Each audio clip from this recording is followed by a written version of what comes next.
All right, hello, good morning, everybody. How's it going? Welcome on in. Happy, it's Monday. My sense of time has been fucked up recently. I know what's going on. Is it because I didn't stream on Saturday? Probably. The landlord had to come by and actually look at things, maybe, hopefully.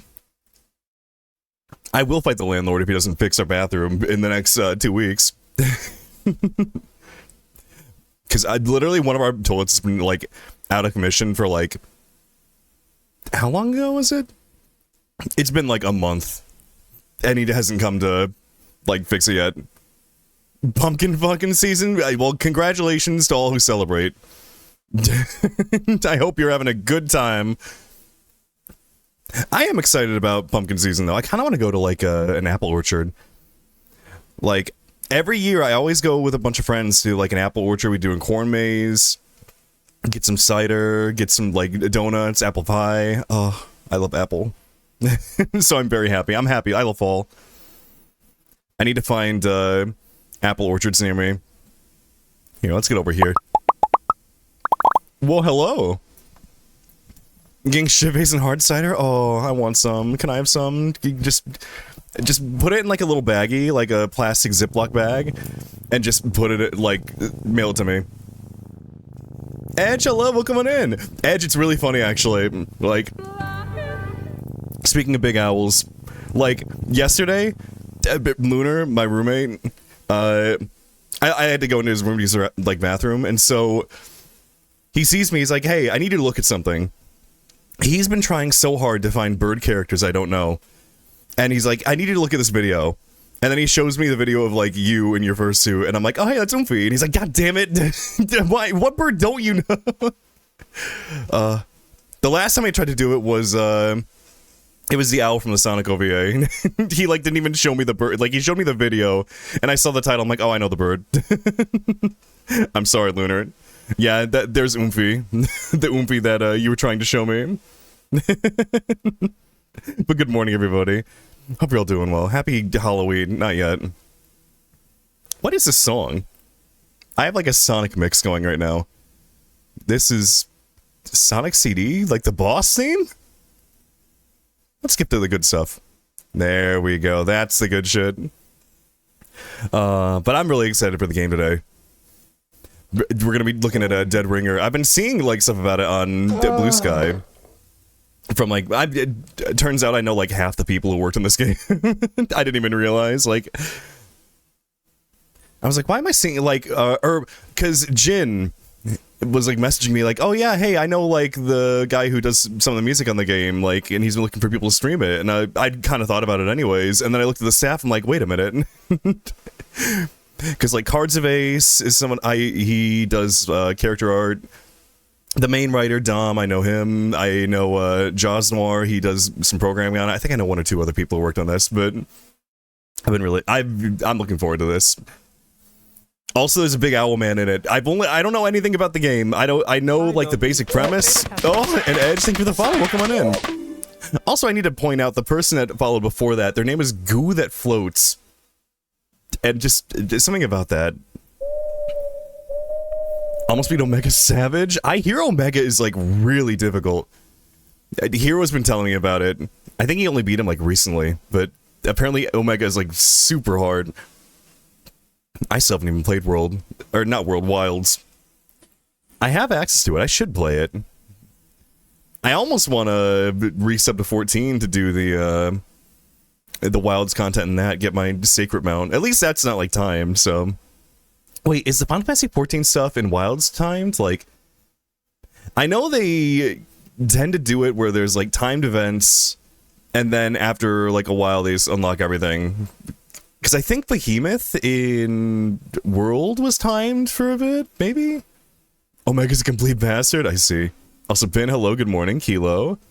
Gluten. Anyone I haven't said hello to, go ahead and just scream right now. Zeth, hello. I see Dongo.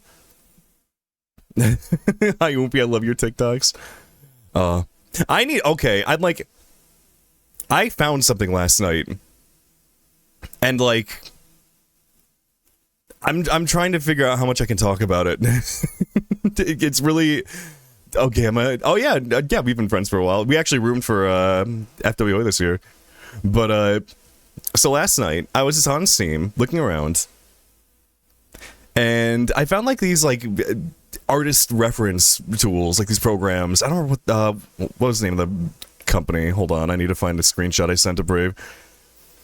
It was like Haele, Haele, and they had like a hand poser that really detailed. Like you can see like all the wrinkles in the hand. You can modify like the pose, like move all the fingers around. They had like a head like model one where they're like super detailed, really good lighting, really like hyper realistic, really cool artist reference tools. You know what? Fuck it. I'm gonna show you. We're gonna look at this together. What the hell just happened there? That wasn't okay. But anyway, so they have a third, like, you know, they got hands, they got heads. They have a third one. Hell, I can't, like... I'm just gonna capture my Steam. Let me feed... Oh, I said too much. Hold on. Let me just, you know, put the curtain up before I show you what I'm about to show you. Make a window capture for Steam. Oh, I already have a window capture for Steam. Where is it? It's in here somewhere, I know. Wait, is it Steam capture? There we go. Okay. So, yeah, or here, you know what, let me warm you up a little bit. Let me show you the, they've got this, the hand, like, poser. It's super detailed, like, look at the lighting, this looks like, it's like photorealistic. Also, hydrate, thank you. Like, look at how nice this is. What a really great artist tool. Like, you can change the color of it, you can make it a very wet hand. Cool, cool, yes, very good. So, I need to show you... I need to show you this. I need to show you Feet Poser, bro. I need to talk about this. Like, if you look at this, it's so, like, professional. Like look at, like, oh, yeah, you're doing the creation of Adam thing, you know... art related, you know, showing off hands. Okay. How about the Mona Lisa with her tootsies out?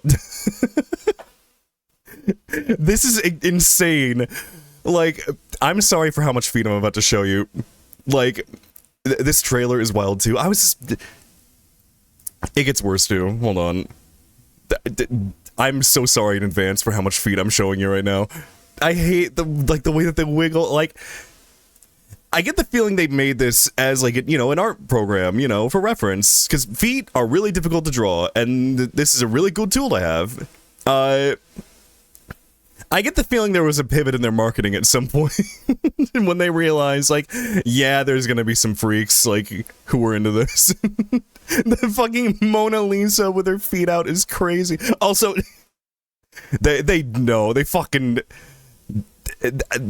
They just have Sonic's feet in the trailer here.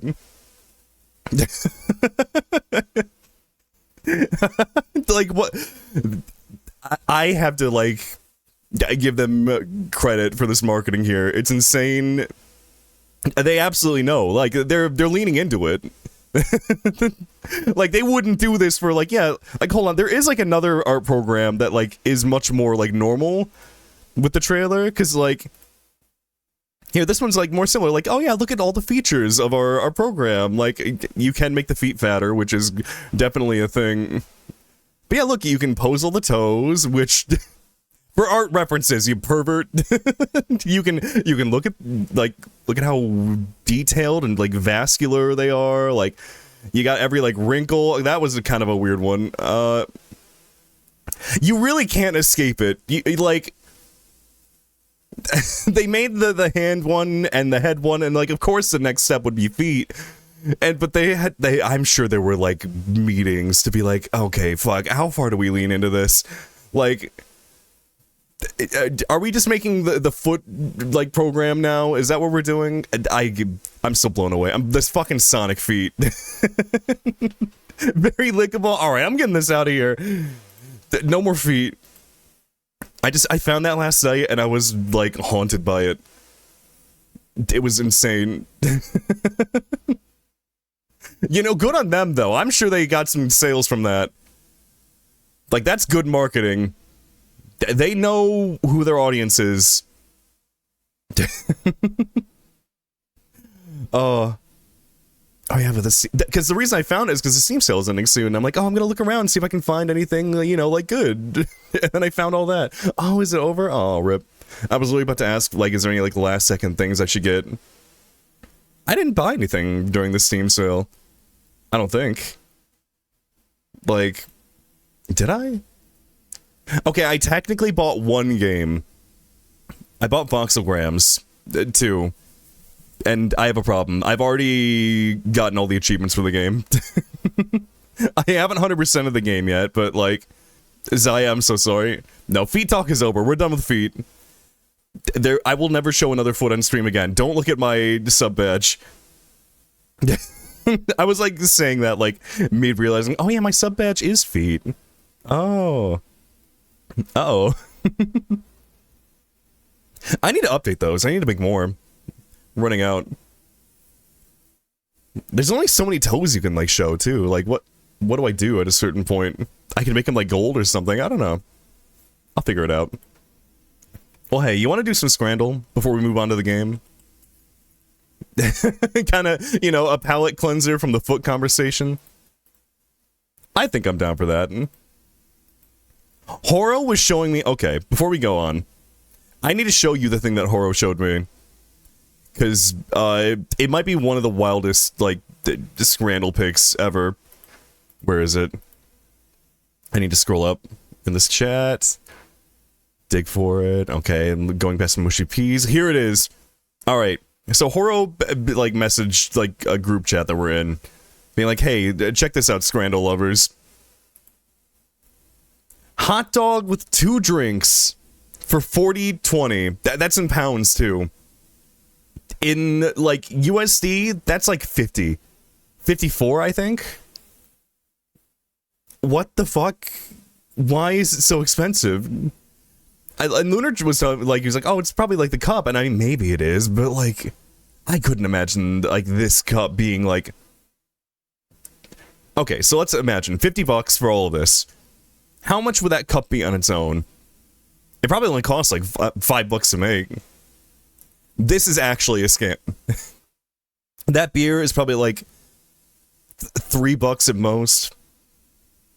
Like, beer is pretty cheap, especially if it's like not like, you know, Craft House, whatever. I don't know much about beer, but this just looks like it doesn't have like IPA or anything on it. This is just beer. What about this is $50? Absolutely, like, mad. Also, that hot dog does not even look, like, very good. The cheese is not melted. Like, what is on there? Is that ham? I don't even know what's on there. I think it might be pickles. Or onions. Onions and, like, cheese and ketchup. I just... Imagine going and spending $50 in this, so... Alright. Also, I realized I need to change, hold on, there is a USD option here. The stadium price is 50 is too much still. I mean, even, like, I'd expect, like, 15, maybe. Or maybe 20 at the most. Is that cup really, like, $30? That tiny plastic cup? Also, Sage, welcome on in. It's an American stadium prices. That's why it's a complete ripoff, though. We're the only country that does this. Every other country, it's like, oh yeah, you want, like, you know, some decent food? Okay, like $5. We're like, oh, you want, like, a tiny piece of pizza? That'll be, like, $50. Alright, let's see. Toffee apple... That looks really... What is this stuff, though? Like, I get toffee apple crumble. Like, I imagine, like, it would look more like this, but what is this, like, yellow... Is it custard? I mean, either way, it looks good. I would eat that. Or plant-based shawarma? I like that. Did they misspell shawarma? Shawarma? I think this is, I don't know. I mean, the shawarma doesn't look too bad. I'd much rather have like toffee apple crumble. It's cheaper, but oh, I forget they keep doing this. Like, they give you like an actual voting round. I think it take home as a meat like twice expensive at a stadium. That cup should be like $10 at most. I need to shake like John Stadium and see what his problem is. Like what? Well, I know what this problem is. He wants money. Capitalism was a mistake. Clearly. Pizza donut? I mean, I think I've had this conversation before. I've seen this pizza donut. I would much rather have a bagel and get like that little crunch. Because like a donut's too soft. You're going to bite right through it. You get no texture. And I feel like this is going to be a mess to eat. Like your face is going to be covered in sauce if you bite into this. The shrimp sandwich. I mean, it looks alright. $13.40 though. Yeah, you know, I'll go with the pizza donut. Oh. I like shrimp. I should have gone with a shrimp sandwich. I was a fool. The shrimp, oh, they had the tails in them too? I'm not gonna eat the shrimp tails. I remember going out with Lunar. We went to a sushi place. And... or wait, was it a sushi? Was it Lunar? I thought it was Lunar. Maybe it was somebody else. But they like... No. It was with Cider and Rui. I hung out with them and we went to Naruto Sushi. Was the name of the place we went to. And one of them got like shrimp sushi, and at the end they have like the tail piece with the actual like the tail on it still. And Cider goes like, "Oh yeah, you can eat the tail, right?"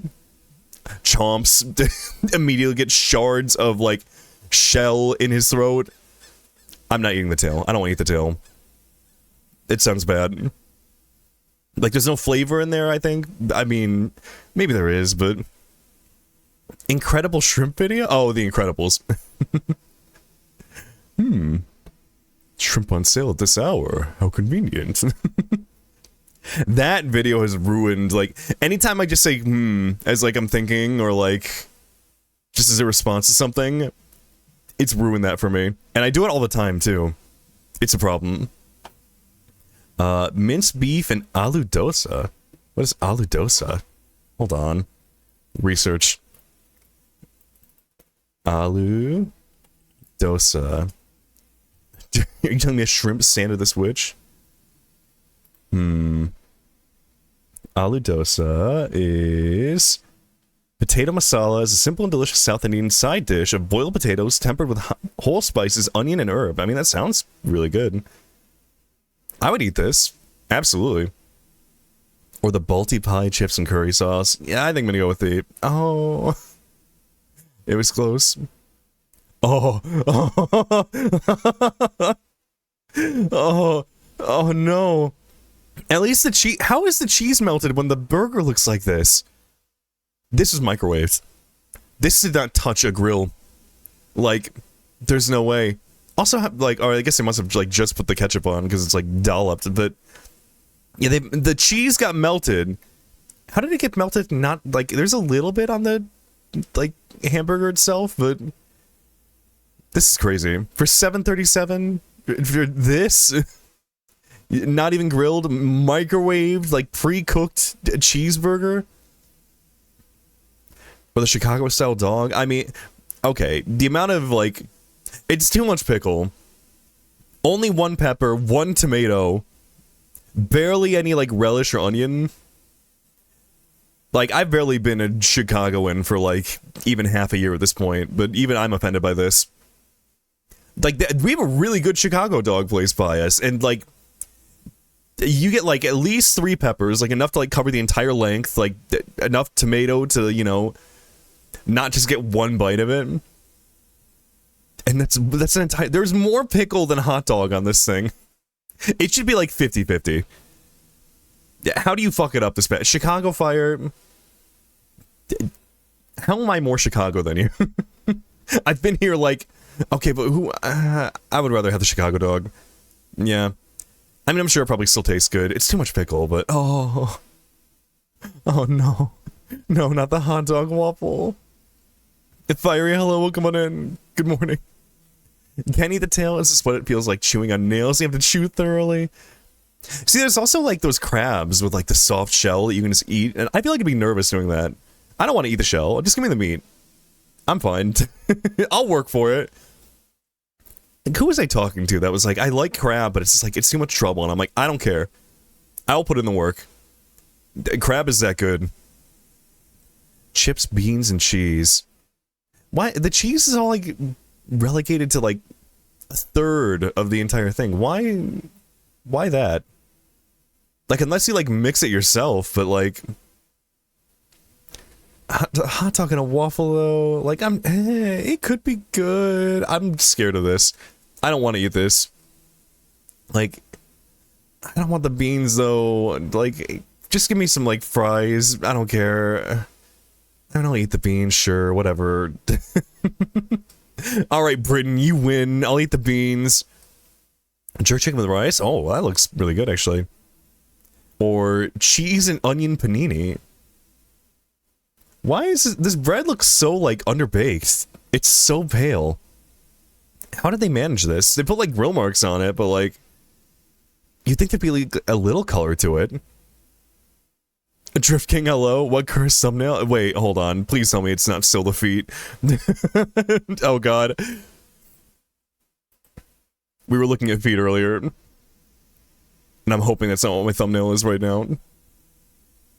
I mean, I would eat a cheese and onion panini. But, like, something about this bread looks so sad. That jerk chicken looks really good, though. It was food. Oh, thank God. Forget that thing I said about feet. Hi, Drift King. Welcome in. Let's see. Steak pie, mash, and gravy. They love their gravy over there. Oh, this is coughing baby. Cheeseburger. Like, okay, at least this looks like it was cooked. As opposed to the other one that was, like... just gray, wet, clearly had been frozen. This is better than that last cheeseburger. Well, except there's no, where is the cheese, though? Hold on. Is it under the... I think I see a little bit of yellow there. But, like... Oh. You're gonna bite into this burger and it's gonna crunch. I can tell by looking at it. Yeah. Like, at least they have mashed potatoes. I hope they're good mashed potatoes. The unknown meat sandwich. Or sausage and... Why sausage and waffle? Like... This one at least looks better than the other one. This one looks, like, crispy. I actually had a... Like, my old roommates, had a waffle maker with this exact design on it. I could have made this exact picture. But you can tell it's, like, nice and crisp on the edges. They put in enough batter that it was, like, overflowing. Actually, this doesn't look too bad, actually. I would eat this. I think this is easy. Yeah. Do I need to try a waffle dog? I don't want to. Not the mushy peas. Get out of here. Thank God the other thing looks, like, way better. The cheesy brisket chips. This looks like a mess to eat, though. Like, I feel like at a certain amount of liquid... The fries don't really matter. They just kind of become like mush underneath everything. Like all that moisture just makes it like wet. Yeah, okay. Why I don't like why mushy peas with everything? Why it's always mushy peas? Kebab roll with chili flakes? I mean that looks really good. Hi doggy. Oh. Dom, hello, come on in. How's it going? So we're doing some Scrandle before the game. After this we're gonna get to it. I needed to look at some horrible food to... What? I was gonna say wash the taste of feet out of my mouth, and no. Oh god, no. Anyway, forget I said that. How do I pronounce that word? Hold on.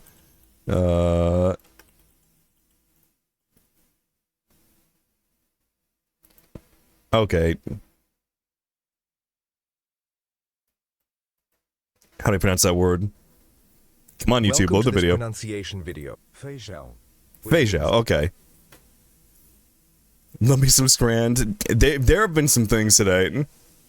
There were some very bad hamburgers today. So Feijão Tropeiro. I mean, that looks really good. They both look really good. Damn it.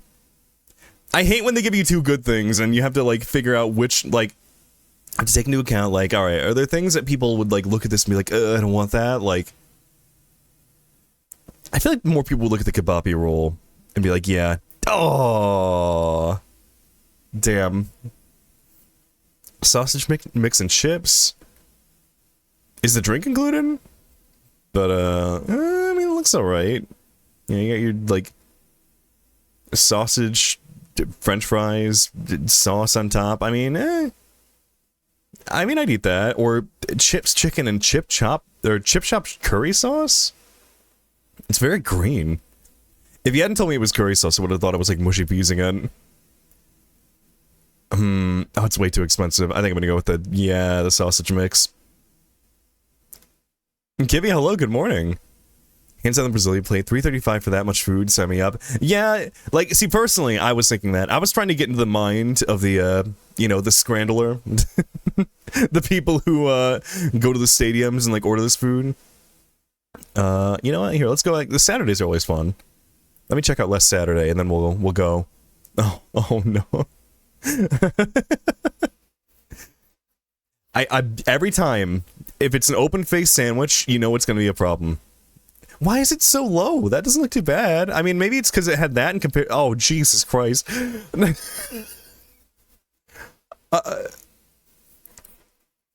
do I even say about this? What can I say about what we're looking at? At least the left one has some color on it. It looks really, like, mushy and gross, but, like,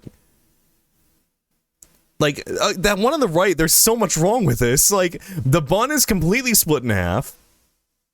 This has not touched, like, a single thing of heat.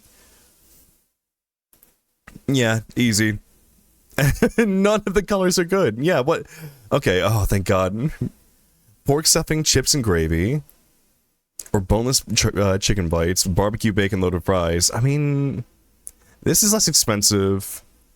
I do like pulled pork. I actually made some pulled pork last night. It was really good. We still have a bunch of leftovers, which I'll probably eat after stream. What, before me and Brave play Stranger Paradise? Well, me, Brave, and Spacine, because we're actually... He's hopping in for that, too. He's gonna join us for the full thing. Which would I rather... I'm going with the... Oh, that was like a personal preference thing. Chicken bucket. $23.45. How much chicken is in there? That's like... This thing would cost you like $10 at KFC. Or Indian meal deal? Chicken curry, chips, naan, and onion bhajis. Yeah, I mean, probably, yeah. Too expensive. And the two little tiny things of like ranch dip for that entire bucket? No way. What are they thinking? I'm a fiend. I will like use that on one chicken wing.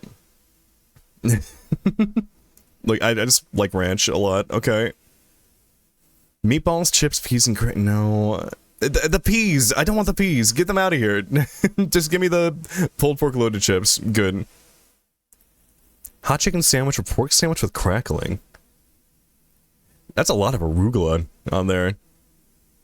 What is, like, going on here? Like... Is that, like, bacon? I can't even, like, really tell. I mean, this doesn't look like a bad sandwich. I'm honestly not a fan of slaw. I like chicken sandwiches, but... I'd eat this.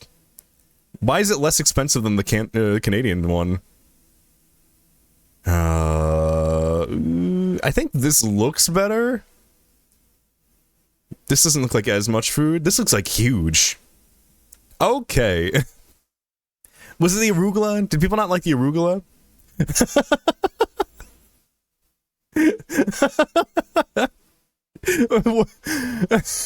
Okay, well, welcome back, cheeseburger, but let's talk about the air pie here. What? They really got a pie with nothing in it. That's crazy. Would I rather have a bad cheeseburger or, like... I mean, the breading here doesn't look bad, at least. I mean, I'll go with the... Oh, okay. At least you get the burger on that one, but... Bacon cheeseburger tropeiro. Beans, rice, kale, fried egg, and pork. I mean, that looks really good. This, I feel like this almost has it. If they cooked the bacon, like, look at how, that's undercooked. That's not crispy at all. It's basically ham. Like, ham on top of a burger. And, like, Brazil is always killing. $4 for this, too. What is your problem? I feel like British people vote on these. The spicy. I love this thing. I've seen this a couple times. That bun is so small. You can't even fit the entire, like, steak in there. I mean, it looks good, though. I'd eat that. Or the pie and, like, this is a pretty decent pie and mash, though. Like, wait. What am I looking, like, is this the pie? Like, I'm actually kind of having a hard time telling. I thought this was a plate for a second, but I think this might be, like, crust. Maybe? With liquor and chili vinegar. That sounds really good. How big is this? It's also 3 times the price, though. The pie's in the middle. Me eating the plate, like, ooh. I mean, it's just not bad, though. You know, I'll go, oh, okay, come on. I'm bad at this. Fish finger baguette. Tartar sauce is available. Did they not put any tartar sauce on this? I feel like you gotta have tartar sauce for, like, that fish sticks. Or the Stoke stack. Beef patty, chicken, pulled pork, and cheese. That looks really good. It looks like too much, though. I don't know. Like, this looks like kind of like, you know, not light, but I would eat this and be like, I'm satisfied. I would eat this and I'd be like, I need to lay down. Pulled, like, it's got all of the meat on it. You got the pulled pork, you got chicken, and, like, a burger patty. I think that's, like, too much. This would hospitalize me.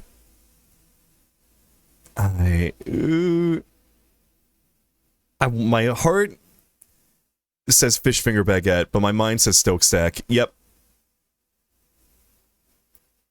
That was a bad day. Oh, I think I'm bad at Scrandle, actually. I think I just have unpopular food opinions.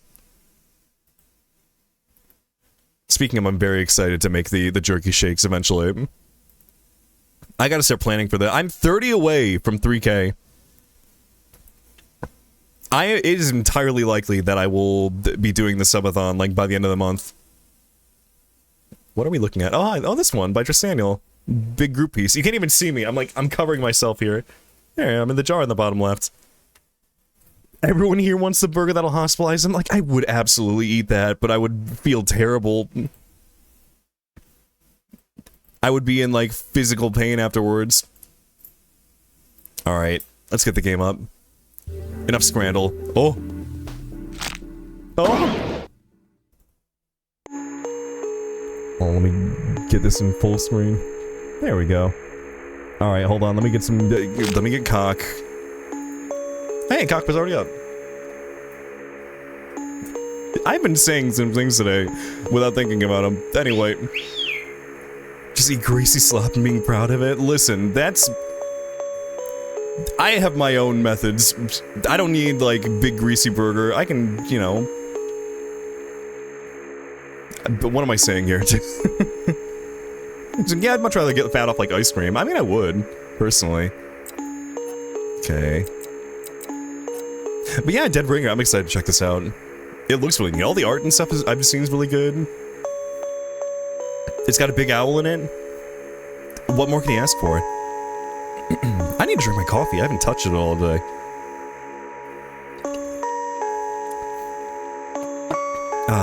Is it a furry game? What? No. I would never. Me? Furry? No. Alright, gore, strong language, child abuse, body horror, homophobia, and violence. Okay, keep that in mind, chat. We would never be homophobic here. Annoying. That's the best word to describe it. Growing up, they teach you to pick the job you're passionate about. No matter what, you should find something you're good at and stick with it. The problem is passion and proficiency mixed together like shit. I had to deal with people who have been pushed to the brink during the worst days of their lives, untangle their lives, and solve their messes. All with a smile, or at least keep my poker face intact. Sometimes I think I'd be happier as an accountant rather than a private eye. Then again, I'd be an awful money man. At least here I can run circles around any second-rate cop. Yeah, fuck those cops. Alright, work. Strange. It's already 10:30, so it must be one urgent night job. Let's see who died this time. Now you got Morgan.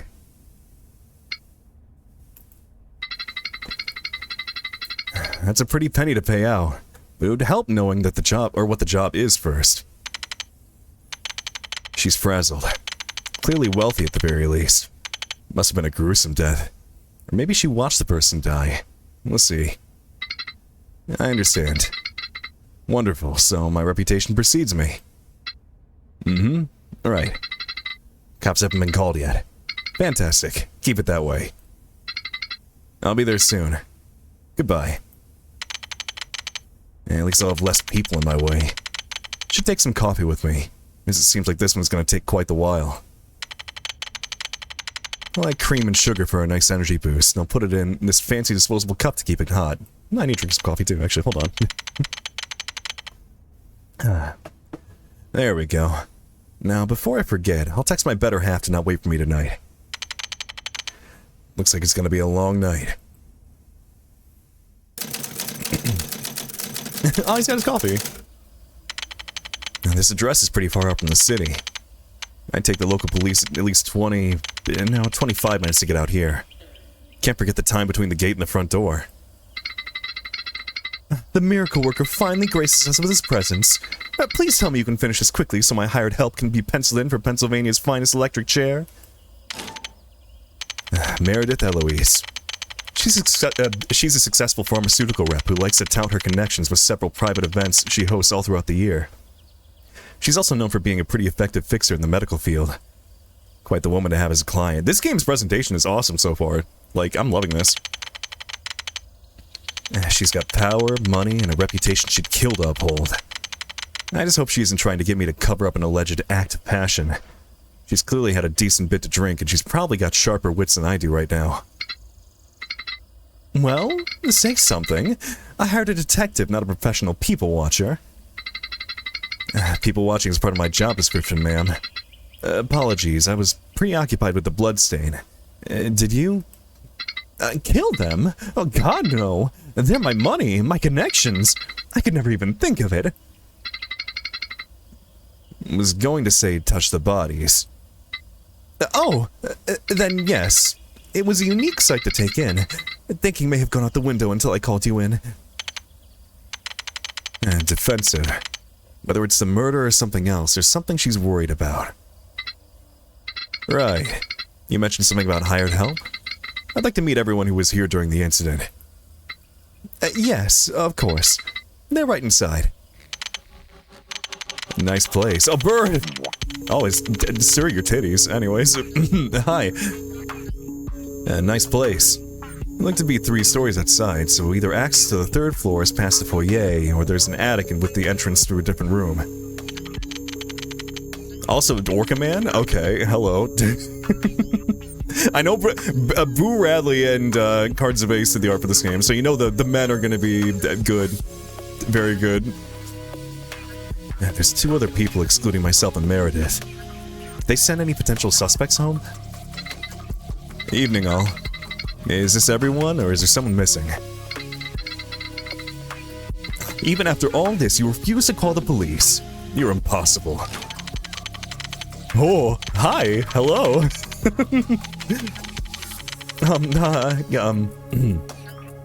Let me drink my coffee quickly.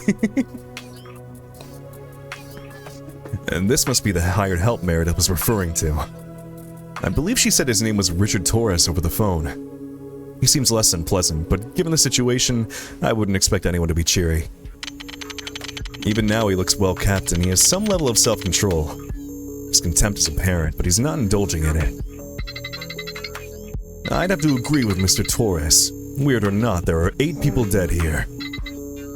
Excuse me, 8? And what could have possibly happened to have that high of a body count? Also hydrate, thank you, Zayed. 7 dead and 1 missing, actually. Presumed dead. It's not like he'd have any reason to continue hiding. Oh, this is ridiculous. He's hiding because he killed all those people. It's either him or Richard who's out to get me. Forgive me, but I'm the one out to get you. Oh, that's Rich Meredith. People were killed. I don't think we should be arguing like this. We should be calling the actual police, not some random freelancer. Oh, that's absolutely laughable.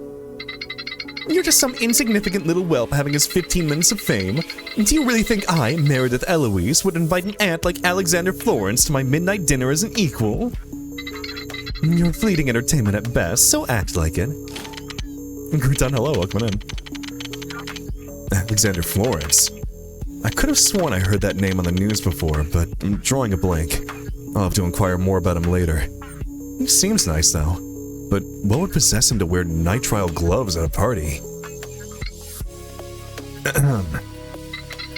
I may not be local law enforcement, but I'll get you the same result. The killer or killers will be found and brought to justice. Now, if you would all be so kind, I'd like to garner a few testimonies of the evening from you all. After which, I'd like to see the crime scene. Is that acceptable? If I'm gonna solve this tonight, I'll have to keep them from tearing each other's throats out.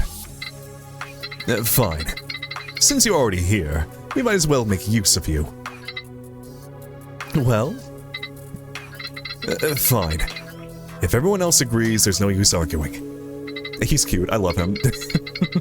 I don't know anything about him yet, but I love him. Wonderful.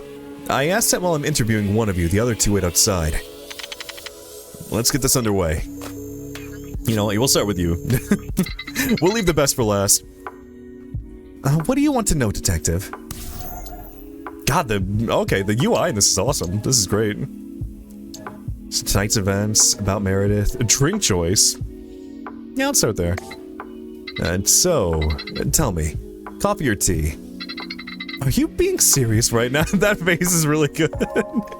Oh, this art here is awesome. I love this so far. Now she's glaring at me. Wow, she's got quite a scary glare. Coffee. Creamer, but no sugar. Oh, I'm similar, but a nice pinch of sugar gives it a bit of an energetic kick. Ask me actually relevant questions, please. If it looks good, kill. Could you tell me a bit about tonight?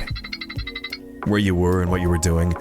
Yeah, how did 7, maybe 8 people die? That's actually kind of crazy. Like, unless it happened all at once, or were they getting, like, picked off, like, one by one, and they didn't call the police? But either way. Could you tell me a bit about tonight? Where you were and what you were doing? I already had read that. Of course, dear. Where to begin? Tonight was the midnight dinner. We had invited 8 people, and by the time the party started, I'd already sent away the caterers as well as my usual staff. I wanted to keep a light crew, as they don't typically behave themselves with guests. How so? Aside from Richard, my staff skews younger. It's one of my husband's little quirks, you see. What do you mean, little quirks? He likes hiring youngsters fresh out of high school, or college age at the oldest. It's such a hassle, they don't have any manners. Always trying to network with my guests, hoping for a job offer or some other kind of insignificant breadcrumb. What about your husband? Wasn't he in attendance? Oh goodness, no! That slouch is nothing more than arm candy, and you know how that goes. I'm afraid I don't, ma'am. Can you spell it out for me? Goodness, Detective. You don't bring sugar unless you want to sweeten a deal. Anyhow, there were 11 of us in total, if you include my 2 employees and myself. The party started without much issue. I needed to talk to Mickey about his radio show, so I took him upstairs to discuss privately. Hold on. By Mickey, do you mean Mickey Gordon, the nutrition guru? Mickey Gordon, that's right. He's a nutritionist who markets vitamin supplements for men. I couldn't remove the one Gladiator commercial from my head if I tried. Those tunics left very little to the imagination. Trying to, like, just suss out this guy, if he's gay or not. We don't know his partner's gender. All we know is that he has one. Yes, it was a private conversation, so I won't regale you with the details. Richard came up because I was needed downstairs, and I went back to the dining room. Later, I needed to make a call, so went into the adjoining kitchen, plugged in the phone as its battery had died, and then the blackout happened just as it gained enough power to turn on. That's when I heard it. Screaming, but I could tell it was in the other room. Sorry, it's difficult to keep myself composed. Pain they must have gone through. Her gaze is vacant, but not distant. If she's trying to hide her shock and horror, she's surprisingly effective at it. I guess it would make sense that she's a sales rep. Unfortunately for me, it means that it's ambiguous whether or not she's actually distressed. I'll have to look into that later. The lights came back on. I think that was Richard's doing. I checked the dining room and everyone in there was dead. Well, yes, it was unbecoming, but I could scarcely control myself. To my knowledge, I could have been the last person alive there. Luckily for myself, that was not the case. Okay, so the lights went off and everyone just died immediately. Like, how long were the lights off? I guess that's the question. After we reconvened together in the kitchen, I called you. And after you called, you all waited in the foyer? Or foyer? Is it foyer or foyer? Hold on. Hold on, wait a minute. Foyer. I'm stupid. Me reading it being like, wait, I swear to, I think maybe foyer is like the pretentious way of saying it. Yes, we did. Okay, oh. A lot more things has opened up. Tell me about yourself. What makes Meredith Eloise tick? Is this truly necessary? I'm afraid it's standard procedure for a reason, ma'am. Building a mental profile of all parties in the scene is one of the most important things in an investigation. Knowing everybody thinks, moves, and acts bring me one step closer to identifying the perpetrator. That's all well and good, but you make it sound like I'm a suspect. I haven't ruled out anyone yet. Even the most obviously innocent must be ruled out first. Though I'm fairly certain she'd hunt me for sport if she was sure she could get away with it. Fine. It's simply that there's not much else to know outside of what you've probably already heard. Humor me. Well, I've got one beautiful husband, 2 fine kids, and a majestic reputation. Of course, my company sells the wondrous miracle drug, Mirazone, but even that is only the second fiddle to my greater talents. I build connections with just about every prominent figure in the medical industry, every regulatory agency, and every politician that could ever think of proposing a bill of law. Oh. I bring the most capable people together, foster the best partnerships, and, when the time is right, solve problems. No one works here without my seal of approval, and no medical treatment goes to market if I don't say so. So why me? Over the police, that is. You made the right decision, but not everyone would register that. What made you? It's simple. If the headline is about the killer rather than a murderer in my dinner, it reflects better on me. You buy me time for my reputation to remain untarnished. Oh, okay. I see. Kazi, hi. And Jay, welcome in. Hope you're doing well. See, I mean, the cops wouldn't be here for another, like, couple hours anyways. What are we playing? It's a Dead Ringer. It's a visual novel made for, there's a game jam happening over on Itch.io. But, like, it's very interesting so far. Like, well, okay, so I guess what we know so far is, like, 7 people, maybe 8, have died. Well, we have 7 bodies, there's 1 person missing. The lights went out, and when they came back on, just everyone was dead. That was it. So we don't know a lot yet. We already asked that. The electric chair? Oh, yeah. So what's this I hear about Richard's date with an electric chair? Felix McCain as well. He's the one who's missing, and the other one is in my employ. Or in the other one in my employ. I have reasonable suspicion that either of them would conspire to see my downfall. Downfall? If I wanted to ruin someone, I'd imagine that I would be a bit more direct in killing almost everyone but them. It's my reputation I value, not my life. The name Meredith Eloise is a brand, detective. A symbol of power. History is meant to echo it with reverence. This massacre is a stain upon my good name. It's a desecration of my own altar, and if I can't handle this swiftly, I might as well have had a bullet in my head. A Game Jam? I think it's called like Spooktober VN Game Jam or something? I don't know.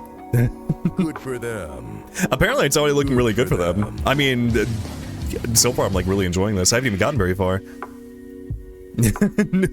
Oh my god, all these people are dead. Who will think about the economy? Yeah. What about my reputation?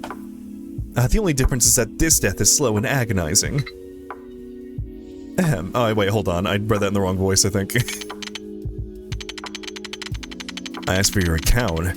You don't need to swirl your wine glass around, clear your throat, and not drink from it for dramatic effect. There's not a lot of wine in there, actually. I wonder what kind of wine it is.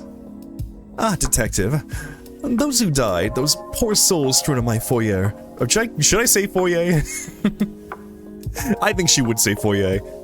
Looks at you. You look like you would say foyer. Perhaps they were the fortunate ones tonight. There'll be no more worries for them. Their families, I'm sure, have the means to give them the lavish funerals they deserve. But me? I will have to endure this attack against my honor. I will have to bear this pain, detective, this horrible grief. She doesn't look very grief-stricken. Okay, ma'am, but let's return to, Felix and Richard. What motive do they have? Babu. Nana was really, like, wanting attention this morning. She was yelling at me. I gave her a tiny bit of yogurt, and then she screamed at me because I think she wanted more. You look like you say foyer, derogatory. They're heathens, dissatisfied with their wages and contract. Richard also thinks I slighted him over a personal matter. A personal matter? Care to elaborate? No. Okay. A shitty boss is a justification for one body, but 7 or 8? That wouldn't track. If I'm to suspect Richard, I'd need something stronger. Same with Miss Eloise.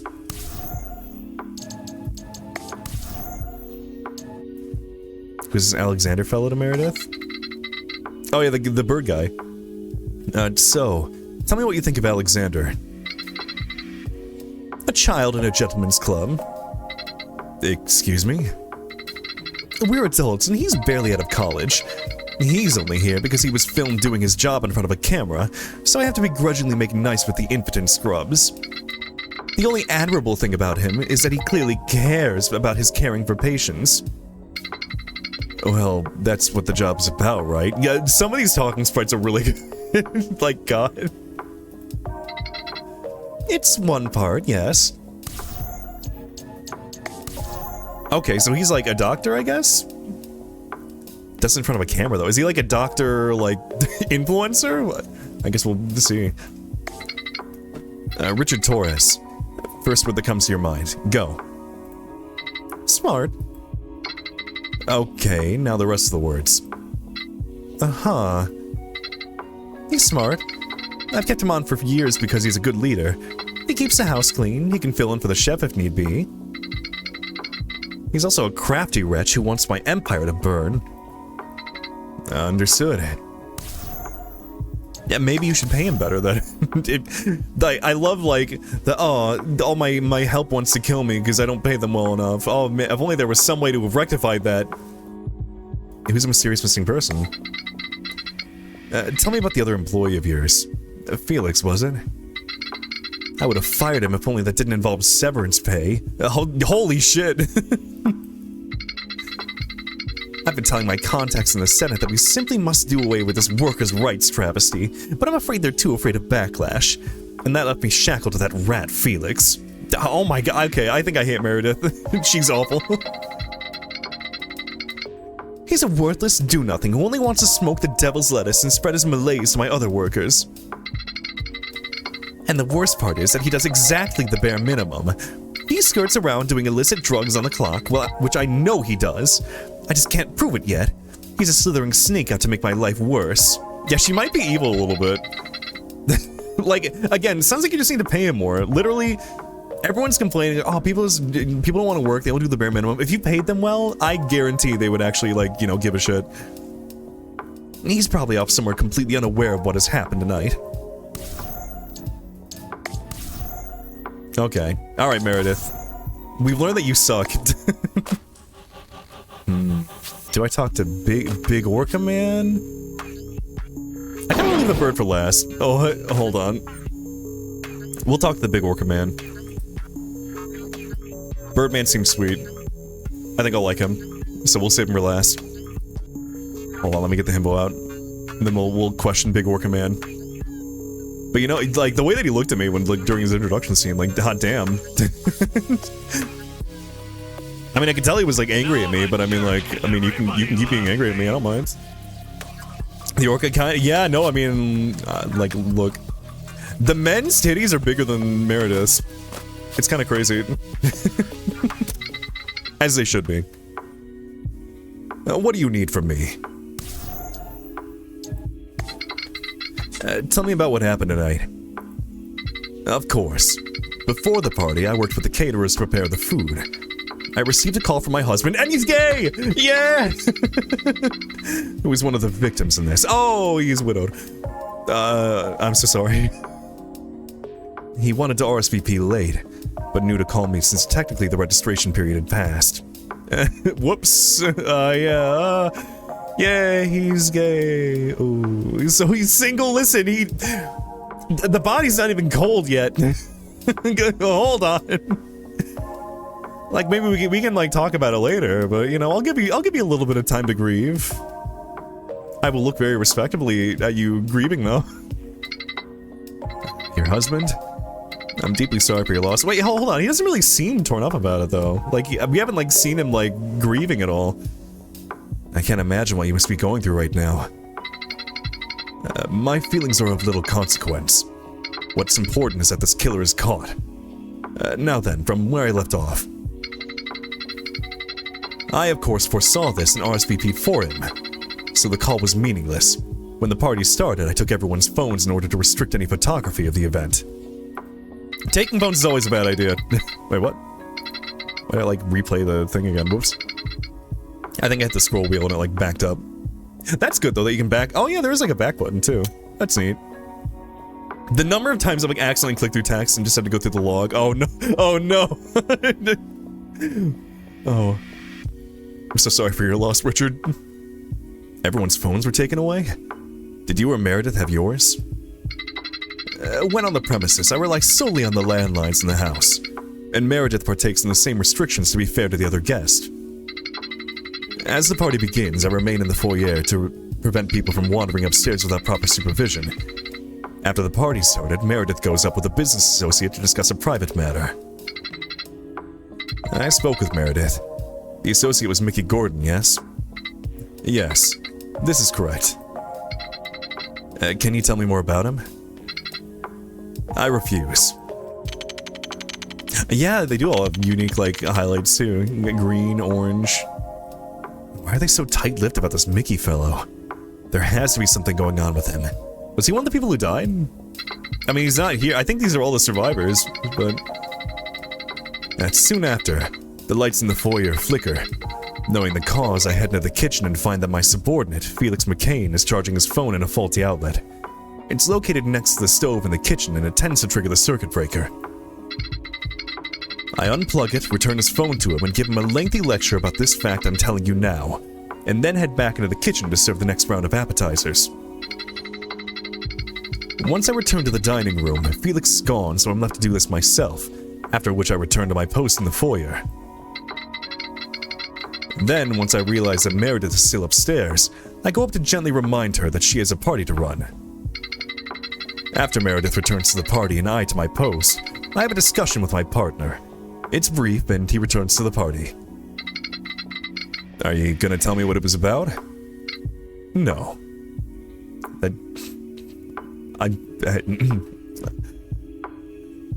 So I know you're, but don't zoom in on his titties, or do. You know what? Yeah, go ahead and zoom in on titties. Anyway, hi. So, you're single now, huh?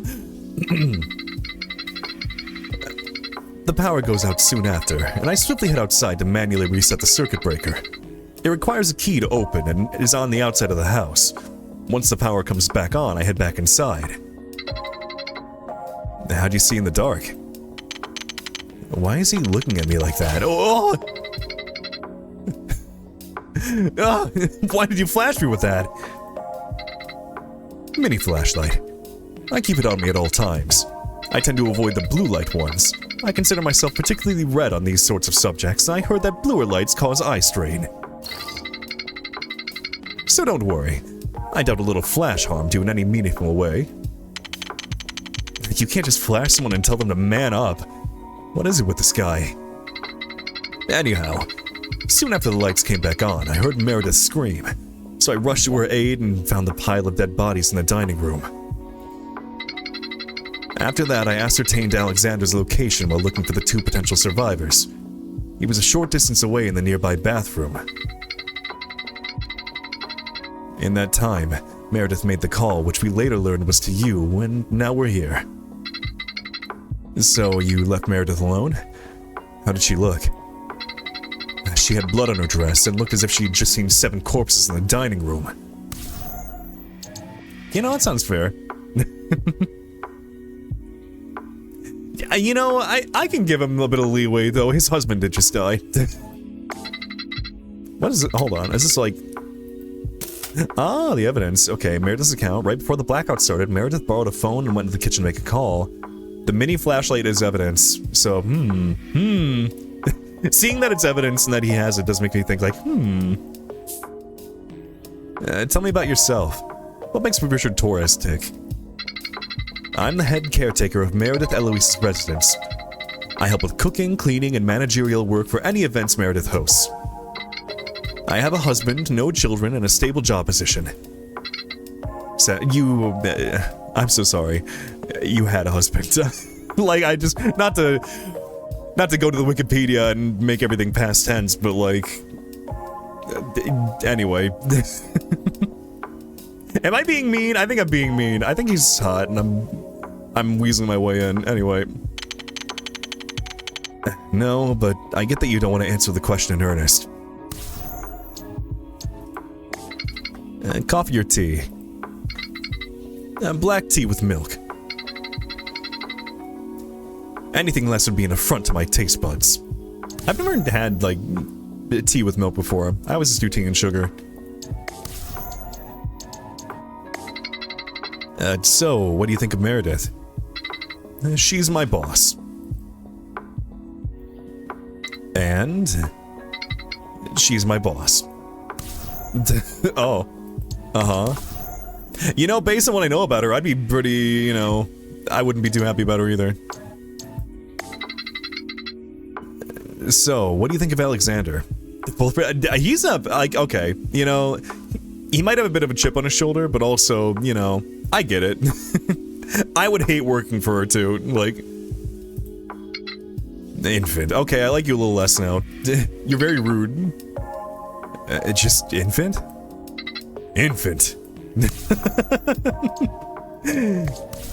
Babby. I mean, he didn't really say anything bad, just that he's young, I guess. So, your subordinate Felix is missing? Yes. Do you know where he could have gone? Not particularly. Whenever he skips out on work, he knows just where to hide. I no longer waste my energy looking for him.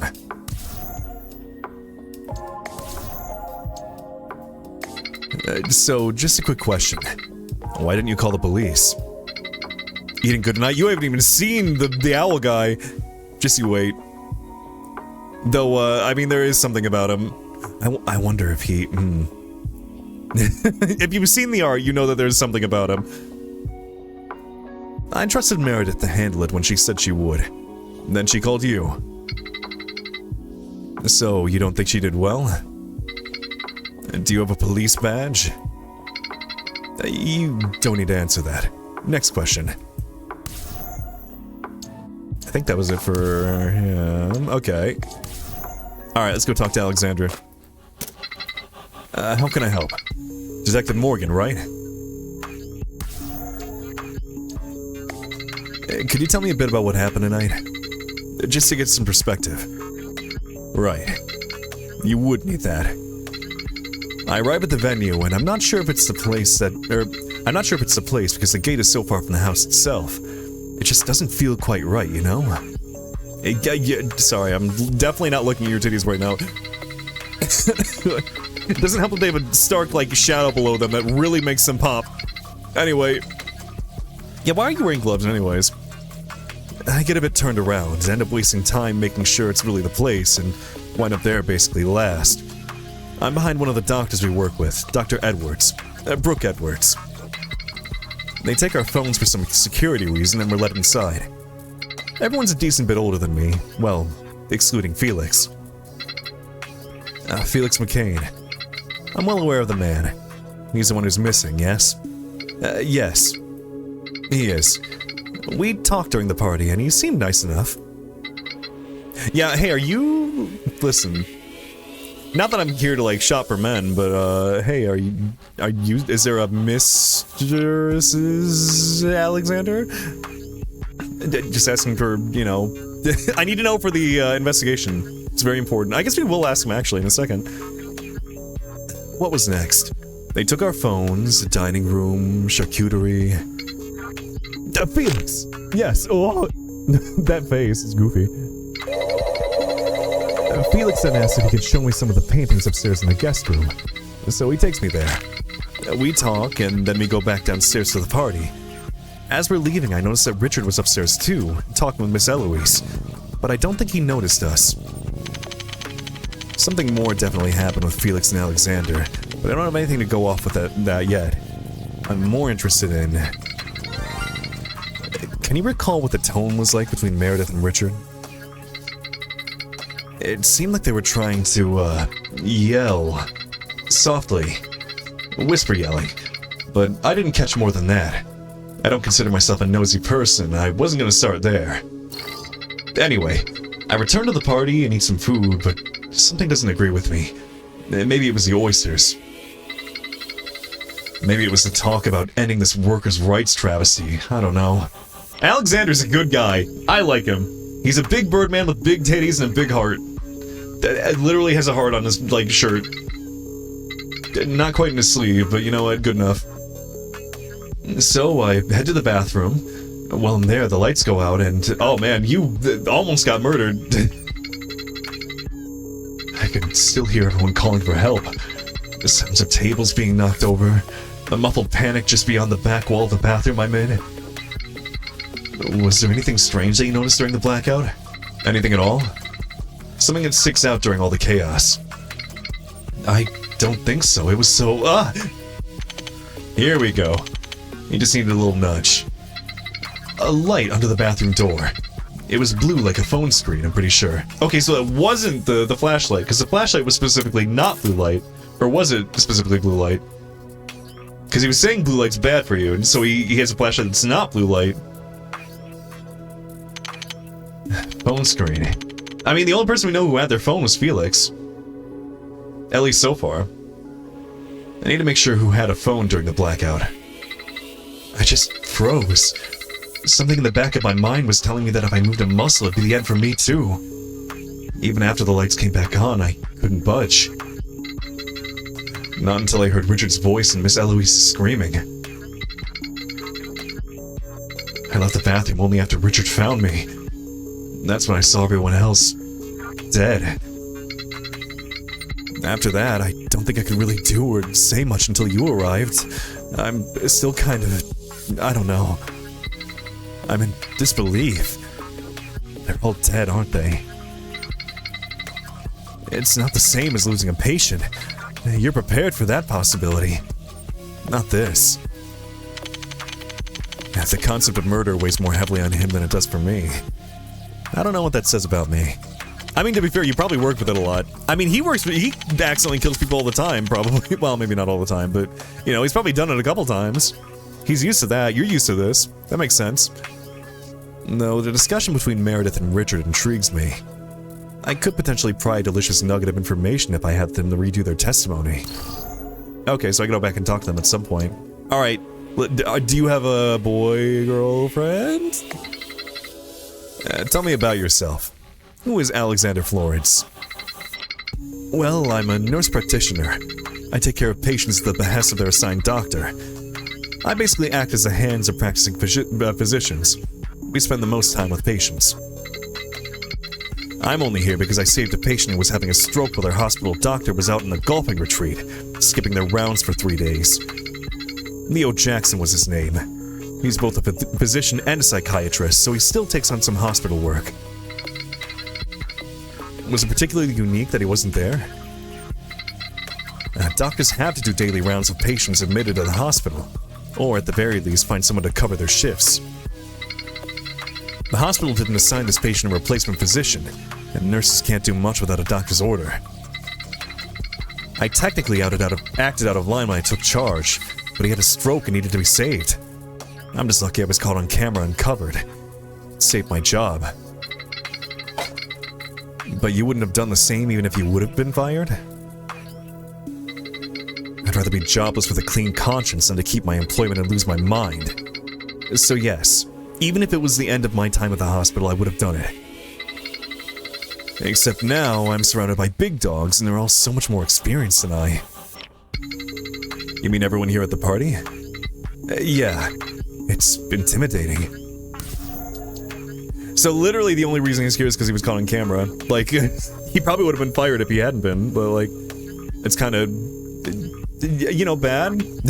Though again, I don't like Meredith. She's a bad person, so, you know, it tracks. You didn't have a phone, right? Not during the party. Those are the rules here, I guess. Did you have access to the landlines in the house? I believe I saw one, yes. And I suppose I could have called. Was there an explicit reason you didn't call the police? Miss Eloise. I was out of sorts when things started going south, and she was the host after all. Both she and Richard seemed so much more capable of handling a situation like this.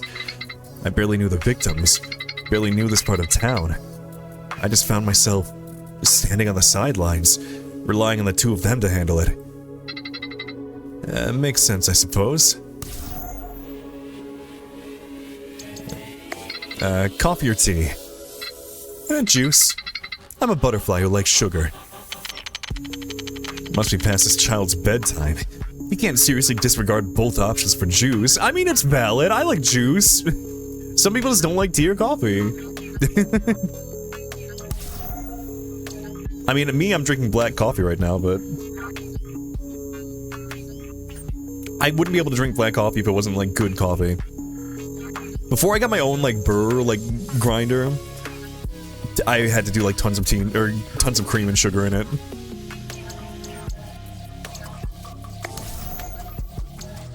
Alright. What do you think of Meredith? Intimidating. I can't even say her first name without feeling an icy hand on my shoulder. She has this aura around her. I can easily understand how the local medical field revolves around her. So, you admire her? Admire? I guess you could call it that if you squint hard enough. It's more like having the fear of an all-powerful god keeping you in line. You know, I expected him to, like, be a bit more like... I think he's being, like, too polite about it. He did talk about, like, how, like, disgusted he was about the workers' rights things that she was talking about. Tell me your thoughts on Richard. I wouldn't be surprised if he was a hitman. Could be a Lane's Pawn type. I don't get it. What's Lane's Pawn? Maybe he's an ex-secret agent that works for an affluent drug rep because she's got some dirt on the CIA. I don't seriously think that. He just seems mysterious. Right. Do you think he's capable of committing murder? I'd have a hard time believing anyone would be. It's not something I like to think about.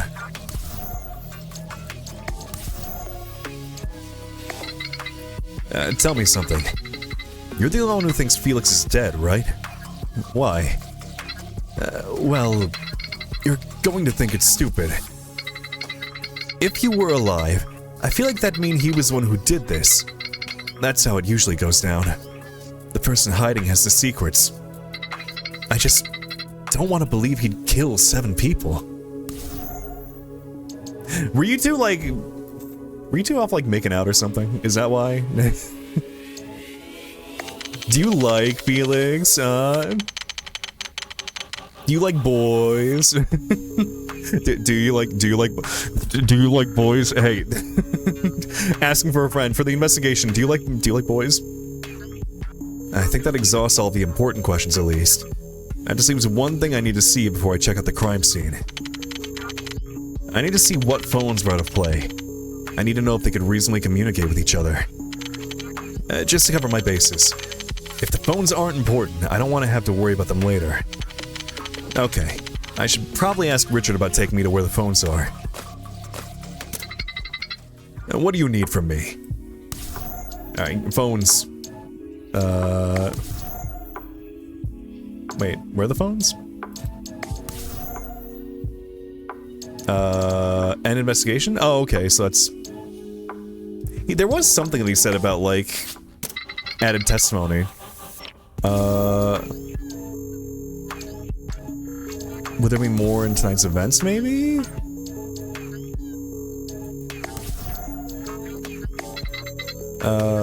Chorus, where to begin? Okay, I think I can skip to... Oh. Was what he needed particularly urgent? No, why do you ask? Alex told me he saw you two having a tense discussion. Okay, this is about Richard coming in to talk to Meredith. Well, Alexander should mind his own business. I'd just been gone from the party for too long, and Richard was keeping track of time for me. He does his job, and he does it well. Now, where was I? Yes, I went back into the dining room and rejoined the party. Alright, skip, wait. Oh, later I needed to make a call, so I went to the adjoining kitchen, plugged in the phone as its battery died, then the blackout happened. Okay, I was also told you screamed. See, I know this game has multiple endings too, so I feel like if I don't get enough evidence, we're gonna get a bad ending. Well, yes, it was unbecoming, but I could scarcely control myself. To my knowledge, I could have been the last person alive there. Lucky for myself, that was not the case. After we reconvened together in the kitchen, I called you. And then, yep, alright, there we go. Let me talk to Richard again about the events of tonight.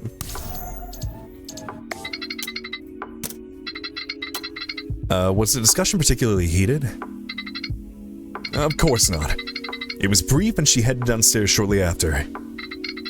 So it wasn't an argument? No. I can't possibly imagine what could give you that impression.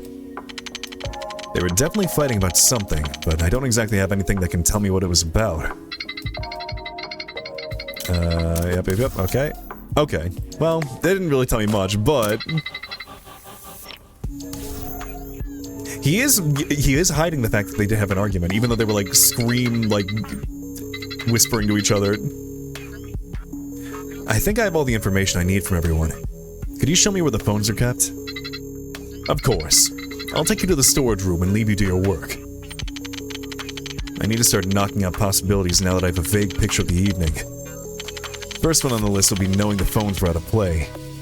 If someone was smuggling their phone around, it could complicate the picture of the evening.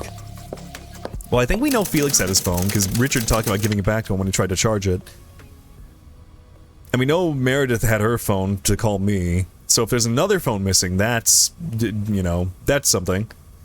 Boxes. More boxes. Boxes everywhere. The storage room is a complete maze. I know Richard said they'd be in the back when we were coming up here, but how am I supposed to get to the back with how this place is set up? I thought I might be able to check out the attic if I could find a path to it from here, but this place is so cluttered it'd take forever to find. The stairs up might not even be here. My poor curiosity is going to die into this affront of organization. I can't read. Wait. Is this the back wall of the room? Yes, I think it is. Let's see. Yes, here's the phone box. At least the investigation will live to see another day. Let's open it up and... Huh? 3 phones. There are only 3 phones in here. The first one's small and sleek. It's obviously a newer model. Expensive one at that. I'd imagine it probably belongs to either Meredith or one of the other affluent guests. The other is a simpler model from a few years ago. At least I think so. I feel like I've seen it before at the very least. It's very modest. Then there's this third big phone. It looks to be some sort of landline, but it's been disconnected and tossed in this box. They're haphazardly. Strange. You'd think they would have put this in here as a gag. I can't imagine this was actually someone's phone. I guess it could... Oh! The ring ring. Suddenly, to the detective's surprise, the phone begins ringing. This doesn't make any sense. This is a landline phone. Why is it playing Pop Goes the Weasel? What is this thing supposed to be connected to? Naturally, Maxwell's first instinct was to pick the phone up. Called a detective's curiosity. The phone shouldn't have been able to ring, so he wanted to see what the trick was. But as soon as he picks it up... Please stay on the line, and do not turn around while we transfer your call. This call may be monitored for quality assurance. The phone chimes with a robotic yet cheery tune. His mortal mind may not quite comprehend it, but he's opened up a door that won't so easily close. Before the detective can think of dropping the phone, its cord springs to life and wraps around Maxwell's arm. It slips around his sleeve, spirals around his forearm, and digs into Maxwell's arm as if it were a needle. It's a stinging sensation at first, but then it becomes white hot, burning away in a flash into a cold wave of numbness. It's as if his arm is frozen, disconnected. Shit, I gotta get this thing off of me. It was so obviously paranormal, and I was dumb enough to fall face first into it. It's practically fused into my arm. This isn't Maxwell Morgan's first rodeo. As a detective, he's dealt with the odd vengeful ghost here and there. The world is filled with many such supernatural creatures right under everyone's nose. It's not uncommon to go your whole life without encountering the paranormal, but to those cursed with the truth, they find themselves being pulled back into brushes against it again and again. I've got to call someone. Let's just see if... you've got to be kidding me. What do you mean there's no signal in here? Gotta get out of here. I have to... Maxwell stops. I need to leave, but there's something behind me. I can't bring myself to turn around, much less move. I know there's no draft in here, but there's a cold breeze brushing up the back of my neck. My hands are clamming up as if my whole body would rather shut down than move. Didn't he say, like, don't turn around? But yet, something's prodding at me. In the back of my mind, I can feel it tugging at me. It's daring me to try. To really test and see if I can't move. Maybe it'll be easy to move, but what then? There's something I shouldn't see. It could... Maxwell can't continue his thought. He doesn't want to consciously finish the thought. To him, thinking it's a possibility is tantamount to making it real. It would be a consequences on the table. After all, mortals are frail. He knows not to toy with forces he does not yet understand. It's the quickest way to a grave. Congratulations! You, Maxwell Michael Morgan, are our 100th customer. We will now connect you to our first available representative. Wow! 2 customers in one night. I must be the luckiest demon on the face of the earth. The cord squeezes around Maxwell's arm. His muscles twitch and his fingers wriggle in seemingly rambling directions. The point where the cord dug into his body squelches, but the detective can't even feel the pain he'd expect from it. It's as if his arm is not his own. He can't pull the phone down. Demon. This is the worst possible explanation I can get for what happened here tonight. If some unnatural monstrosity is at the root of this, it'll be impossible to prove the case in court. much less get everyone left through the night now it's attached to my arm. I need to find a way to deal with this thing and do it quickly. Who are you? What do you mean by customer? Who am I? Who is anyone? My true name is unintelligible to mortals to the point that you'd probably bleed from your ears, pass out and puke oysters if I tried telling you. So then, what am I supposed to call you? Patience. Patience. Anyhow, it's a complex question for sure, but for you, I'll grace you with at least the basic pleasantries. You can refer to me as Necronomicon, Necronomophone, or if we become good friends, you can call me Necro. Okay, Necronomicon. What do you mean by customer, and who was the last customer you had tonight? You did mention that. It's simple. You are a customer. By answering the phone, you've initiated a non-refundable, irrevocable, transplanar, one-sided, and non-consensual contract with me. You give me a wish, and I assist you in granting it with my patented underworld assistance. As for your other question, don't worry about it. After all, a demon doesn't pact and tell. I highly doubt that you'd keep that card close to your chest if you thought the knowledge would be unimportant to me. He either knows who I am, or at the very least what I'm here to do.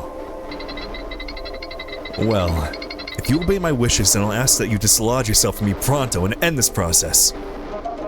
Request denied. As per the vibes of the contract, I hold the right to refuse any request that defeats the purpose of this call. Oh no, this contract is based on vibes, oh no. After all, you're making a deal with a demon. You're supposed to ask for someone's blood and have it come at a great personal cost, or wish for something grandiose and lose yourself in the process. Come on, play the game. You can play games in good faith, right? You just said that I meant to lose myself in the process. I'm not catching any good faith vibes coming from you. Sir, I'm a demon and faith is for mortals. Not having beliefs, morals, and attachments is part of the package. Now let's drop the charade and get to the bloodbath. I'm not exactly a vengeful person. My life is fine as it is and all I need right now is to solve this murder and missing persons case. You know I used to be a book. I had this mystical air about myself with some bloke's skin face for my cover. But people used to be intimidated by books, you know. Because of the skin face? No! It's because I was extra thick and full of terms of use and antisocial guidelines. Also, people were illiterate. But nowadays, everybody has a phone. They're quickly becoming extensions of the human soul itself. SMH, people always on their phones and not making pacts with demons, reading demonic books. Can you imagine it? You can talk to anyone with a phone at any time. You can call them, text them, or take pictures with them on these tasty little metallic bricks of wonder. People don't need phones, but once they had them in their lives, it became impossible to remove. Look, what I'm trying to tell you is that that necessity is relative. You don't feel like making a wish now, but everyone can change. I'm sure you can develop a new need. I recommend a taste for blood. Mortals love blood. They just need a reason. Love, money, hate, desperation, envy, or maybe a special combination. I could go on, and I have all night too. I'm not the one who'll die if he hangs up anyhow. You forced me into this process without my foreknowledge, and now you're telling me I'll die if I don't take the shit deal you thrust upon me? Yes! Here, let me help. I'll give you some easy options to choose from. Money, fame, love. But don't be modest. Oh? Immortality is everything? Everyone needs money. War is very... I mean, you know what? I should take money, but... War's bad. Fine. End all wars. It's vague, but it can't possibly do anything that broad in scope. A little philanthropic for my taste, but I can make it work. Thank you. Your patronage is always appreciated. Please wait while your request is processed. There's gotta be... Okay, how do you, like, make, like... There's gonna be, like, a monkey's paw situation with that. I guarantee. All things considered, that case was much easier than I thought it'd be. It's astonishing I was able to figure out the murder was committed by Redacted. Simply through a slip of the tongue. I guess a good cold read saves so much more than compared to actual investigation. I'm just glad I don't have to prove it in court. It's just like Ma used to say. The real case was the clues we found along the way. Now then, let's see what's on the news. In today's news, hold on. We're getting a special briefing. It seems that as though nuclear Armageddon is upon us, folks. Every major world power has unleashed the full brunt of their nuclear arsenal upon each other. Oh, so we're all gonna, no one will be left to live, so there'll be no war. Oh, whoops. Sorry, everybody. The full brunt of their nuclear arsenal upon each other, and it's only a matter of hours before the bombs drop and we're plunged in nuclear winter. Go home to your wives, husbands, and kids.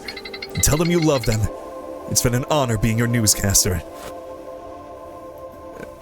I hate demons. Yeah, no. That'd be an awful idea. I really shouldn't test the power of something I don't understand. Okay, you know what? Yeah, money.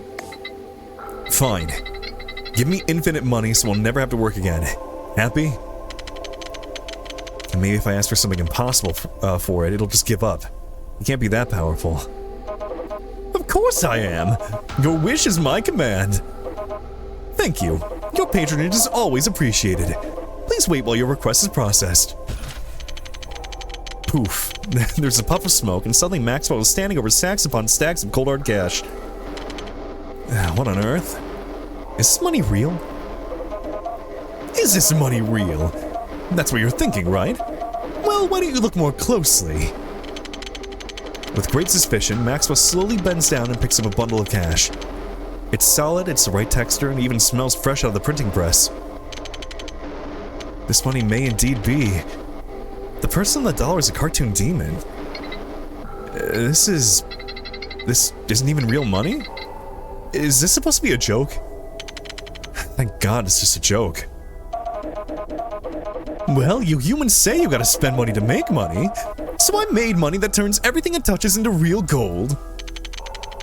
Max looks at his hand and sees that his fingertips are solidified. They shine a pure gold that spread down his hands like syrup. Each inch touch is immortalized in a fixed position.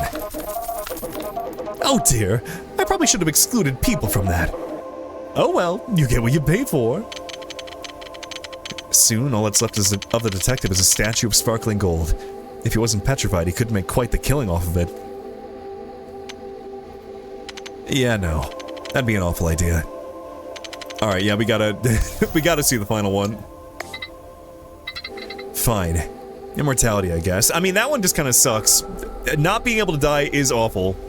Especially if you, like, if you continue to age, you'll eventually just become, like, a skeleton. Like a living skeleton who can't move. I doubt he's actually powerful enough to grant me immortality. Immortality? Oh, that one is easy! Thank you. Your patronage is always appreciated. Please wait while you process. The cord wrapped around Maxwell's arm tightens its grip, squeezing against the detective's flesh to the point where he can't even bend it. Then, as if the needles of fire begin pressing out from under his mortal coil, his arm begins to burn. Radiating from where the cord first punctured him, a boiling sensation coats his entire body.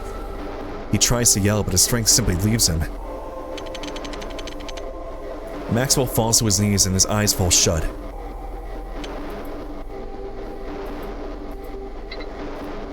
Dude. Wait, are we not like wait, is that real? Are we actually gonna like continue now?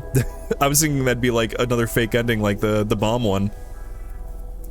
Detective. Oh no. Oh, we're actually immortal.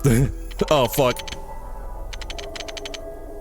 Maxwell jolts awake, sitting up straight as if he was just woken up from the most refreshing nap. The phone's also gone from his arm. It's as if it had never been there. Thank goodness you're okay. I thought we had another casualty on our hands. You were cold to the touch and... Oh no, we're dead! We're immortal and we're dead, I think, maybe? If we're cold, like... Are we just like a walking corpse now? Like we can't die because we're already dead?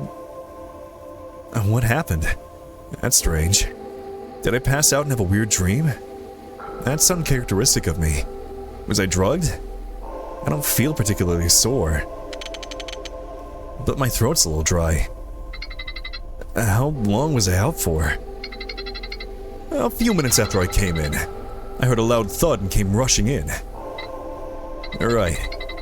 I don't know what caused my blackout at the moment. It could very well be related to the case. I really need to get something to drink. Your brain can only hold about 2 zettabytes of data, so over time you'd stop even being you as your brain starts to rewrite and change your personality as you lived. Life experience change.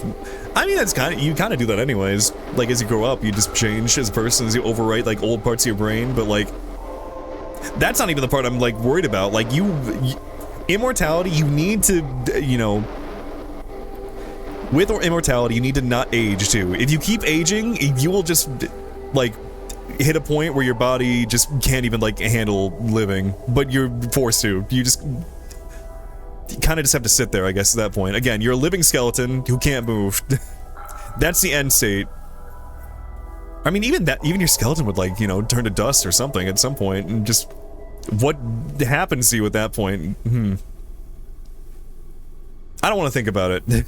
It's a hellish existence. If you're a crab and just keep molting bigger, I mean, maybe, yeah, you just have to remove your skin every couple months and just keep getting bigger and bigger. There's probably art of this somewhere. Just some macro commission where you just keep molting like a crab.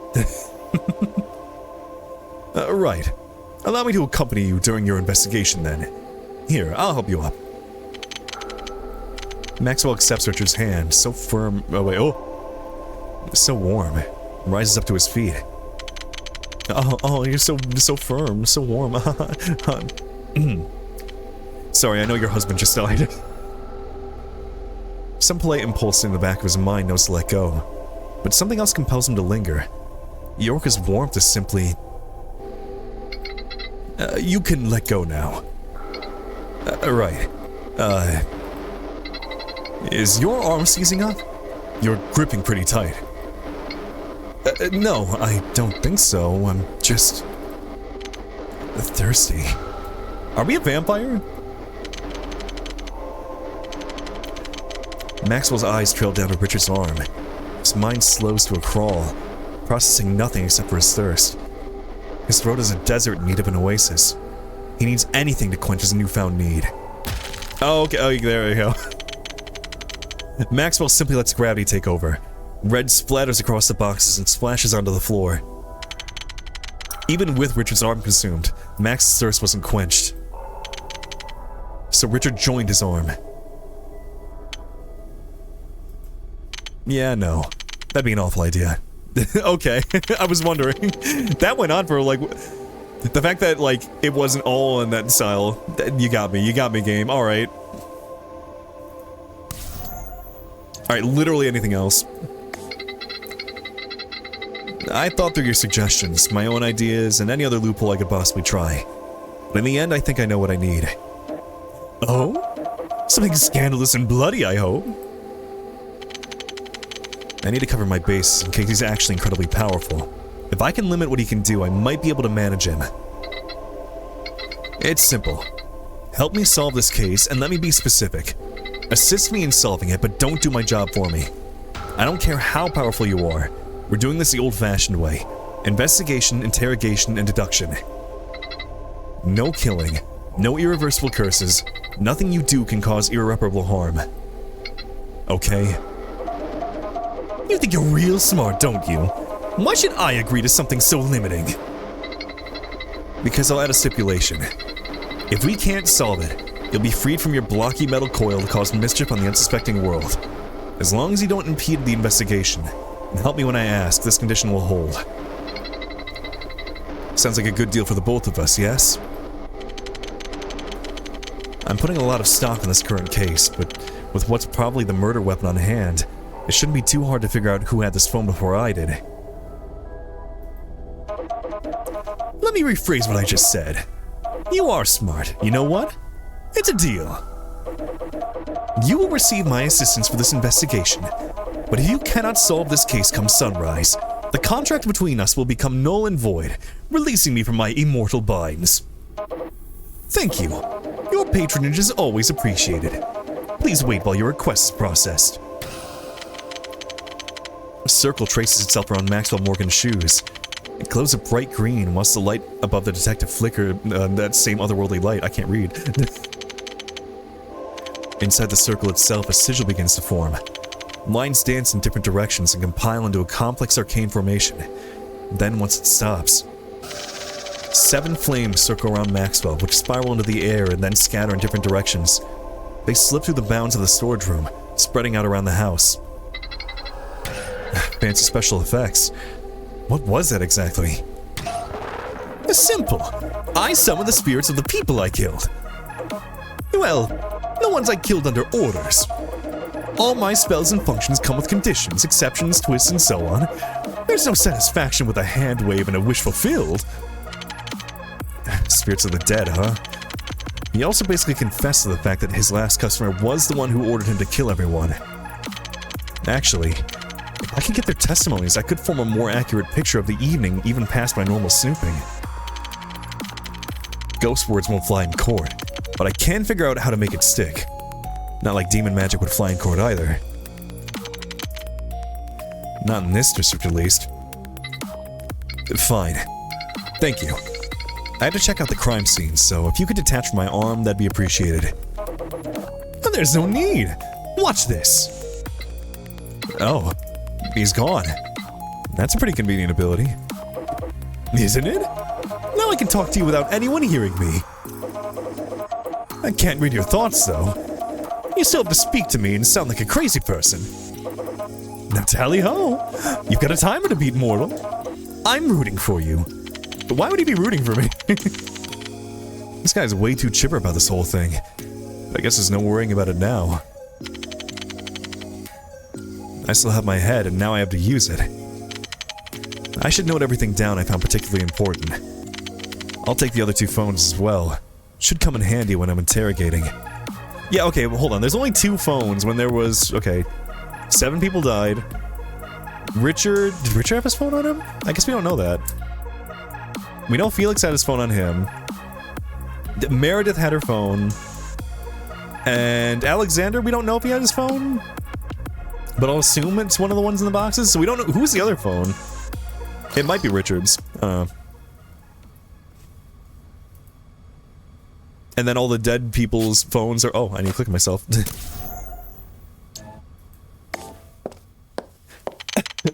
Oh. Become like an ace attorney. I mean, if you can get a parrot to testify in court, I'm sure you can get it to stick. It'll be fine. Again, just go to a district where they believe in ghosts. The murder scene is in the dining room. But first, I need to speak with Richard. Curly, welcome on in. Thank you for the follow. I'm just thinking about that one. Oh my god. This is like semi-related and just dystopian, but like, didn't they like have the defense for like somebody who like, oh, Cynical, thank you for the follow as well. There was somebody whose defense like made an AI video of the person who got like killed in like a car crash, and like the AI was basically saying like, oh, I forgive you, it's fine. It's fine that you killed me, don't worry about it. That was the thing. We should just abolish AI already. Like, we don't need it. Don't use AI. It's stupid, and you're smelly if you use it. I'm just, you know, maybe it's a little harsh, but you shouldn't use it. At all. Like, for anything. Ever. It takes way too much energy, and it's stupid. Anyway. That's my TED Talk. The judge publicly shamed them for it? Fucking good. You should be shamed for it. Just like a murderer being like, oh, it's fine. You should have killed me, actually. It was a great thing that you killed me. I really, you know, I really wanted to be murdered, actually. And you should let him go. It's fine. The murder scene's in the dining room. But first, I need to speak with Richard. Richard, you waited for me. Of course. If you were to run into trouble, it would be prudent for me to be within earshot. I can't speak. So did he hear me talking to the phone? You have a good point. Now then, was there something you needed? Yeah, I'm curious about all the phones that are not here. Most of the phones are missing from the box. Did you not collect everyone's phones? Ah, this is quite embarrassing, I have to admit. Every year I confiscate the phones and I try to hide them in a new place. But the guests always seem to find where they're hidden, no matter how creative the hiding spot. It became too difficult to enforce, so we don't even bother anymore unless someone pulls their phone out in the open. Then, whose phones are these? They were the ones still in the box at the time. The higher end one either belongs to Meredith or one of the guests. I have no clear idea who the second one would belong to. I don't think I should show him the Necronomicon. It'd be too much to explain when I'm supposed to be the one asking questions. Besides, he could be the culprit. Then yeah, I shouldn't talk to him about the Necronomicon. Did someone bring the demon to the party? I like that. Did anyone have a particularly strange phone? Maybe something that resembled more of a disconnected landline? Not to my knowledge. Did you find a landline in the box? Forget it. It was a strange question and a weird line of reasoning. Understood, but I suggest that you keep your intrusive thoughts to a minimum. Don't worry. I can be your intrusive thoughts. Or would they be extrusive thoughts if they came from me? Obtrusive. Extrusive refers to geology. Pardon? Sorry. I was just thinking about a rock in my shoe. Good catch, good catch. Yeah. A furry visual novel, we got the Necronomicon involved? Yeah. There's a hot orca man, there's a hot bird man too. There's also a big owl man we haven't met yet, and I'm very excited to see him. Alright, Felix, where is he? Let's talk about Felix. When was the last time you saw him? If he died, there should be a body somewhere. It is kind of wild we haven't even seen the, the bodies yet. Or, the crime scene. We don't even know, who is, the dead people. I feel like that's an important, part of the case, you know? Aside from my brief scolding of him, I don't remember seeing him for the entire party. At the very least, he hasn't entered the foyer after I spoke with Meredith. Or spoke. I had thought he was in the dining room, but apparently not. Then again, could have moved during the blackout. I did give him his phone when I talked to him, so he should still be carrying it. Okay, so that's confirmed. We do know that Felix had his phone. That's enough. It's about time to check out the crime scene. Don't think the bodies are staying in one place for long? I mean, we did just bring back their spirits, and we are definitely going to talk to them. If possible, could you point me in the right direction? Also, I ask that you keep an eye on the other two. Just make sure everyone's together so that no evidence can be disturbed. Of course. The dining room is down the stairs and to the right. I mean, we only have 4 suspects, so I mean, that's not too bad. Hold on, can I click on this? Wait, walking into the room, Max is immediately met with a thick stench of blood and liquor. The metallic smell pierces through the mellow and fermented hints of various fruits. It even has a punch of spilled gastric acid pocketed throughout the poorly lit room. Hungry yet? Can I just oh wait. I can just ask him about anything? You know, blood is very rich in iron. But it'd be so healthy for you. He wants me to eat the blood. Maxwell takes in the freshly red-painted dining room. Several bodies which have been sliced, cut open, and dismembered are spread across the room. One seems to have been cut by a broken wine bottle, given the blood-stained and partially shattered glass between the corpse's head and torso. Yeesh. I'll have to bill Meredith for a traumatic exposure fee. You certainly lack subtlety. You killed all these people with a simple wish? Oh, please. There's nothing simple about a wish. Wishes need unpredictable rules, convoluted twists, and devilish traps. You gotta earn that brief glimmer of victory before spending the rest of your life in a bitter regret.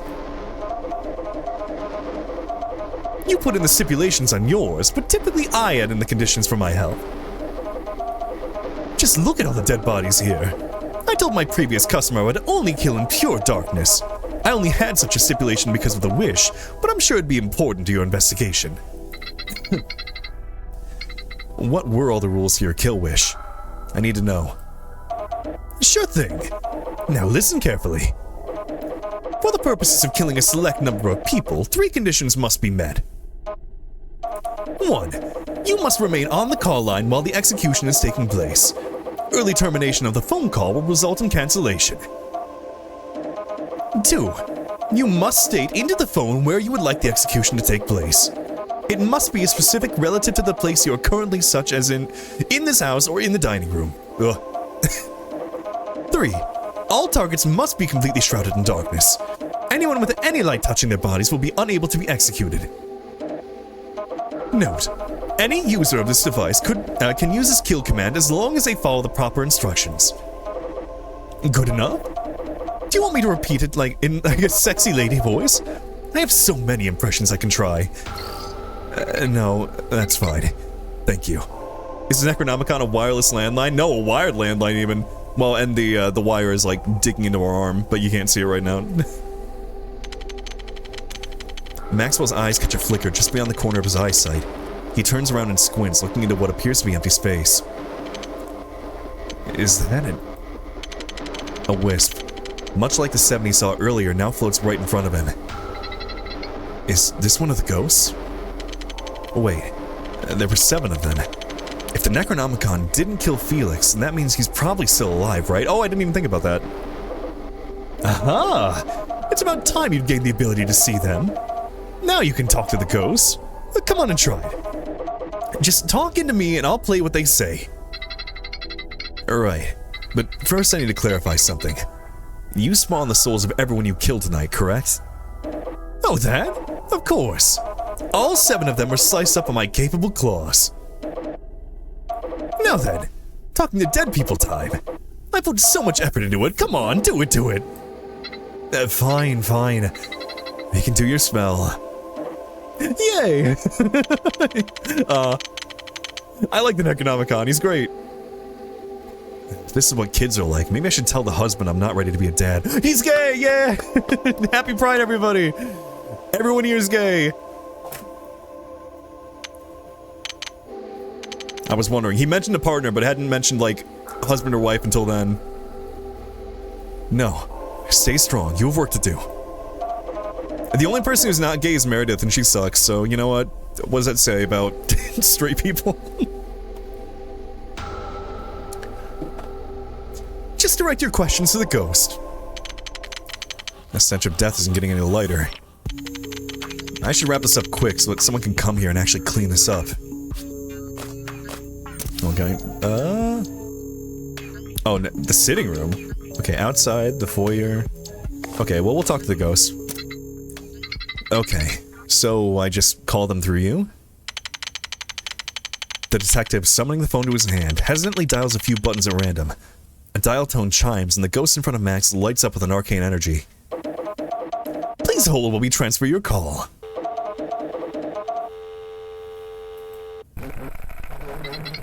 I can't understand this. That's strange. Did I kill them so dramatically that they've lost their sense of self? Damn, I'm good.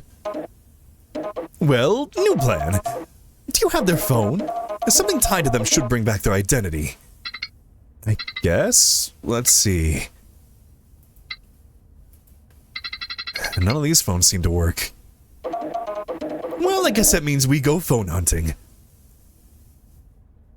Thought we may be- oh no, we're not the baddie. We are a detective who was called in to investigate the murder. But we did come across the Necronomicon, and apparently someone else used it, and they're the one who killed everyone here.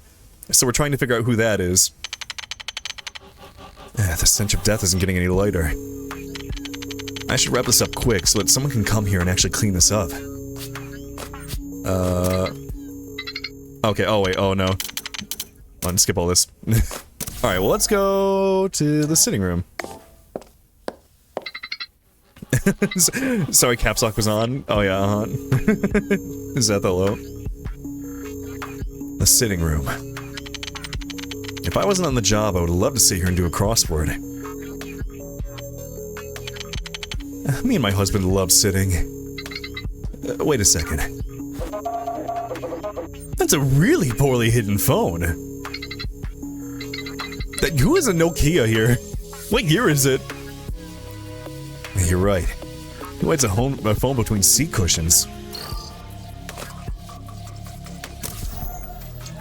Okay, is that it? Okay, well, we got the phone. There's nothing else here yet. Let's go check out outside. 90s easy, but everyone has cell phones. I think people have smartphones here. This might be modern. That's a really old phone. Meredith, Richard, and Alexander are all talking out here. Feel a little bad making them wait here. What needs to be done needs to be done. Oh! It was like taking a second. What do you need? How you doing? How are you holding up, champ? There's at most 5 years of difference between us. Don't call me champ. How old are you? 27. Then there's 10 years. Strange. Thought there'd be a much bigger gap. Honestly, I thought you were younger than me. Maybe I was just thrown off by your... Go on, Alexander. Say it. Never mind. I shouldn't run my mouth like that. Sorry. Racket, hello, burner phone. You know, yeah, it could be a burner phone. It's alright. Is this your phone? Yeah. I really should get a newer model. The phones are so expensive. Besides, I only use it to make calls and my workplace has me using a pager, so barely gets any use. Actually, saying out loud is convincing me that I don't need an upgrade. If he changes his mind, you should send him my resume, Maxie. Like I subject anyone to that. What? How do I say that? Excuse me? Forgive me. I was just thinking about my husband. His phone is getting old, but I never want him to suffer through all the expense of picking up a new device. Some say being frugal is a virtue unto itself, you know? Yeah, you know what, you're right. Personally, my phone is fine. I don't need an upgrade, but I'm still paying it off. I think I have another year left on it. Christ. Now I'm just speaking out of my ass. We haven't learned about you yet. Do you like boys? Shakes you, grabs you. How do you feel about men? Alright, Meredith. More questions? How thrilling. How are you holding up? My house is a murder scene. What do you think? Poorly? Answering rhetorical questions doesn't make you unique. It makes you annoying. Is this your phone? Oh, why, yes it is. Would you mind returning it? Not yet. Be mean and rude. No, I'm being mean and rude. She might be lying. But I guess I don't know why. She refilled her drink. It was, like, down here before. Also, it's, like, orange now instead of red. At least I think that's how it was before. Maybe I, like, just saw it wrong in the other room. I couldn't imagine why you need it for your investigation, but no matter. She seems mad that I said no.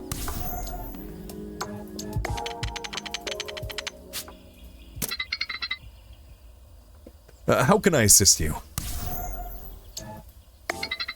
How are you feeling? Uninterested in this line of questioning. Better not to poke the bear.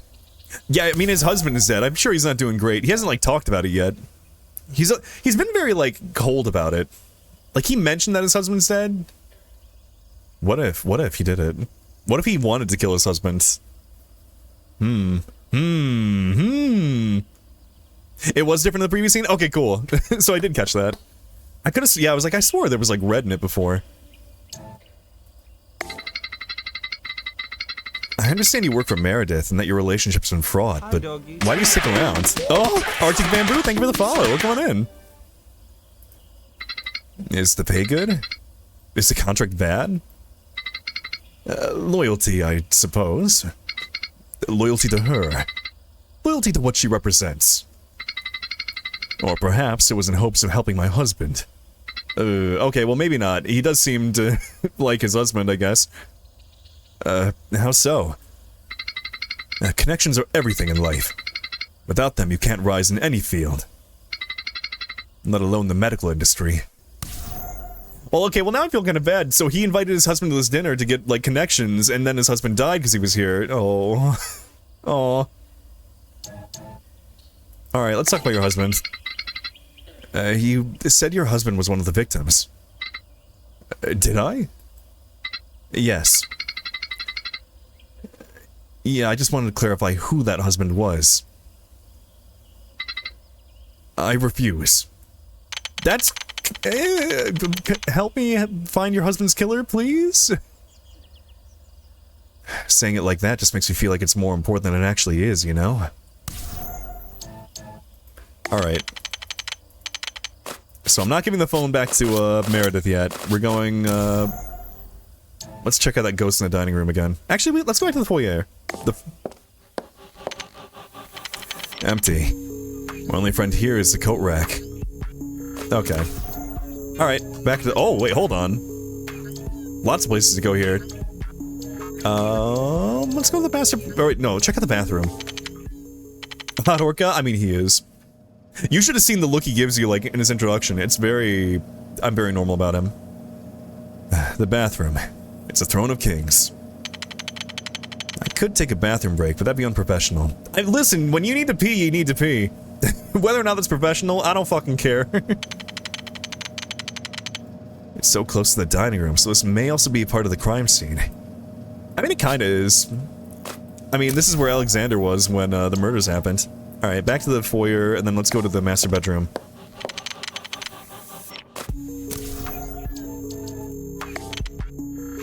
Wowza.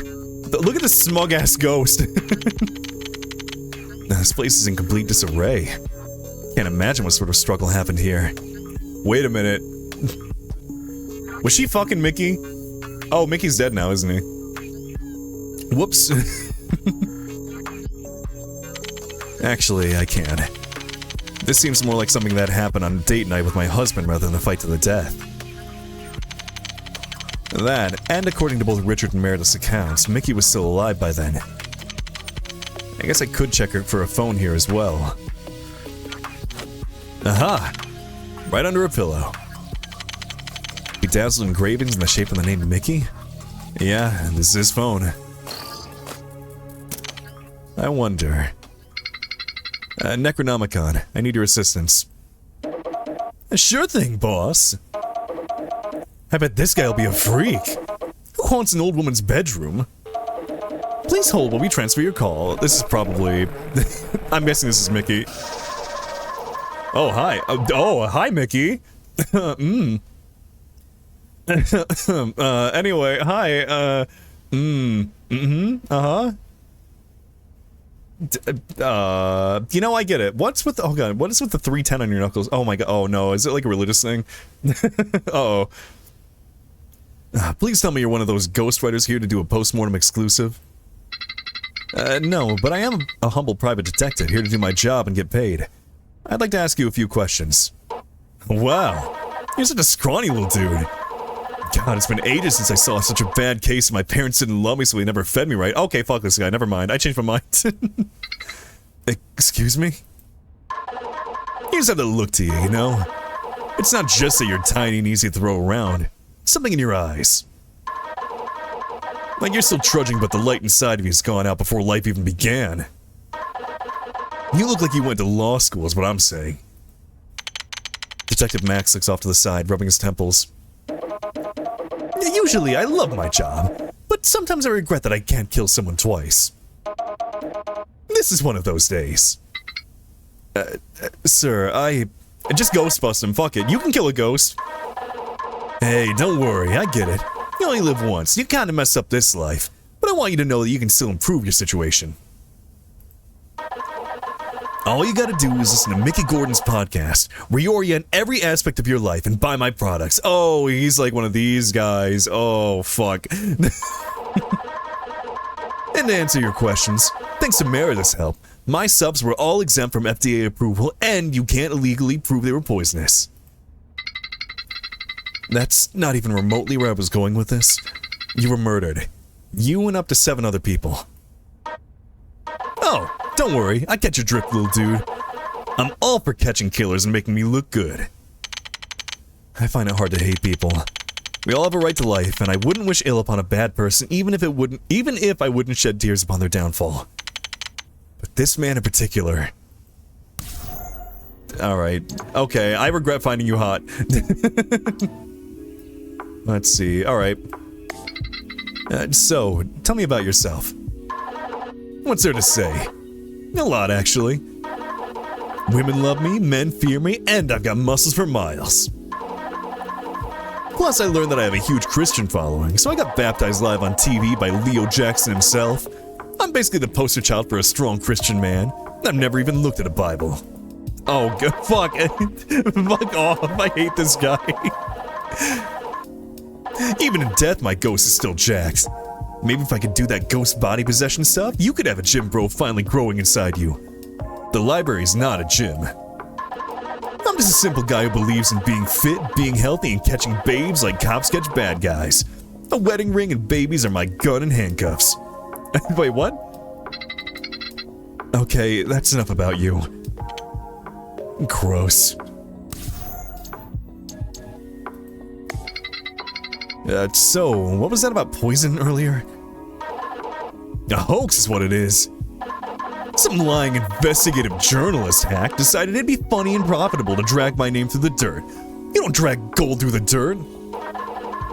The nutritional supplements I sell on my radio show, in stores and otherwise, may not be FDA approved, but they are Mickey approved. People should put their faith in me, not some money-grubbing food government agency. Hell, even I've used the subs once, and look at me. I'm still fit and healthy, save for some cuts. Yeah, wait, hold on. What? Like, what happened to you? Have you been, like, scalped? I'm trying to, like, tell. I see... Is that blood up there? I can't quite tell yet. Because I think the other ghosts are, like, gonna show their, like, battle damage if, like... The owl guy basically has his, like, ribcage exposed, I think. Oh. He doesn't even use the products he's selling as a nutritional guru. I bet the only reason you're asking me about this is because your mind was poisoned by Hamilton Green. I don't even know why Meredith still invites me to these events. All he does is hang by the fireplace in the foyer and plot to take over Meredith's seat of power. I bet he thinks he's so smart with all the dirt and dead bodies he knows about. So, what's your relationship with Meredith? She's literally a goddess on this earth. You know, most women aren't super smart, but she's more than a woman. She's Meredith Eloise. Yeah, me too, buddy. I hate this guy. She helped me grow my wonderful fan base and launch my bustling vitamin supplement business. I'm a hot commodity, and people can see it thanks to how smart she is. Not only that, her husband's a pretty lucky guy. The babe is smart, and she's a 10. The husband isn't even here, though. Wait, he could be a suspect too, actually. If she was my girl, let's just say we'd have a litter of kids. Straight people. You don't have to use childbirth as your point of comparison. So, can you confirm something for me? You were meeting with Meredith here earlier today, correct? Yeah?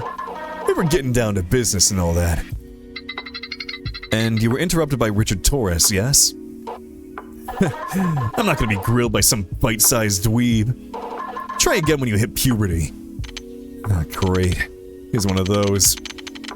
Looks like I'll have to find some kind of info to shock him into compliance. How you feeling? How you feeling about being dead? I shouldn't ask questions I don't want answered. You know, I'm honestly relieved that I'm dead. It means I died a martyr to men everywhere. He just started talking, and all I did was think about asking. Alright. Even if I don't like this man, I feel like I have to ask. So, how did you get so fit?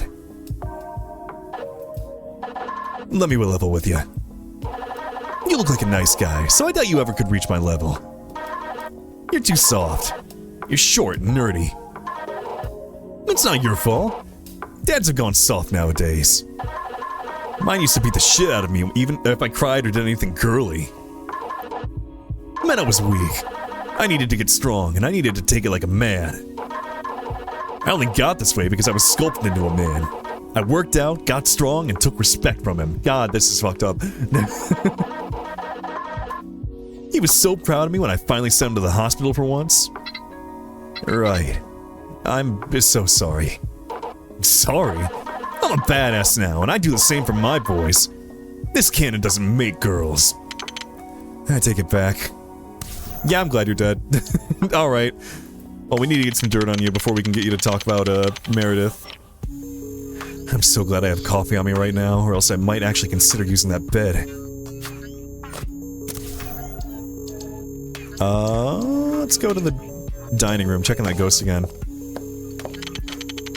The stench of death isn't getting any lighter.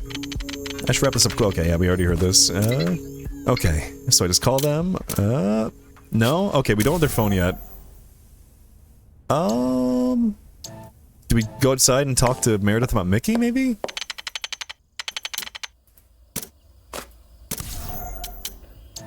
The master bedroom. Here we go. While looking around, I found Mickey Gordon left his phone in the master bedroom. Yes? What about it? I also saw the state of the bedroom, so I need to ask, did you have an altercation with Mr. Gordon? Her face looked almost relieved when I said altercation. Interesting. Altercation? Heavens no! Would he have returned to the party if we'd fought? I'm sure that even Alexander could attest to this evident truth. Then it must have been an affair. The room was in complete disarray, so I could hardly imagine what else could have caused it. Nor the alleged argument you had with Richard. Oh, her drink did change again. Yeah, no, it's like very, very bright green now. How did you... No, that's... You miserable little wretch! This conversation is over. I do love that she does have a new drink every time you see her. It's great. If you tell anyone about this, I will bury you. Now I'm certain of it. Maybe I could get some more information out of Mickey's ghost with this. Wait, she's actually walking away. Uh-oh. Meredith, Richard, and Alexander. Okay, yeah. Let me... Okay, nothing new from you. What about Richard? Richard might have something. Master bedroom. I saw the state of the master bedroom. How did it get that messy? I hadn't gotten time to clean it before the party. But seeing as it wasn't going to be used tonight, I assumed I'd have more time. Then why did Meredith call a meeting with Mickey in that room? Well, she wasn't aware. I don't think a mess of that scale would be something she wouldn't be aware of. Not only that, she would have been the one to make that mess. Was Meredith Eloise having an affair with Mickey Gordon? This seems more like a question for her. I did, and I want to know why you weren't forthcoming in this testimony. Or in your testimony, bleh. I can understand her not telling me, but why you? It's none of your business. That's all there is to it. Alright, well, I guess let's go back and talk to Mickey again. No. Back up. Go back to the foyer. Oh, new ghost. If Hamilton hung around here all the time, maybe his phone's here. Tossed in the fireplace? Must have had to hide it quickly. And Necronomicon, do your thing. Sure thing, boss. Please hold while we transfer your call. After dying and being brought back as a ghost, I've thought of the perfect lucrative business venture we could go into together. I'll let you in on the ground floor and even give you a loan if you can help me out. I just have a few questions about tonight. That's got nothing to do with my offer, buddy. Just think about it, Kay. Are all the people here gonna suck?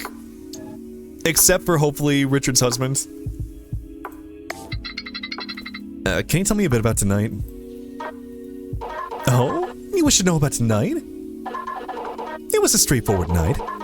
The party happened, and I stuck mostly around the foyer. I had a nice conversation with Richard, watched him go upstairs, and then he, Meredith, and Mickey returned together. Wait, is this Richard's husband? Oh, fuck. Did you notice anyone else? No. I don't pay much attention to anyone I don't despise, so I'm not the person to ask. But what's interesting is the conversation Richard and Mickey had afterwards. Oh? Are you interested, detective? Ask me about the secrets of this place and I'll tell you. So, what's the deal with Hamilton? Hamilton Green? Well, I work in medical insurance and we pride ourselves on our profit margins. You wouldn't believe how much money I make alone off of rejecting erroneous claims. I hate this guy. I'm glad you're dead. Fuck. People buy insurance and think I'll just give them out a blank check. If the Owl Man happens to be a piece of shit, I'll be so crushed. But we only offer those checks to the people who've earned it. High denial means the people in need get what they truly deserve.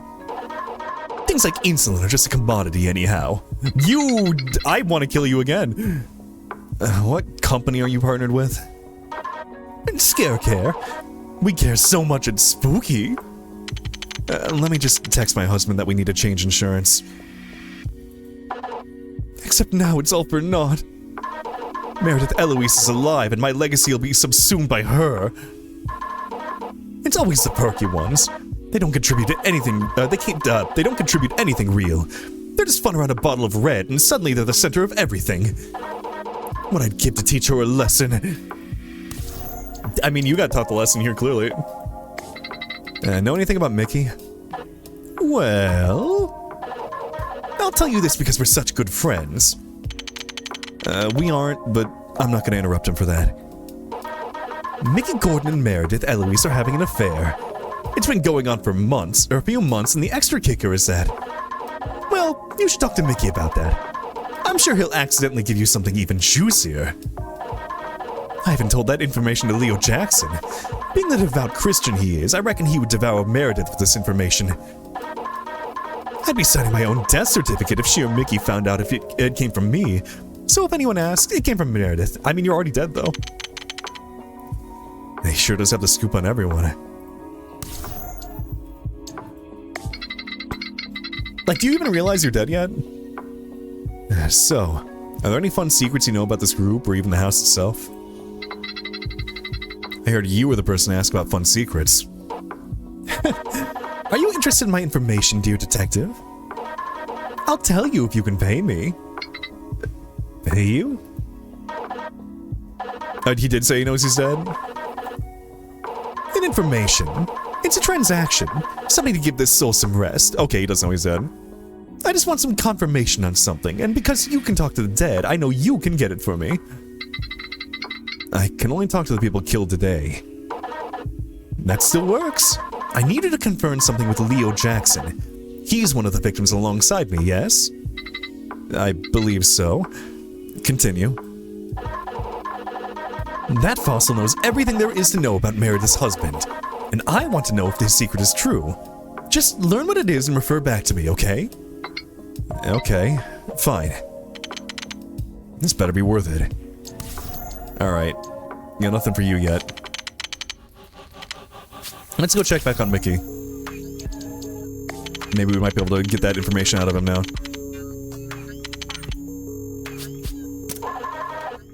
Hey, what's up, Buttercup? Just have a few questions. Also, you should probably know that Meredith confessed. Huh? She told me you and her were intimate. Yeah? What of it? It's pretty dope, right? I got a rep as a freshly converted man of God, but I'm still a hot-blooded man. You're right. I think the whole world would love to know about it, too. I'm sure that'll do wonder to yours and her reputation. Oh, wait, you're not serious, right? I was just kidding about it being cool. If Meredith's husband knew, or even worse, if my fans knew I wasn't a good Christian boy, I'd die twice. This is a really good sprite. They might start thinking I deserve to die instead of being the manly savior who died for trying to protect everyone. My optics are people too. Maybe, but I'll need to know you're acting in good faith with me in this investigation, okay? Answer my damn questions and I won't speak ill of the dead. Right. Anything you want to know. Alright, Meredith. So, what's your relationship with Meredith? Okay, we got this bit. Should launch my butts environment? Yep, hot commodity. Husband pretty lucky guy. Litter of kids, stray people, Is that why you slept with her? Yes. Please don't tell this to her husband. He scares me. But you're already dead. Just help a homie out here, please. We are not homies. Fine. So, can you confirm something for me? You were meeting with Meredith here earlier today, correct? Yeah? We were getting down to business and all that. Oh wait, hold on. Yeah, we already... Oh yeah, he caught me well. Or he caught me, well, finishing a set. Then he went on a rant about how he went out of his way to make sure I was RSVP'd, and that if he knew I'd do this, he would... Wait, no! Fuck off! Wait, no, you can't be, no, fuck, no, you're not the husband. Oh no. This is Richard's husband. Oh shit. Oh, fuck off. Alright, Richard, you're canceled. I hate you now. If this is who you're married to... Wait, hold on. He RSVP'd you? Did he do that the day of the event? Yeah? Are you married to Richard Torres?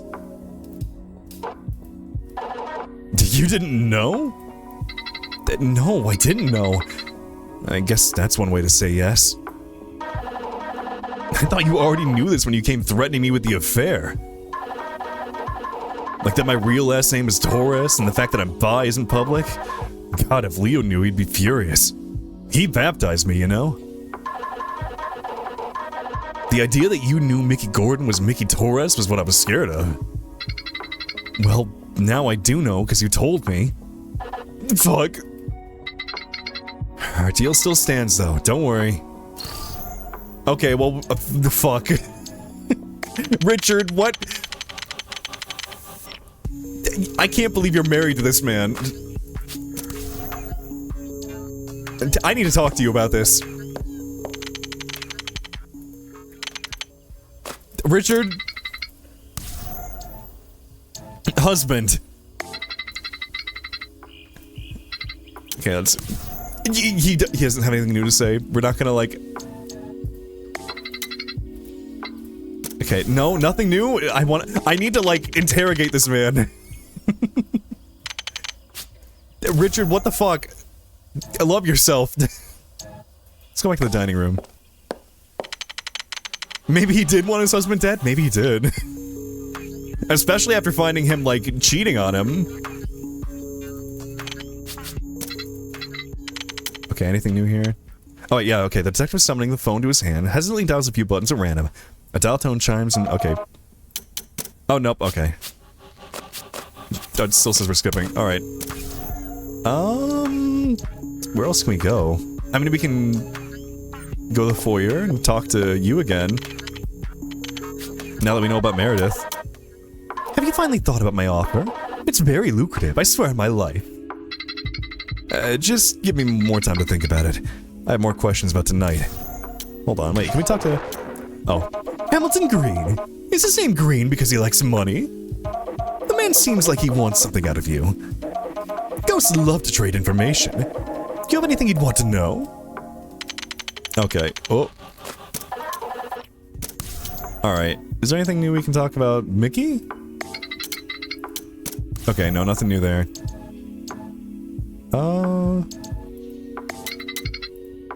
Yeah, nothing new there yet. I guess we should talk to, Meredith about her husband. Yeah, maybe there's someone new in the sitting room now. Let's check. Okay, no one here yet. I hope we get to meet, his husband. Alright. Meredith. I want to talk about your husband. Or Hamilton? Okay. What's your relationship with Hamilton Green? Hamilton. He's unimportant to me. He's rich, but more of a spider. He catches smaller bugs for me, but I could see myself squashing him if I wanted to or had reason to. He's not annoying enough to destroy, but not useful enough for me to see him otherwise. Brutal. Okay. Well, anything new here? No. Okay, nothing new there.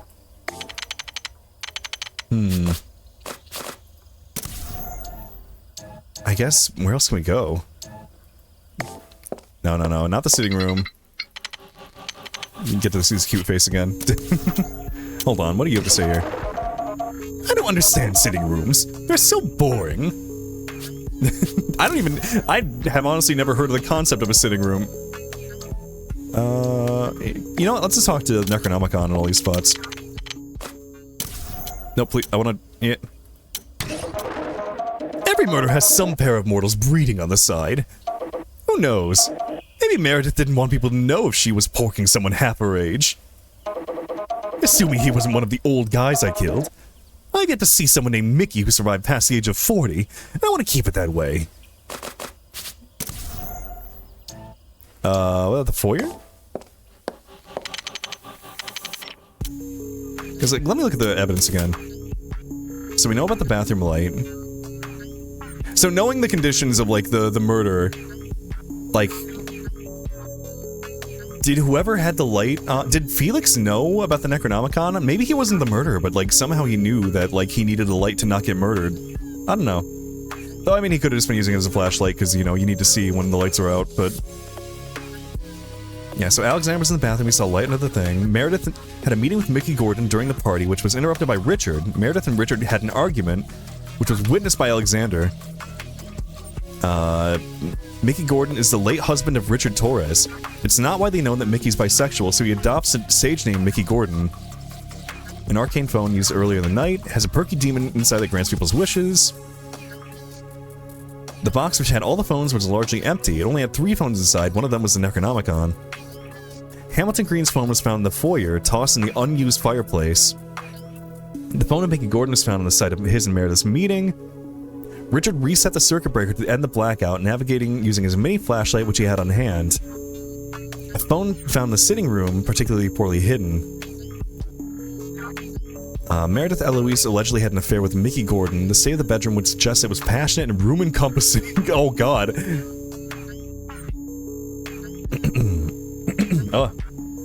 Phones were confiscated at the end of at the beginning of the party, but nearly everyone in attendance secretly recovered their phone to use throughout the event. Everyone except for Alexander, basically. Well, okay, so we know one phone was Alexander's. We don't know who the other phones was. Must remain on the call while the execution is taking place. Early termination of the phone call will result in cancellation. Stay into the phone where you would like the execution to take place. So they said the dining room. Which I assume means they weren't in the dining room. All targets must be completely shrouded in darkness. Anyone with any light touching their bodies will be unable to be executed.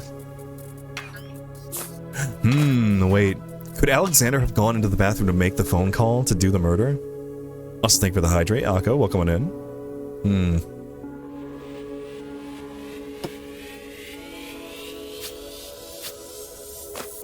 It would be really... It's very convenient that he left right when the murder happened. A death note with cell phones, basically. Alright, is there anything new that we can get from you? Alright, let me just skip through all the... No, nothing there. Nothing new about Hamilton, I'm guessing. Nothing new about Mickey. Okay, we just need to get the secret on, get the information about Meredith's husband. Let's talk to Mickey again. See if we have any, like, new information that we missed.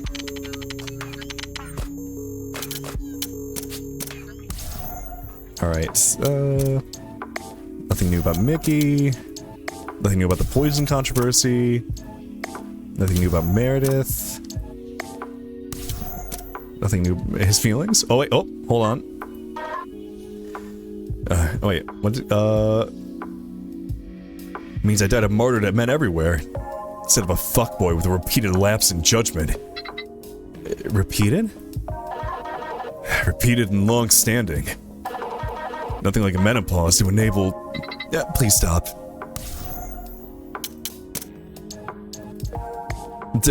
I was expecting something like new there, but well, I mean, I guess we've learned that Meredith is going through menopause. All right, let's go. Let me try the dining room again, just in case.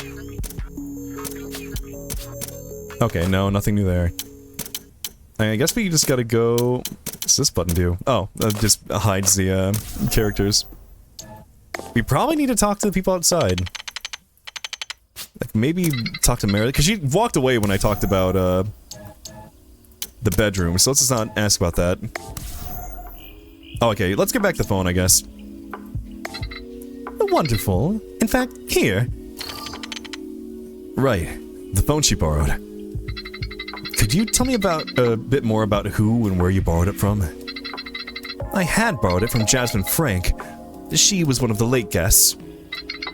She was a damn good surgeon, too. The Academy of Medical Sciences wanted to have her hands involved after her death and enshrined it in Ultra Science, you know that?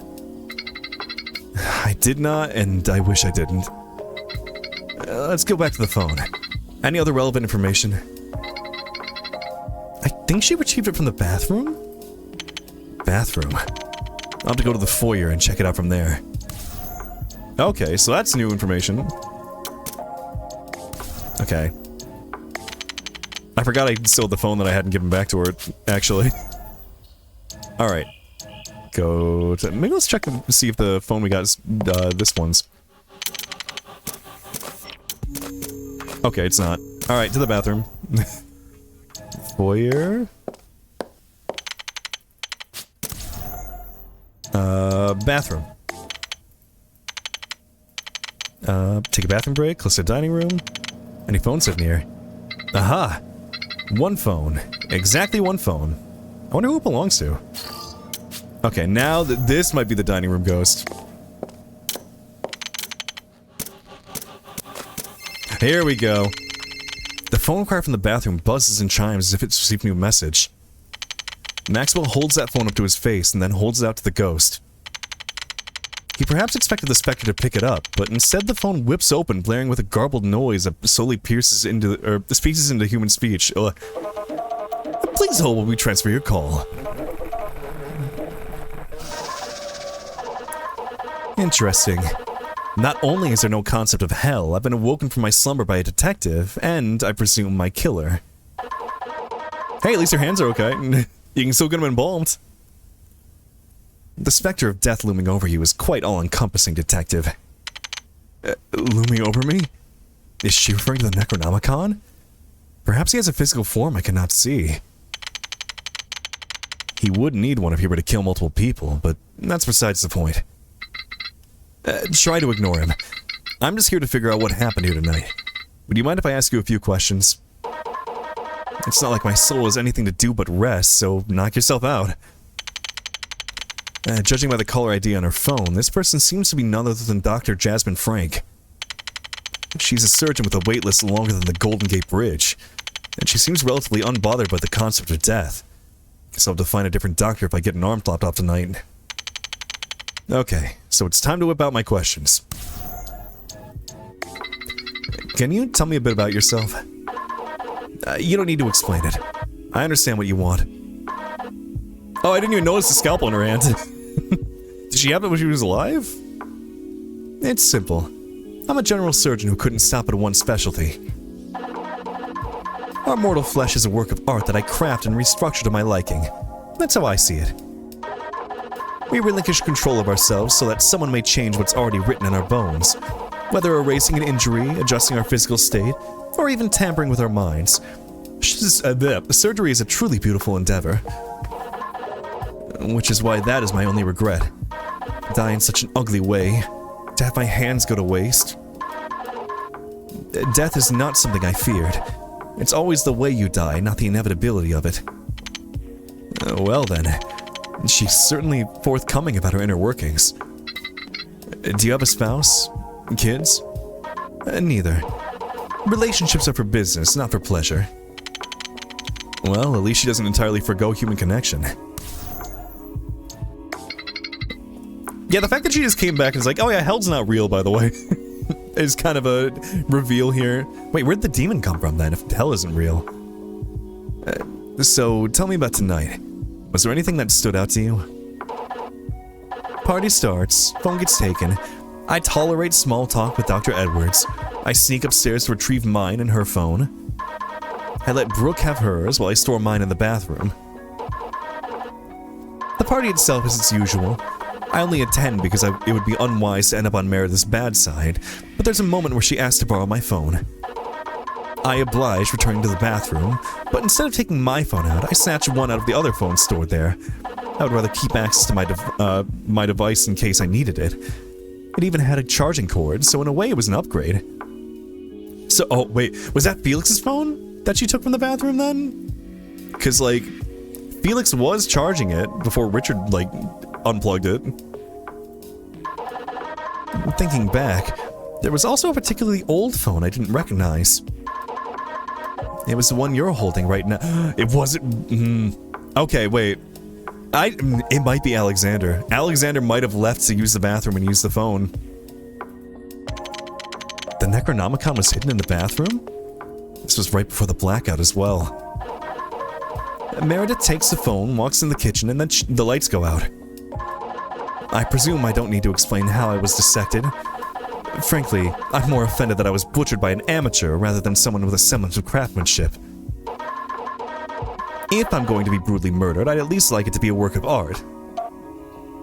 Human? I mean, listen, you know, we just need an encompassing term for everyone here. There are no humans, so I mean, they might as well call themselves humans. Hey, I'm artful, aren't I? It's abstract and splattery. You think so, right, Max? I deal with corpses in my job, but I don't exactly like to think of them as art.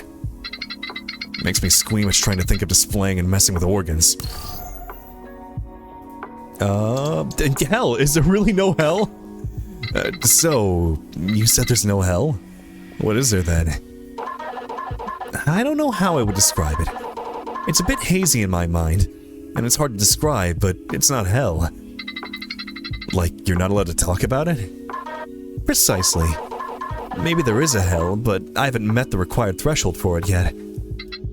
Maybe. Who knows? I mean, there must be a hell, because, I mean, the demon came from somewhere, right? Alexander does have a potential motive for all of them. I mean, you know, we could look the other way, if it was Alexander. Except for the Owl Man, we do need to charge him for that crime.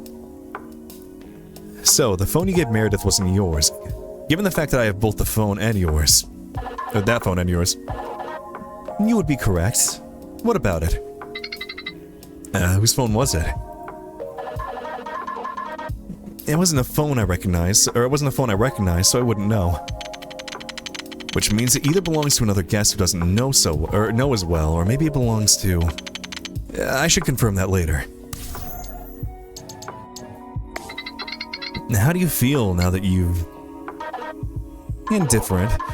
I'm surprised you have the confidence to ask a dead woman her thoughts on death. Is there someone I could deliver last words to? Someone who needs closure?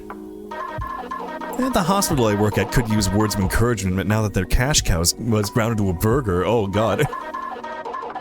Oh, please inform the Academy of Medical Sciences they can still enshrine my hands if they're still presentable. Right. Maybe not. Phone locations? Do you know any other good spots the other victims' phones would have hidden, or the other victims would have hidden their phones? I can't speak right now. It seems their souls got a bit liquefied with all that trauma and gore, so I need their devices to cobble them back together. Right. I guess there's Leo.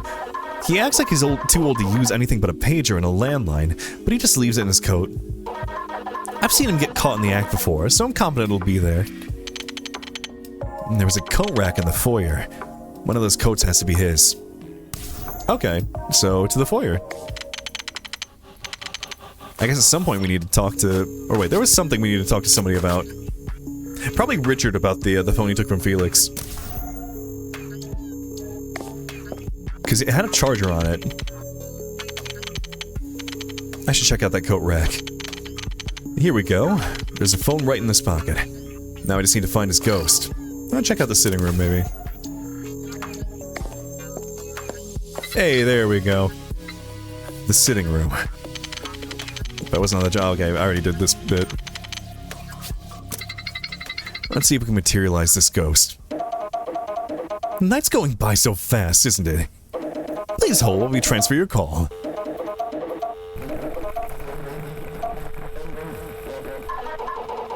Okay, yep.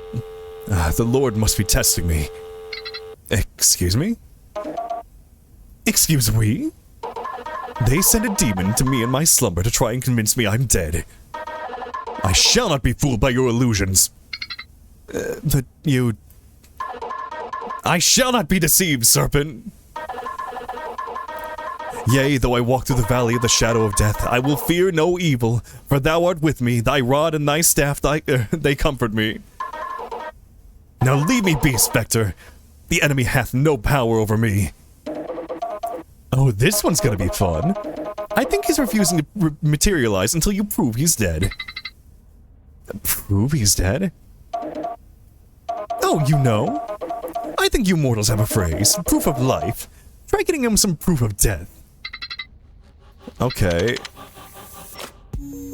I mean, the proof would be in the dining room, like his dead body, right?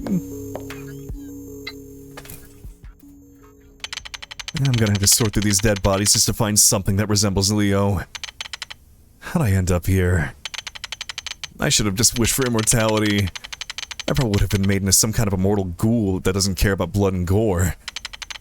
But I reckon I'd go home in a trance and kill my husband, only to come to my senses as I feed on him, life draining from his eyes. Trudging through the blood and cartilage, Maxwell spots a body that is somewhat untouched by the mayhem. Leo's body is cleanly cut in half. His hands are skinned down to pulpy red flesh, and if it were not for his anguished expression, you might even mistake him for sleeping amongst the dead. That's crazy. What the fuck happened to all these people? It takes a few minutes for Maxwell to acknowledge what he must do. He makes a quick stop to the kitchen and shops for a knife. I need a knife that's serrated. Straight edge would have a harder time sawing through the flesh. Are we cutting off his head? It would be cleaner, but I don't need clean. I need this to be over. Right. I should put on some gloves so I'm not getting my DNA all over this crime scene. I mean, I guess the bodies are so fucked up that they wouldn't be able to tell that I did this. He returns to the body once he finds a robust enough bread knife and a pair of barbecue-grade black nitrile gloves. A fucking bread knife? I'm just so sorry about this. Detective Maxwell steals his resolve and begins the grim task, trying his best to keep his mind as distant as possible from the gruesome sights ahead. What the hell, Detective? You look so dreamy like that. All you're missing is a freaky mask and you'd be so ready for a night out in the town. Shut up. I love these little Necronomicon emojis. Seriously, just stop. You know, after you fail to solve this case, you and I can spend some quality time together. Hell, I wouldn't mind you having a go at my new body with a bread knife. Oh. Kinda freaky. Ooh. And now I have a disembodied head.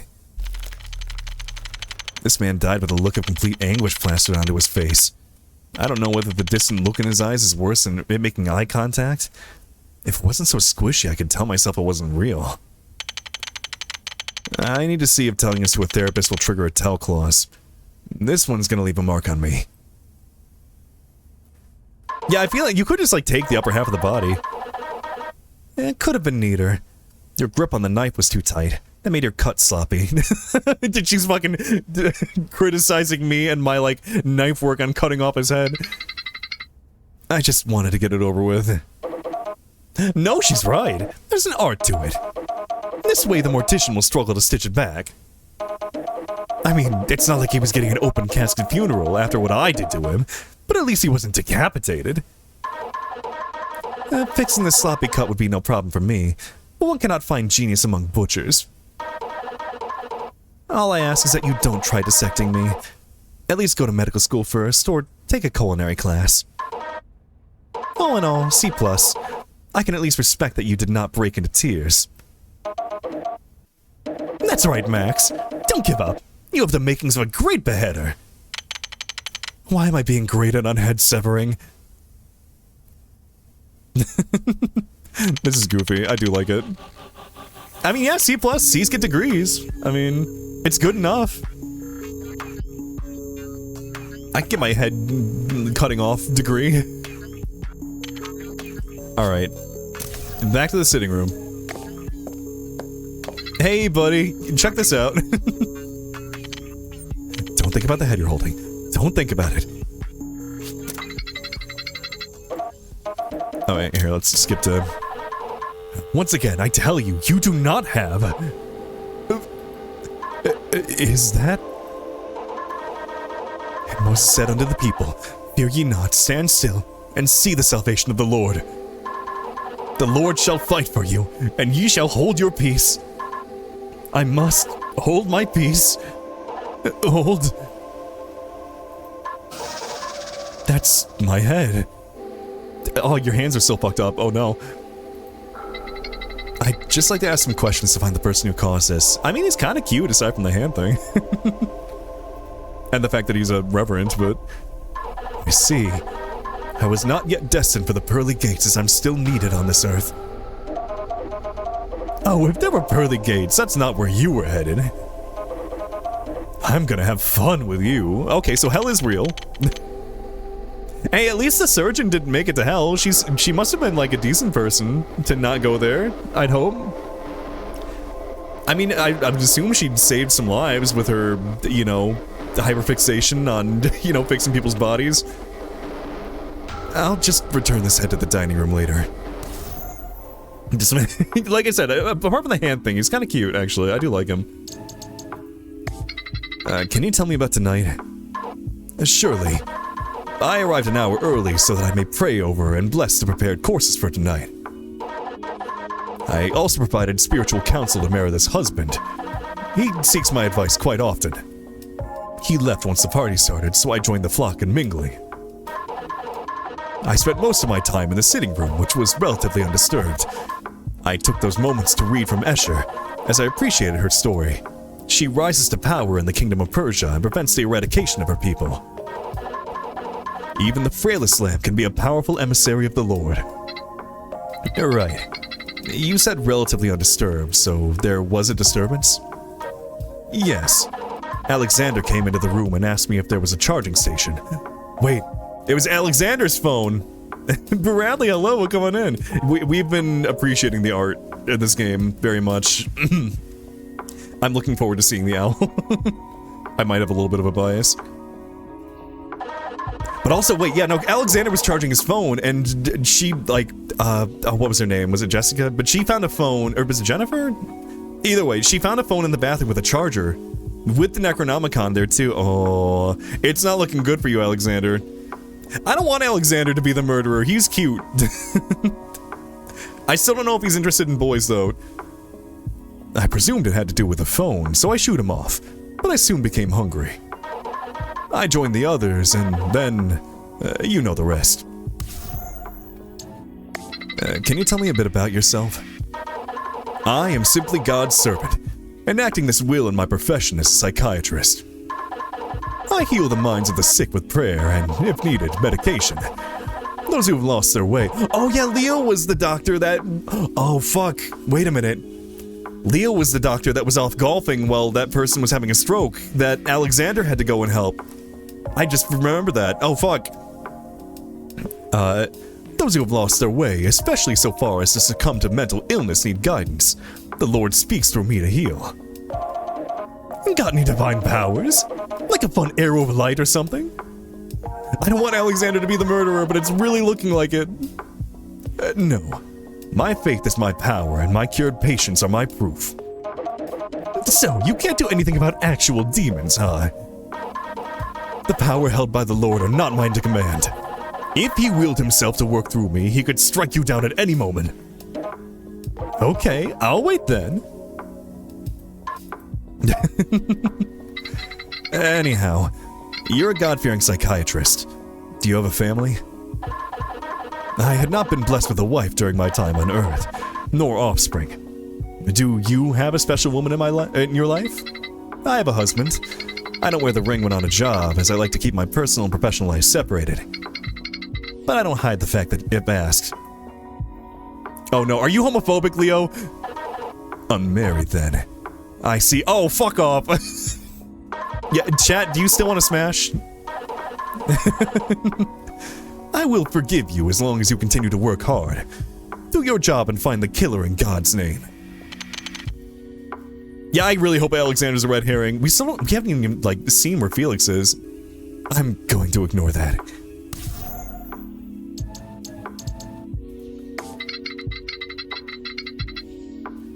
Can you tell me anything about Meredith or your relationship with her? No. Pardon me. I see a serpent for what it is. You simply wish for dirt, don't you? I wouldn't say anything to harm Meredith or Mickey, so you ought to change your line of questioning. I hate to use this as a tool to convince them to be helpful, but... not even knowing that they're having an affair? A repeated lapse in judgment isn't enough to shake my loyalty. Do not test me. Shit. I'd need more. I see. You're not aware Mickey is married. Married? I'd imagine I'd know if a woman was in his life. Oh, fuck. Oh, yeah. He didn't know that Mickey is bi. He's gonna be so upset about this because he baptized him. Richard Torres. Mickey's name is Mickey Torres. That's... legally, that's his name, but that's not why. Wait.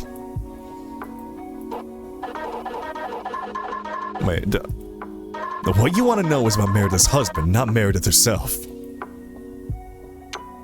Windmill dunk this homophobe. I'm glad we're like weaponizing homophobia right now. I guess spite wins out in the end. There is no use being loyal to the serpent. Yay! Talk to me about the husband. Meredith's husband. Yes. You're aware of the typical employee of this estate, I assume? Yes. They tend to skew younger. Well, due to a severe and repeated lapse in judgment, they sometimes skew below the... It's not true. It's sometimes skew below the age of adulthood? Oh, no, do not. Oh, hi, Mark. Can we kill Meredith's husband if that's the case? I hope that's not the case. I hope it's just cheap labor. I hope that's what's going on here. They work part-time and off the books, of course. It's to build experience in the workforce, but it's also because of the man's preferences.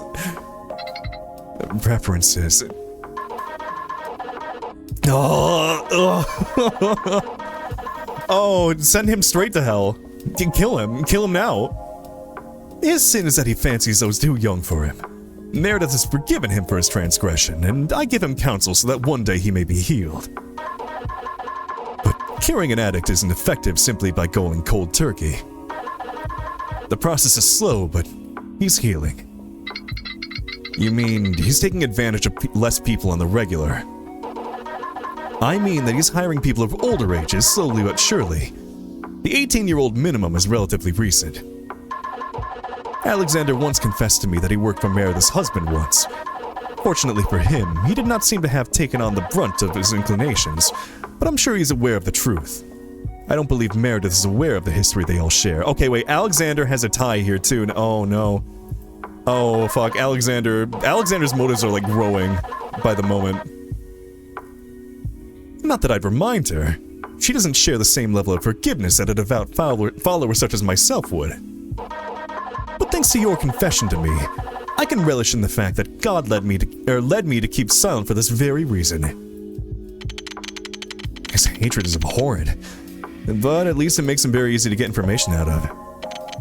I could probably get him to tell me revealing secrets on anyone if I told him they were gay. Literally weaponizing homophobia here. Okay, alright, let's talk about Alexander. Hey, hi! Only drew Alexander by making it official that he likes boys. Take that homophobic freeze. I love Alexander. Thank you for drawing his, like, boobs so big. I love him. Also, how you doing, Ace? Welcome on in. So I'm guessing Alexander was who you were messaging me up about before stream, because you mentioned the bird guy, and you wanted to see my reaction. I've heard there was some controversy between, hold on, wait. Oh, thank you, who allowed that? I don't know. Did it for the people, thank you. You're doing, I was gonna say God's work, but after talking to Leo, I'm, Everyone who dies so far, or who has died that we've talked to so far, does suck a little bit. Well, maybe not the surgeon woman. She's okay. She's a little freak, but, like, she hasn't done anything wrong that we know of yet. I've heard there was some controversy between you and Alexander Florence. Not controversy. It was the work of God. My religious duties conflicted with my job as a medical doctor for a brief period of time. Alexander took upon the will of the Lord and filled in for me. God worked through him, and he saved the patient's life just as I would have, had I not been giving religious counsel to one of our hospital's donors in his time of need. Playing golf? The only issue is that the enemy seeks to tarnish my good name because of Alexander's good deed. I wasn't afraid. Satan is already defeated, and victory belongs to the Lord. I'm sure even my untimely demise was part of God's plan. I just don't understand his will yet. Right. I love refrigerators. You'd think he'd hold more contempt for Alexander, but it seems like he's more determined to believe this murder has some sort of meaning. With nothing else to lose, I wonder if anything could break him out of that. It's not worth wondering about. Shaken faith. Have the events of tonight shaken your faith at all? I realize having to show you your head is traumatic. Don't misunderstand.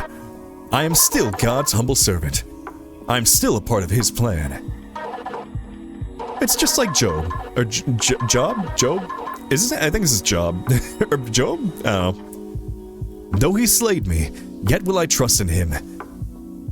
But I will maintain my own ways before him. If I don't keep my faith, if I don't maintain my ways, I will lose his favor. I must trust that there is a reason. I must die while so many godless sinners yet breathe. Jorb. Great Jorb there. Well, no one deserves to die, really. Well, I don't know about, you know, maybe I'll hold my tongue here.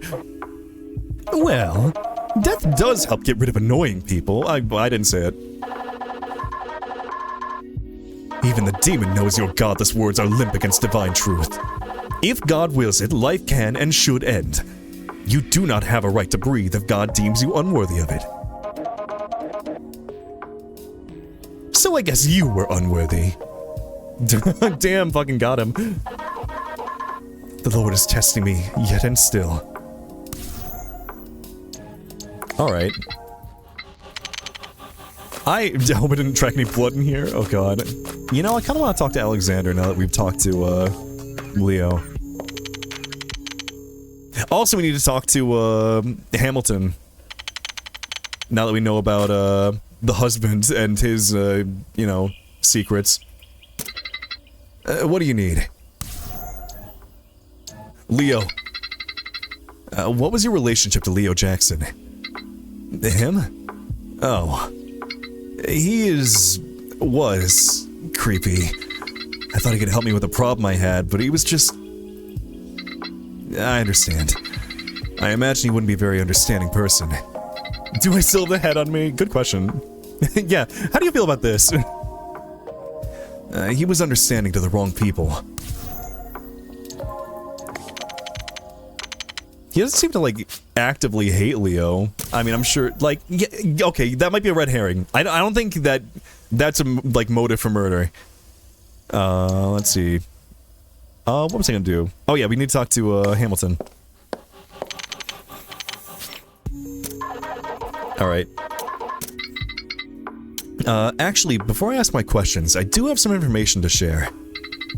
It's about Meredith's husband. Leo told me that he takes advantage of the younger hired help. He also said that Alexander was aware of this as well, having once worked for them in that capacity. Take that! Shows you a severed head. I knew it! I knew it! I have just one more request for you then. If you could, recover my will from my corpse and hand it to Alexander. I had planned to throw all my money behind anyone who could take her down and pull my name into the sun, but I guess I'll just have to settle for dragging her to hell with me. Oh, okay. Well, is there anything new here? Alright. You've been so kind to me, so I'll tell you. You You already know about many of Merida's secrets, so I doubt that would be of any use to you. But I do know secrets of this house, and the music in this game has been really good so far. Very vibey. Voices carry, and so do mumblings. I believe you mentioned something about a Felix McCain. You're still looking for him, and he's nowhere in this house. I've all but assumed he just went off into the woods at this point. That's right. Well, there's one place he could hide, and that would be the attic. Its passage is hidden in the storage room. It's along the back wall, obscured by boxes. There's a brick that's supposed to be removed from the wall to let down the ladder to it. I've always wanted this house. I would try to get every last drop of information about its history and construction. I dreamed about the day I would wrest it from Merida's clutches. Anyhow, pretty good information, yes? Thank you, Hamilton. This is indeed good information. Yeah, fuck you anyways, because, like, you're a creepy CEO of an insurance company, and you suck. I'm glad you're dead, but thank you. Yes, and now we can enter a partnership together that'll last forever. No, but thank you, Hamilton. Alright. Let's go get his will. Hand that to, I guess I can go to the attic now. Felix is there. This investigation will probably reach its conclusion. I should make sure I don't need information from anyone else. Hold on. Into the dining room. Right. I should get that will.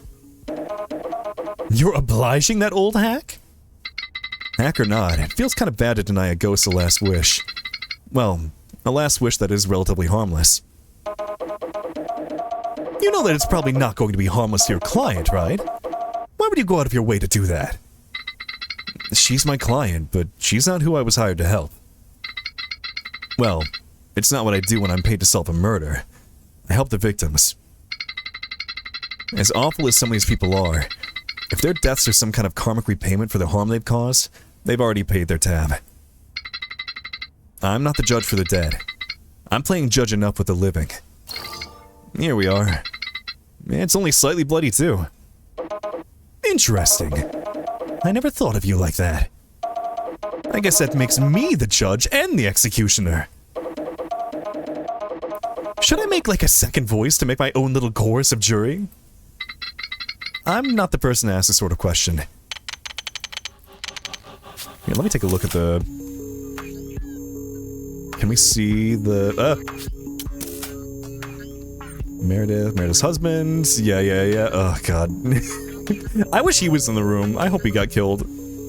We don't know where he is, too, though. So he's, like, a potential suspect here? Wait.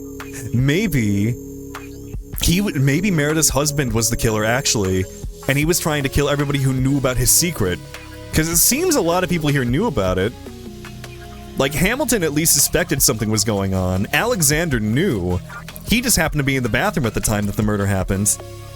But wait, no, the Necronomicon was in the bathroom, though. When did the call happen, I guess? It was wishful thinking, I guess. Here we go. Hamilton's will. A slightly bloodied will that transfers all of his assets to the person with the will in his possession upon his death. Been signed and notarized. Okay, wow. Alright. Let's go give this to Alexander.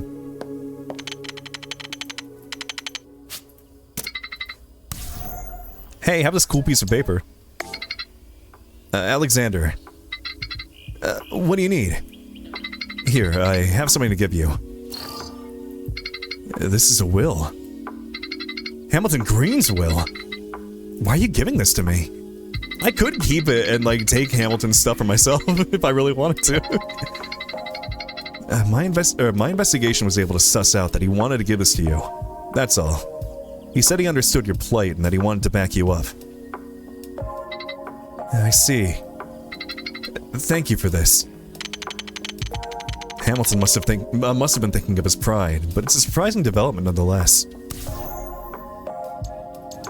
Wait, can I... Oh, I want to talk about the will again. Oh, is there nothing new here? Okay. I wanted to see exactly what was in the will, like... Is it just like everything? Is it like the insurance company? Alright, ooh, is there anything else I can really, like... Hold on, let's skip through the dialogue, see if there's anything new that we can get from them. Feelings? No. Okay, phone. Already turned yours. Okay, nothing new there. And she'll probably get mad when I talk about the master bedroom. Uh-huh. Okay, nothing new about his feelings. We already talked about the phone. Talked about Leo. We talked about the will. Let's talk to Richard. Okay. Nothing new there. Nothing. Your husband was cheating on you with Meredith. And he still won't talk about his husband. I would be embarrassed too, you know? I wouldn't want to tell people my husband was Mickey. Alright, let's try the sitting room one more time. Talk to Leo.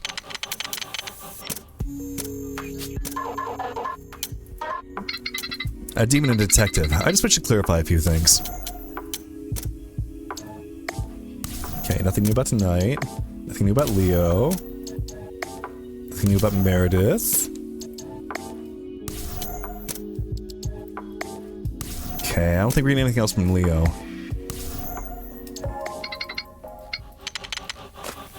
Let's go talk to Jennifer. I feel bad that I'm forgetting her name. Seeing as she's like the least bad person we've talked to so far of the ghosts. Jasmine. I knew it'd start with a J. Before we go to the attic, I want to do everything. Okay, nothing new about her. Nothing new there. Nothing new about Hell. I'm still worried Alexander is the killer. I don't want him to be.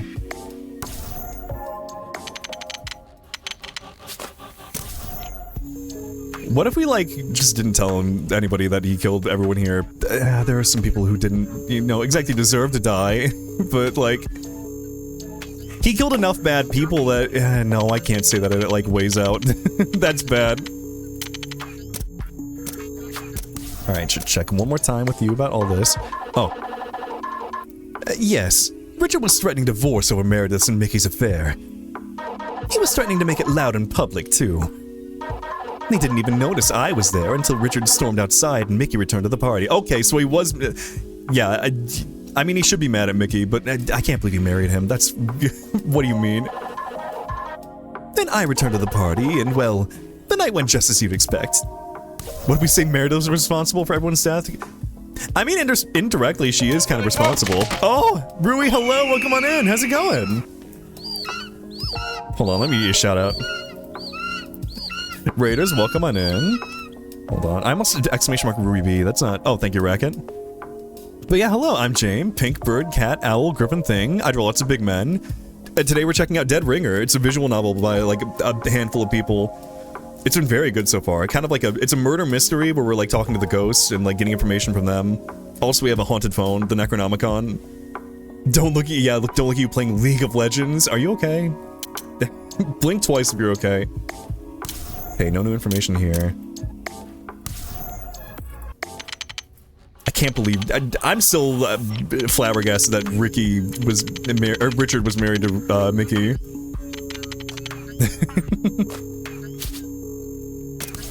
Hold on, here, let me show you the cute bird guy. The cute bird guy that I'm hoping isn't the murderer. But it's not looking good. Look at him.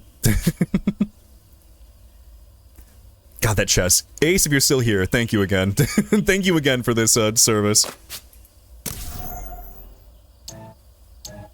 Like, Alexander is like the one good person here, too, so far. Like... Okay, let's just go through. Meredith, yeah, you're a piece of shit. You're talking about, like, oh, all these people, like, workers' rights, and, Alexander, you saved someone's life, and you are disgusted by the whole, like, Meredith complaining about workers' rights things. You're good. You're cool. I love you. Nice boobs. Richard, I can't fucking believe you're married to Mickey. What happened? I need to know what happened here. You're hot, though, and you may be, like, kind of mean. I guess maybe that's why he doesn't care so much that Mickey died. And that his husband is dead. Because his husband is awful. Mickey is like a... Like... He has a podcast where he sells supplements that he like didn't have go through the FDA, and he's a really shitty guy. He pretends to be Christian, and he's hidden the fact that he's married to a man. Literally, his husband is Andrew Tate. It's fucked up. Jasmine, you're kind of a freak, but you haven't done anything wrong. You're just a surgeon. Hamilton, you suck. You're a CEO of an insurance company. Rui, yeah, go get some food. Let's see. Felix, we've learned that you're kind of lazy, but, like, that's not really a crime. Alright, let's go to the foyer. I think it's time to go talk to Felix up in the attic.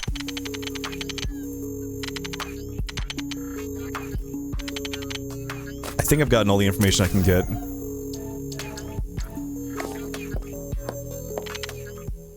Strange. I'd expect more cobwebs in this pathway, or at least some sign of non-use. Then again, if Felix is anywhere on site, he'd have to be here. As he rises into the attic, Maxwell's met with an all-too-familiar stench. The moon illuminates the area just enough to show two things. Oh, Jesus! Oh, is Felix dead? A small coffin and a fresh corpse. Shit. I think that's Felix. He died so boringly, too. It looks like his head was bashed in. Oh, wait. That shape. I think whoever killed Felix used you to do it. At the very least, it was around the same kind of shape, and nothing else up here is as big as small. Or they literally bashed his face in with the phone? Oh my god. It must have been before they picked up the call. I'm not exactly conscious of my surroundings until someone initiates that first call with me. Oh, wait a minute. Hold on. So, like, they hadn't even, like, made the deal with the Necronomicon before they killed Felix with it. Like, they found the phone and just bashed his face in with it. Did they know about the Necronomicon? There's so many, like, questions here, actually. Wait a minute. Hold on. Hamilton was trying to learn about the secrets of this place, but, I mean, he may have told somebody about the Necronomicon. Then, like, I mean, all the other phones were Nokias, but, like, this thing is, like, a brick. I'll need to tell everyone about this. Since Felix is dead, that means the killer has to be one of those three. That would make the big question, who had the means to commit both acts? This should be much easier to crack now. Covering up 2 acts is much harder than covering up 1. It could have been Richard, maybe. Like, Richard wouldn't mind if his husband died. Probably doesn't care about much of anyone there. He doesn't care about Meredith. Probably hoping that she would have been in the room too. He did have the phone with the charger on it, like, at some point. Because it was being plugged in by Felix. I'll have to return here later. Since there's no ghosts or people here, maybe I could ask the Necronomicon some questions. I can't speak. I like our conversations. You're absolutely fascinating. We should talk more. Maybe I should explore this line of thought. Just before I head back to the storage room. Hold on, can I, like...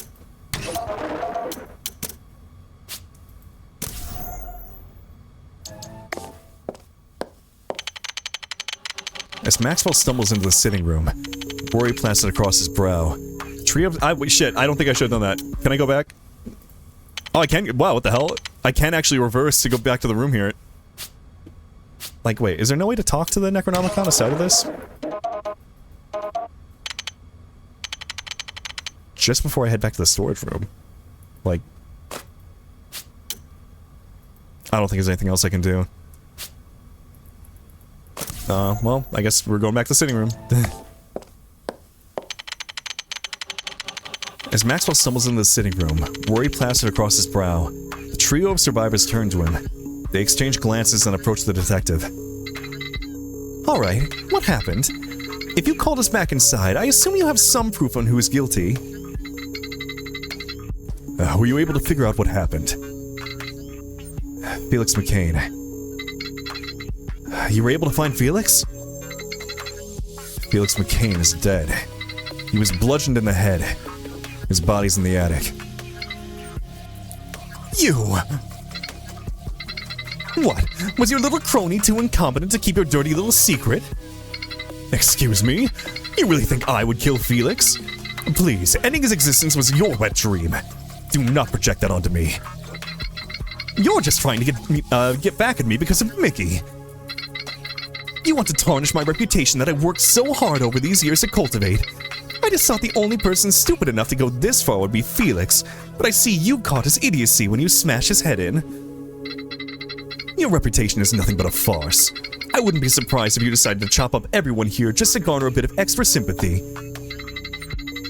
You say this would be bad for you, but you turn Mickey and Leo into martyrs. Suddenly, the 2 poison apples in your entourage can no longer hold you down. And you even get rid of Hamilton, who's been gunning for everything you own. Me? Oh, please. I'd be much cleaner than that. And I wouldn't leave anyone alive except for the fall guy. You know what? I'm calling the police. This is over. What? So you can frame me for murder? Huh?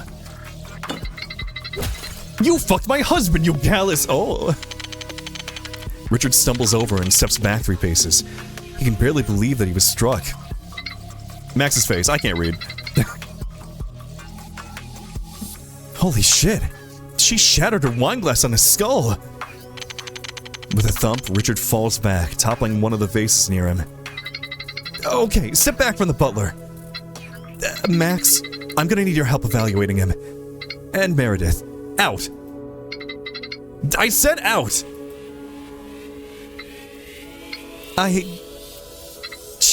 Fine. I'm still calling the police. Oh, this is wonderful. Alex and Maxwell, with great difficulty, prop Richard up on a couch. The duo can hear the faint sounds of Meredith calling 911 in the adjoining hallway. I have to finish my investigation. Wait. Under the couch. There's 2 phones together. They must have been stashed around the same time. Do what you have to do, but the police will probably handle the investigation when they get here. Right. I have around 25 minutes left. I get that, but I like to finish what I start. And I have to if I'm going to prevent a demon from being released. I should start back up in the foyer. There's not much time left. The fact that the others can't seem to see the ghost is a blessing. But now I can't talk to them without looking crazy. You insolent wretch! You think just because we're dead you can escape my wrath? Whoa, cool down, Grandpa. I just got baptized for Cloud. It's no big deal. I love this face. Forgive me, Lord, for vengeance will be mine. I'm not getting in the middle of that. Alright, check out the storage room. We can talk to the Necronomicon here. The cavalcade of boxes isn't so intimidating now that I've been back and forth a few times.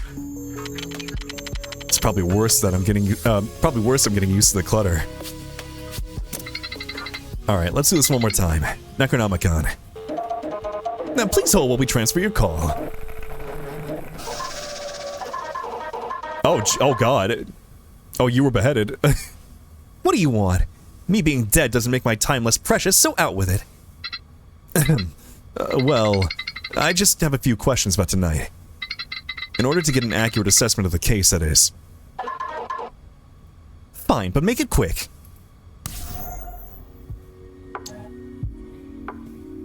Let's see. So, tell me about tonight. I came to the party as I always do each year, but tonight was different. The integrity of this event was sullied due to the presence of unseasoned school children. You're kind of a bitch, wow. The nurse and the technician. They weren't here because of their accolades. The nurse was invited because he was on TV, and the Carters neglected their obligation to this event by sending their child in their stead. Impressively, they're somehow less experienced than Mickey Gordon, rest in pieces. Well, at least post-mortem she has some respect for the dead. Worst of all, earlier in the party, that nurse had the gall to leave the festivities with the help. It was that rat, I can't remember his name. Who even learns the names of the help? It's absolute hogwash. Anyhow, I did what any self-respecting woman would do and monitored the foyer to see, or to wait and see when the two would finally return. The plan was to wait in the dining room, then suddenly clear my throat as to accentuate my disdain for their uncouth getaway.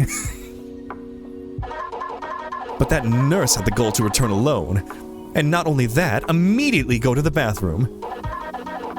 I, of course, was furious, so I went back to the party and fumed over this childish unprofessionalism. I couldn't even find that rat butler after that point. He was probably off smoking somewhere. I bet he had a stash of cannabis hidden around. The only saving grace was the fact that I was able to network with Meredith herself, and I listed all of my complaints to her. We don't even know anything about Felix and if he was, a bad worker or not. We're only taking the words of these people, and, I don't think I can trust them. They were pieces of shit. They probably just, were like, oh, he's young. He probably just, he's just smoking weed all day.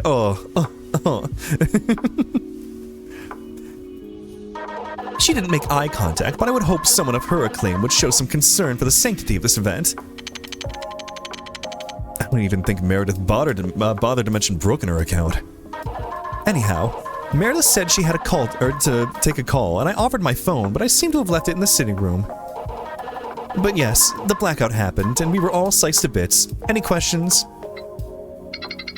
No. Thank you for your cooperation. About Brooke. So, tell me about yourself. I had figured my reputation would have preceded me. Are you certain you haven't heard of me before? Can't say I have.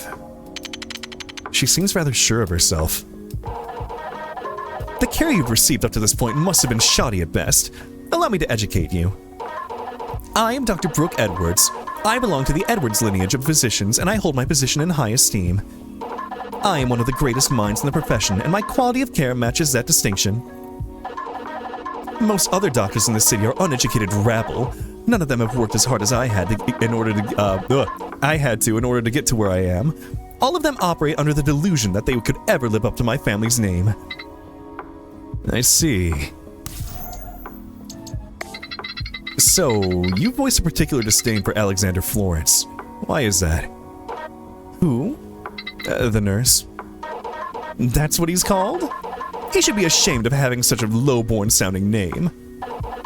I am annoyed not by the whelp itself, but by what he represents. The youth of today have a revolting sense of entitlement. Alexander thinks being invited to this inner circle means he's some kind of genius. Meredith could be forgiven for allowing Shay's attendance. It was necessary for the Carters to be represented at this event in some capacity. Our families are in partnership after all. I don't even know about Shay yet. But Alexander, all his resume has is one fancy internship and an inflated ego. People like him have no respect for their seniors. I see. Is there anything else? No? Why would there be? So she doesn't even know him. She just hates the fact he's new to the profession. Yeah, she doesn't even fucking know his name, but she hates him so much because he exists. I hate you. You suck. Apologies. My mistake. Alright, I'm done with you. Can I talk to it? No. Tay, welcome in. Hope you're doing well. How you holding up? How dare he not have 10 years of experience? She's the motherfucker that wants, 10 years of experience right out of college. Alright, anything new in the dining room? Oh. Is it the owl? That shape, he's elbowing! I hope you're, not a piece of shit. Really hope the severed head of Leo doesn't trace back to me. I can't think about that right now. I need to investigate. Oh no, we'll leave you for last. 2 new ghosts. Maybe the 2 phones I found together might be the right ones here. Necronomicon?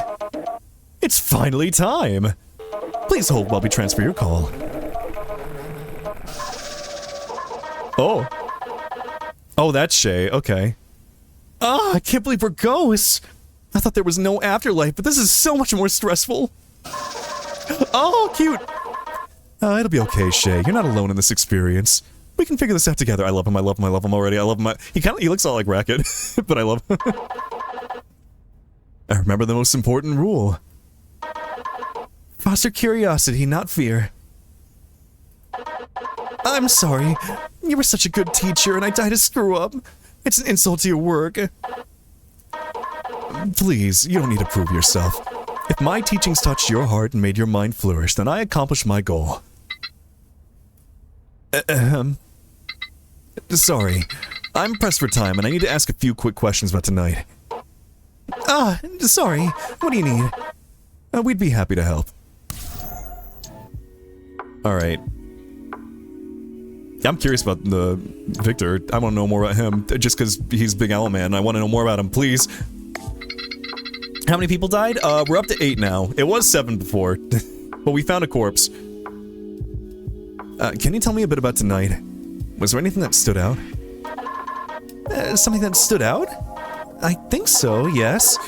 It was when I tried going upstairs. I have a hard time going to the bathroom if someone's waiting on me, so I was going to go to the guest bedroom's bathroom, but Richard was arguing with Mickey, and he yelled at me for trying to go upstairs. He was so angry, and I didn't know what to do, so I just used the downstairs restroom as quickly as I could.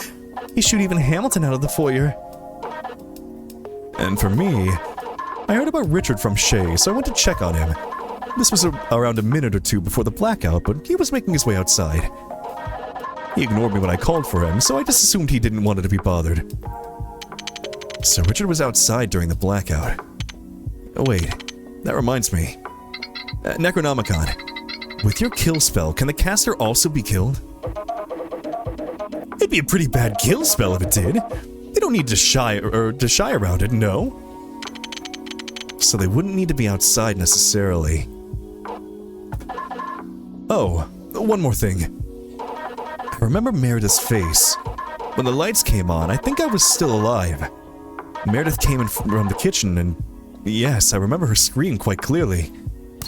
Okay, so Meredith was in the kitchen when the murder happened. That's a fact now. I think she mentioned it before, but...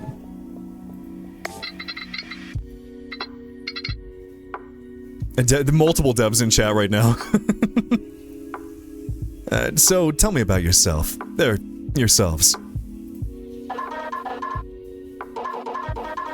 Well, I'm a university professor. I teach pre-med, and Shaky here is a star pupil of mine. They graduated and went on to become a lab technician. Okay, nothing bad about him yet. He's still on the board. The Owlman might be good. Yeah, Boo Radley was here earlier, too. Well, yes, I did, but I kind of fell short of my family's expectations. They wanted me to work towards running my own practice. I'm much more comfortable studying bodies than talking to them. People! I mean, talking to people. You said your name was Carter. I could have sworn I heard that name before. You're thinking of the Edward Carter Hospital. It was a hospital founded out of the renewed friendship between the Edwards and Carter family. You have Brooke Edwards and Shay Carter, who are both in attendance here because of their impressive pedigree. But pedigree means nothing without the curious mind to back it up. I believe that you lived up to your family name, Shay. I just wanted to live without being the center of attention, but I was born into it. I think the last time I had fun was in your class in college. I'm glad I at least have those memories. Is that Racket? Martin, hello. I made that point too. I'm like, it looks a lot like Racket. Professor Valdez is a good person. He even helped someone as hopeless as me succeed, so that should tell you something. He's a good person. Clap, clap, clap. Oh, please. I barely did a thing. You're the one who came out of your shell and flourished. Good people. I'm almost surprised to hear the phrase after everything that's happened tonight. Thank fucking God the Racket's good. Or the Racket. I mean, he is a Racket. Thank God Racket's good. I saw Racket shout out Martin and I was looking at an owl that reminded me of him, so... So you two seem pretty close. How did a teacher and student become such good pals?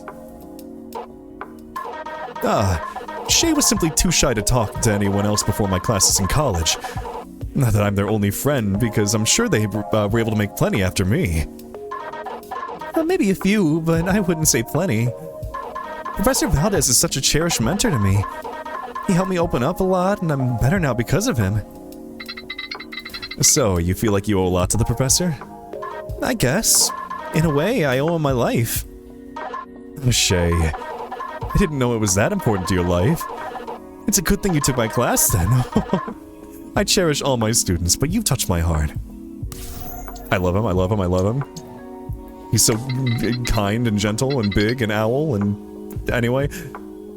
He is huge. He's like 2, like, Maxwell's wide.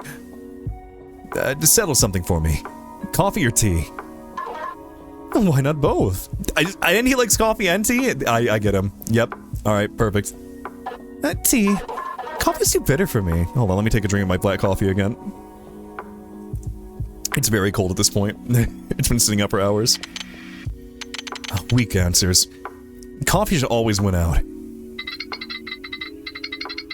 Oh, please, Professor. Don't tell me you don't have at least a little preference for one. I guess I'd go with coffee. But it has to have plenty of sugar. Beyond saturated, to be precise.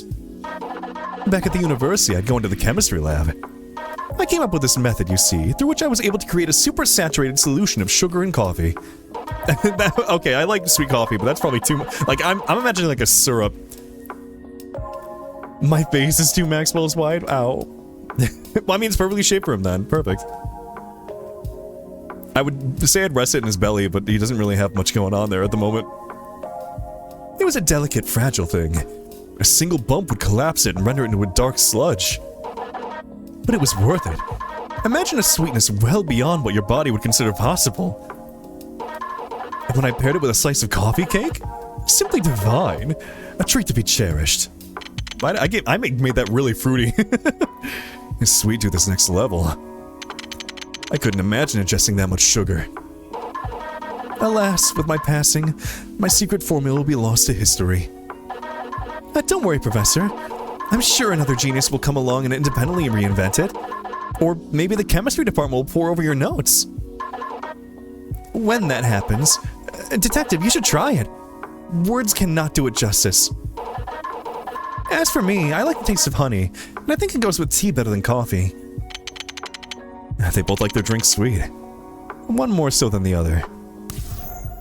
That's too much, though. The effort to go through to be like, you know what, this isn't sweet enough. I need to make it, like, super concentrated sweetness. So, Meredith took a call right before the blackout happened? Either Bi or Ace, I haven't decided. Pointing fingers together, praying for Bi. Anyway, that's just my bias. But you're allowed to be Ace. It's fine if you are. That's correct. Were either of you able to catch any of the contents of that call? Or did she mention who she was going to talk with? You know, I'm not sure. It seemed pretty urgent, and I find it strange she didn't just use a landline. Was she perhaps trying to be secretive? She might not have wanted the call to be traced back to her. I know that I used to borrow other people's phones so that my parents couldn't go through mine growing up. Private call, huh? Victor's for the girls, sorry boys. I'm slamming my hands on my desk crying. Just, no. Well, I respect it, but my heart's broken. You can take it back. Take it back now. Right now. I'm kidding. I'm mostly kidding. Anyway.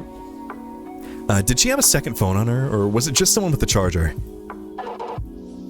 Just the one. So, she didn't have the Necronomicon before the blackout. I doubt she would have been able to hide the phone. A phone as clunky as that within her dress. Okay, so it might not have been Meredith, at least. We know that. I love you, Victor. Even if you are straight. Potentially. You're lying for fun? Oh, thank God. Grabs and shakes you cards. Cards. I'm so angry I couldn't even, like, think of your name and say Ace. I was so, like... I was in a fugue state. I just saw the first, like, word of your name. Where do I want to go to now? The foyer? Well, no. Mickey and Leo are fighting here. Okay, no. Skip this. Okay. Victor and Shay are in the dining room. Outside are those three I'm expecting. Or actually, no. They're inside now. Hold on. What's outside now? Oh, Jasmine. Hi. Not much time left. I can't talk to you. Let's go to the storage room again.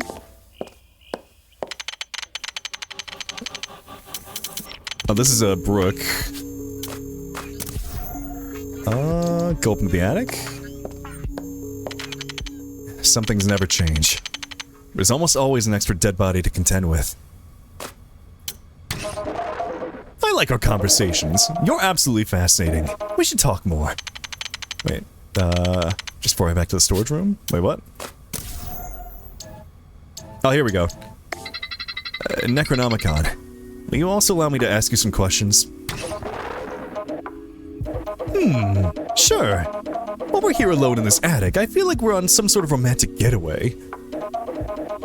We can share each other's secrets and frolic across the beach. We could even hold hands. Sorry, I'm married. What? Is handholding too romantic for you? Yeah, it's more romantic than making out anyhow. Handholding is always intimate, but making out isn't that special. Guys make out all the time, or at least me and my old pals would. Damn, alright. I don't know where this Maxwell Morgan came from, but keep him around. I like his energy. I've never actually asked you formally, so tell me about yourself. We've been working together, so it seems prudent to ask. Huh? Is that strange to you? Usually, only the freaks who fall in love with me ask me that. And you don't seem head over heels for a demon. What's your deal? Looking for a silver bullet to get you out of solving this mystery? No, just basic decency. Is it a sore topic? Huh. I guess my view of you is too narrow.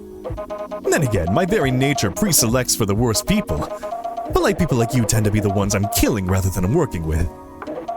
Fine then. I'm a demon trapped in this tome, but I'm powerful enough to change its shape. It's a phone now because I thought it'd be a cheeky to keep in line with the times. I take on clients and grant their wishes in twisted ways as to feed on blood and anguish. It's both a form of sustenance and a karmic role I play. Those hungry enough to attain me are usually striving for power beyond their control and brazen enough to trample anyone in their path. They always get their wish, and I would make sure it's deliciously appropriate for their downfall. And the very few that come to me in true desperation, when all hope is lost, well, I give them a way out of their plight at the very least. But everything must come with a price and a body count. That is a constant. Seems you got a bad deal. Must be hard to enjoy things when you're always working. Everyone needs to clock out sometimes. Well, it's not like I can change it. So, is that coffin your home? It's perfectly U-shaped. Yes, it's sleek and surprisingly well kept. Miss Meredith, or at least her housekeepers, must have really cherished my casing before I was unboxed. Funny thing, the box itself is enforced with the lingering will of a lesser demon. It beckons the souls of mortals. I don't feel a tug on my soul. It's not so strong that it'd be instantaneous. Plus, the dead body is ruining the vibe. My coffin's a nigh indestructible, priceless demonic artifact. It's older than your forefathers. I can't believe you made me say a dead body was ruining the vibe. You're so mean. How is that mean? Blake, hello, welcome in. Yeah, hey, tell me about the person who was using it last. Your last user. Tell me about them. You know I can't tell you their name. It's part of a contract, after all. If I told you, I'd be sabotaging the investigation by robbing you of the ability to solve it. It'd effectively make the contract null and void for us both. I wasn't gonna ask that, but I didn't realize that's why you were weren't trying to actively get in my way. What? Did you think I just liked you? I'd like to think I have a good grip on customer service. That's besides the point. What I wanted to ask about your previous client is, was their wish to kill everyone? I can't give you a definite answer. I figured. Thought I'd ask regardless. What I can tell you is my best guess. I don't think they wanted everyone to die. It might have been the only path they saw forward, But I don't think they wanted this. Only path forward. I understand. Thank you. I'm still hoping it's not Alexander. I don't want it to be Alexander. Let me ask you something. What do you wish to do? Once you find the culprit, what's your plan? Justice, judgment, or nothing? I'm just doing my job? Take matters in my own hand? I feel like this is important. I'm like worried about my answer here. Because like, I kind of want, see, as a party that wants to, like, if Alexander is the culprit, I feel like he's got a good reason for it if he does. And I'd want to let him off the hook a little bit, maybe, but, like, also he did kill, like, a handful of innocent people. He killed Victor! Whoever the culprit is, they killed Big Owl Man. Yeah, I have a bad feeling about Justice. That's kind of what I was thinking, too. Because, like, Justice feels, you know, like the whole Justice is blind thing. I feel like you need to, like, look a little bit. I'll say Judgment. Given the methods used in this case, if the murder is proven to still be an act of danger to others, I may be forced to take justice into my own hands. It's not something I want to do, but I may have no other choice. But that's not important right now. That's strange. Are you unable to create a ghost for people you didn't directly kill? Well, under the rules of this wish, yes. I could make the ghost, but you wouldn't be able to communicate with it. It also would try to kill you. Most of my resurrection spells make malevolent creatures of the night. So you could turn someone into some kind of Halloween monster? What? Do you want to be a bloodthirsty creature of the night? Huge fangs dripping with venom, big claws ready to tear and shred a moderate height that would not get you mistaken for a child? Oh. He's thinking about it. No, I wouldn't want to be bloodthirsty. My real wish would be to erase the nickname Shortcake from the English lexicon. I'm sorry you're a short king. Why wishes? Why wishes? Right. Not specific enough. I just can't wrap my head around why you're a being that grants people's wishes. If you need blood to exist, then why rely on granting wishes of all things? Oh, how to answer? Part of it is that I feed on a mortal's soul. I stab into you because you're my battery. And it's easier to get what I want, to get what I need by disguising that fact by being a tool for the mortal to use. Oh, he's sapping my soul right now. Cool. So, what do you get out of our particular deal? Well, you either solve the case, which I can easily see ending in a body count, or I'm freed and can feed on people more directly. Plus, if you get out of this alive, we could renegotiate our wish to work better for you. I bet you deal with death a lot, so it'd be an easy deal for me. We could have a TV show and call it Necrophone and the Dull Detective. No, too weird. Come on, we can make a killing. Dead Ring? I'd rather not be in a TV show. Oh, they almost said it. Okay, how about this? Do you have a question for me? Oh? I get to ask you something? We're working together on this, so it's only fair. You get one personal question, no holds barred.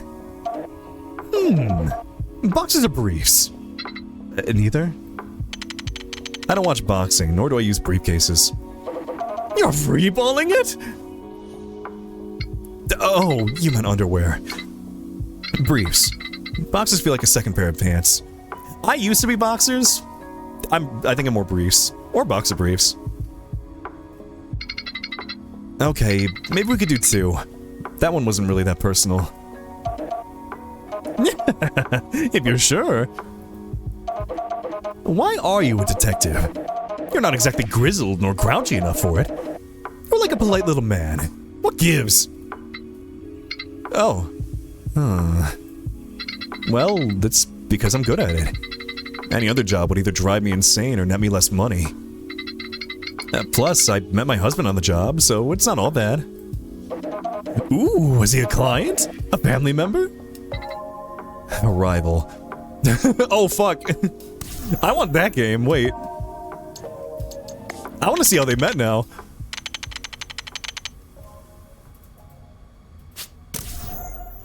Give me like the like it's rivals to lovers, please.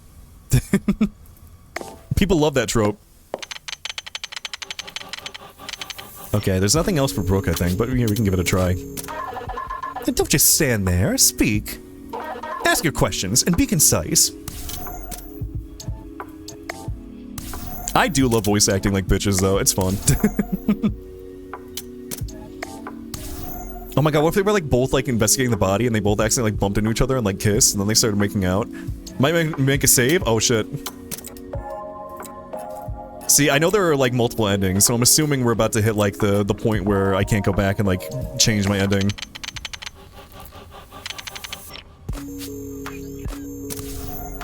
Let's see. That's my first save the entire time, yeah. Okay, the foyer is those two arguing outside. We haven't been outside yet. Or did we? No, Jasmine's out here. There's nothing out here for us. Dining room, storage room, sitting room? We haven't been there yet. Alexander and Richard is still here. Oh, I didn't see you there, Meredith. Not much time left. Need to get a move on. Oh, what do you need? How's Richard holding up? Terribly. He'll be fine. I just have him laying down with an ice pack. It's more shocking he didn't get any glass in his head. Well, I guess it's better than what it could be. Still, Meredith's terrifying. She's a woman who never half-asses anything. Not even outbursts. What are your plans after this? Me? What do you mean? Well, I can't imagine your life is going to be easy after being at the center of something like this. You're one of 3 remaining survivors. Sir, if I may be completely honest, I'm a nurse, and I don't earn enough to be able to make plans. Oh, damn. I do what feels right in the moment. I can never know what tomorrow will look like, so I focus on surviving the day's shift and getting enough sleep to make it through the next one. Oh, that's sad. Oh, I've been there, though. Besides, I don't know if tonight can end. It's lasted longer than my entire life. Oh, you're gonna add more later? Ooh. See, I guess I don't want confirmation on what the endings are or what the conditions are yet, but I do know I could have not given the will to him, potentially. Like, that was like an optional thing I did. So I'm wondering if that might be tied to an ending. Again, don't tell me. I'll find out. Best I can tell you is that my next 12-hour shift starts at 10:30 a.m. That's as far as my life plans go. So, I can't imagine you're feeling very keen on Meredith right now. No, I wouldn't say I do. She's so intense. The idea that someone could just... I guess one of us did kill 8 people. So I shouldn't be that surprised. It just feels like something so small to bludgeon someone over. Look, yeah, listen, both of your husbands were cheating. What? Well, except you were the one the husband was cheating on, but anyway. I've seen people killed for less. All it takes is one act of passion. I guess. I'd like to hope that killing a whole group of people would take a bit more than a little passion. So much wanton destruction for such little reason. Who knows? Some things can just snowball out of control. One act of passion leads to another. I'd like to stop talking about this. Alexander. What do you need? Oh wait, this is just this dialogue again. Yep, skip. Oh, I can't skip it here because I technically haven't seen it in this room. Weird that I can give him the will multiple times, but... Hold on. Alright. Okay, so that's everything from... here. Yeah, I'm gonna do another save. After going through all that dialogue. Because I don't think I've hit like a point of no return yet. Oh, and investigation. There's the point of no return. Okay, let's think about this first before I click that button. So what we know... I guess I don't have like an exact timeline of events of like who showed up when. I don't think that really matters, but like... Everyone showed up at the party. Mickey went into Meredith's room with her. They were fucking. Richard found them, screamed at them. Hamilton was also there. So was Shay, I think. Shay mentioned something about that. Everyone fucking knows about Mickey and Meredith, apparently. Not everyone knows that Mickey is, Richard's husband. Because Leo didn't know about that. Leo did know about Meredith's husband, who is a filthy, you know, well, a PDF file. Let's see. Hold on, let's just go through all these, like, clues in order. So, in Alexander's account, he was in the bathroom during the blackout. He also saw a light under the gap in the bathroom door. So, okay. So we do know that Alexander was in the bathroom. We're assuming that the command given to the Necronomicon was just kill everyone in the dining room. And we know that those commands have to be given, like, relative to your location. So, like, if they had said in the dining room, they would have had to be in the building. So it is someone who was here, I'm assuming. The Owl's not a bad guy. The Owl's fine. He's just dead. The Owl was actually a very good guy, and it's sad that he's dead. He was a professor. He was, like... I mean, it's kind of all we know about him. He was a professor, he's here, he works for a university. But he seemed like a good guy. Also potentially bisexual, and, points fingers together. Even if he has a giant hole in his chest, I can fix him? Okay, Brooks' account, the last point Felix was seen alive was when he went upstairs with Alexander. That doesn't make Alexander look good, because we know that, like, Felix had his face bashed in with the Necronomicon, so if Alexander was the murderer, he would have had the Necronomicon, and he could have used it to kill Felix, but, like, did he have a reason to kill Felix? Like, it seemed like him and Felix, you know, at least were on good terms, they were, like, hanging out together. Like, I don't think he would just, like, randomly murder Felix, even if it was to, like, get what he wanted here. Like, unless him... Like, there is a hole on the coffin that the Necronomicon was in. Like, maybe him and Felix were kind of, like, pulled towards it, and then when he found out what it was, he killed Felix because he realized he could use it to kill people here? Meredith had a meeting with Mickey Gordon during the party, which was interrupted by Richard. Meredith and Richard had an argument, which was witnessed by Alexander. Yeah, we know that. Right before the blackout started, Meredith borrowed a phone and went to the kitchen to make a call. Okay, yeah, and we confirmed that she was in the kitchen. And we don't know what the call was about, I don't think. Because Victor did see her leave the kitchen before he died. Meredith's husband takes advantage of underage workers and has been for a long time. Additionally, Alexander worked for Meredith's husband for a time. There's unclear how much he knew about what his boss was up to. So yeah, we do know that, like, Alexander does have a tie to, like, a lot of people here who died. Mickey Gordon is the late husband of Richard Torres. It's not widely known that Mickey's bisexual, so he adopts a stage named Mickey Gordon. Okay, and then Richard remained in the foyer for most of the night up until the blackout, and Victor saw Meredith enter into the kitchen as he was dying. Wait, hold on. Richard remained in the foyer for most of the night. Victor saw Meredith enter the kitchen as he was... Wait, hold on. What was that part earlier about... Meredith's account. Right before the blackout started, Meredith borrowed a phone and went to the kitchen. But hold on. She was going into the kitchen after the blackout, according to Victor's testimony. I'm confused. What does that mean? So, according to Meredith, she went into the kitchen before the blackout to call. Yeah, I mean, Meredith is lying, clearly. But for what reason? Like, where was she before the blackout? I guess is the real question now.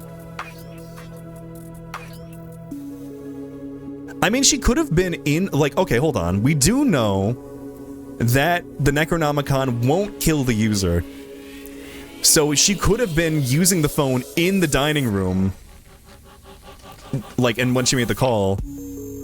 And then she went into the kitchen afterwards when Victor was dying. Let's see. Also Saber, hello. Let's see. Okay, going down. The Necronomicon, arcane phone that was used early in the night, quirky demon side, During the party, the Necronomicon was hidden in the bathroom, unclear when it was moved. That's... yeah. But that was before the murder happened. Someone stashed it in the bathroom to pick up later. And, like, I'm trying to think, we know Jasmine was in the bathroom, because she found the phone, but she clearly wasn't the person who used it. It was there before she went to the bathroom. Alexander was in the bathroom during the blackout. It doesn't rule him out, though. He could have been in the bathroom to use the phone. Phone that was found in the bathroom. It was hidden in the medicine cabinet. Let's see. Meredith borrowed a phone from Jasmine Frank, the surgeon. Jasmine retrieved it from the bathroom. Let's see. The box which held all the phones was largely empty, because everyone was hiding their phones everywhere but the box. Yeah, weird that the Necronomicon was in the box, though. Who put it there? Hamilton Green's phone was found in the foyer, tossed in the unused fireplace. Hamilton's will, slightly bloody, transfer all of his assets to the person with the will in his possession upon his death. Been signed and notarized, given to Alexander. Leo Jackson's phone was found in the foyer, hidden in his jacket. The phone of Mickey Gordon was found at the site of his and Meredith's meeting. Richard reset the circuit breaker to end the blackout, navigating using his mini flashlight which he had on hand, which we know is not a blue light flashlight, because he specifically talked about how much he doesn't like, you know, using blue light because it's bad for your eyes, apparently. I mean, apparently it is, but like, we know that the light under the bathroom door was blue light, so it was probably light from a phone that somebody had on them. Nero, hello, welcome on in. Let's see. Meredith Eloise allegedly had an affair with Mickey Gordon. The state of the bedroom would suggest that it was passionate and room and custom. Those last two details are wild. There's a secret path to the attic accessible from the storage room that's typically blocked off. What? Hold on. Shay's phone because they were in the bathroom? Well, but, okay, but Shay was being murdered, I guess, at the time. I don't know. I imagine that whoever had the Necronomicon was using their phone as a flashlight while, like, the blackout was happening. I need to think about how the blackout happened, too, because the person, they obviously had to have done it, like, on purpose, because the Necronomicon cannot kill people with any light on them. So they had to make a blackout happen in order for the murders to happen. Which would point towards Richard, because someone having, like, knowledge of the breakers and, like, how, like, where those are would be something. Hi, Hungry. I'm Dad. How their phone ended up under the couch with the owls? I guess I haven't really, like, taken a lot of, like, stock in where the phones are. And, you know, I guess I should think about that, too. I need to think about who had what phones and when. Would probably help out. Let's see, so then we have the phones were confiscated at the beginning of the party. Nearly everyone in attendance secretly recovered their phone. And then the Necronomicon rules. So we've got, you must remain on the call line while the execution is taking place. Early termination of the phone call will result in cancellation. You must state into the phone where you would like the execution to take place. It must be specific relative to the place you're currently, such as in this house or in the dining room. So they definitely said in the dining room, and they had to be in the house to make that call. How'd the James end up under the owl? God, please. Let's see. All targets must be completely shrouded in darkness. Anyone with any light touching their bodies will be unable to be executed. Any user of this device can use this kill command as long as they follow the proper instructions. Okay, let's try to place who has what phone. We know a couple phones were kind of, like, tossed around at night. Like, I know Meredith had, like, a couple phones, like... Or Jasmine found a phone in the bathroom, which she gave to... Like, it wasn't her phone. It was the phone with the cable connected to it, which we know... I think Alexander's phone had a cable, but also he had his phone... No, he had his phone confiscated. His was one of the ones in the box, I think. Felix was charging his phone, which was taken by Richard. Because he was trying to charge it in a faulty, like... electrical slot. That would cause a break. I'm feeling like it might have been Richard. Like, okay, let's think about the motives for all three people, all three of our suspects. We also, I mean, a potential fourth suspect who we don't even know, like, where they are. Like, all we know about Meredith's husband is that he, quote-unquote, left for the night. But it's entirely possible that he has been hanging out. But he would have had to, no, that doesn't make sense, though, because he would have had to come inside to get the Necronomicon and go into the bathroom. So I don't think it was Richard's, or I don't think it was Meredith's husband. Yeah, Alex, the light was outside during the blackout. So that wasn't Shay's. I am still trying, like, I need to figure out who had what phones and when. Okay, let's think about the phones again. We know Mickey's phone was in the bedroom when he was, you know, fucking Meredith. Victor and Shay's phones were both found underneath the couch in the sitting room. Let's see. So I don't think those are important. The important phone is the one in the bathroom. Because I don't think we specifically said... Yeah, it's only called borrowed phone here in the... Wait, there's a phone found in the bathroom hidden in the medicine cabinet. And then the borrowed phone, Meredith borrowed a phone from Jasmine Frank, the surgeon. Jasmine retrieved from the bathroom, but it wasn't her phone. She didn't want someone using her phone. In blue, I need to finish reading Umineko. I haven't even gotten to the red and blue text part. I literally only read part 1. Alright, you know what? We'll talk through this here, I'm sure. Everyone, before the police arrives, I have something to say. What is it now? You're still getting paid, so your work here is done. I just want you all to know that I figured out who the killer is. Would you all like to know? I'm feeling in my heart, I think it might be Richard. A tense silence spreads across the room. Alex and Meredith exchange glances, but Richard decides to take initiative and sit up. Regale us, detective. Who is the killer? Of course, but let's start from the top. The party begins with everyone arriving. I feel like I should wait, hold on, ads are starting, and I feel like this is important. I should probably wait for a second. We only got 2 minutes. How y'all doing, chat? I'm drinking my coffee. I don't think I've taken a break to, like, stop, like, yeah, this is exactly, study. Yeah, hold on. Brave, hello, coming in. Hold on, we're not going, we're pausing during ads. Send me a pic of you in armor? I don't have a pic of me in armor, I don't think.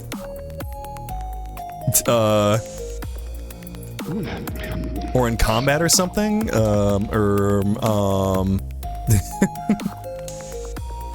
I have, like... Hold on. The closest I have is my Resident Evil 4 picture. Which, it's very wide. That's a problem. Like, can I, where is it? It's like way back here. Because that would have been around when I was playing Resident Evil 4, which... start scrolling back my art. Haven't drawn myself in the Guardian art. Somebody mentioned that, and I probably should. I can do it for my Halloween costume, maybe. Where is it, actually? Oh, there it is. Does this work? It's me with a gun. Hold on. Fucking, I'm seeing the feet. The feet thing I sent you earlier.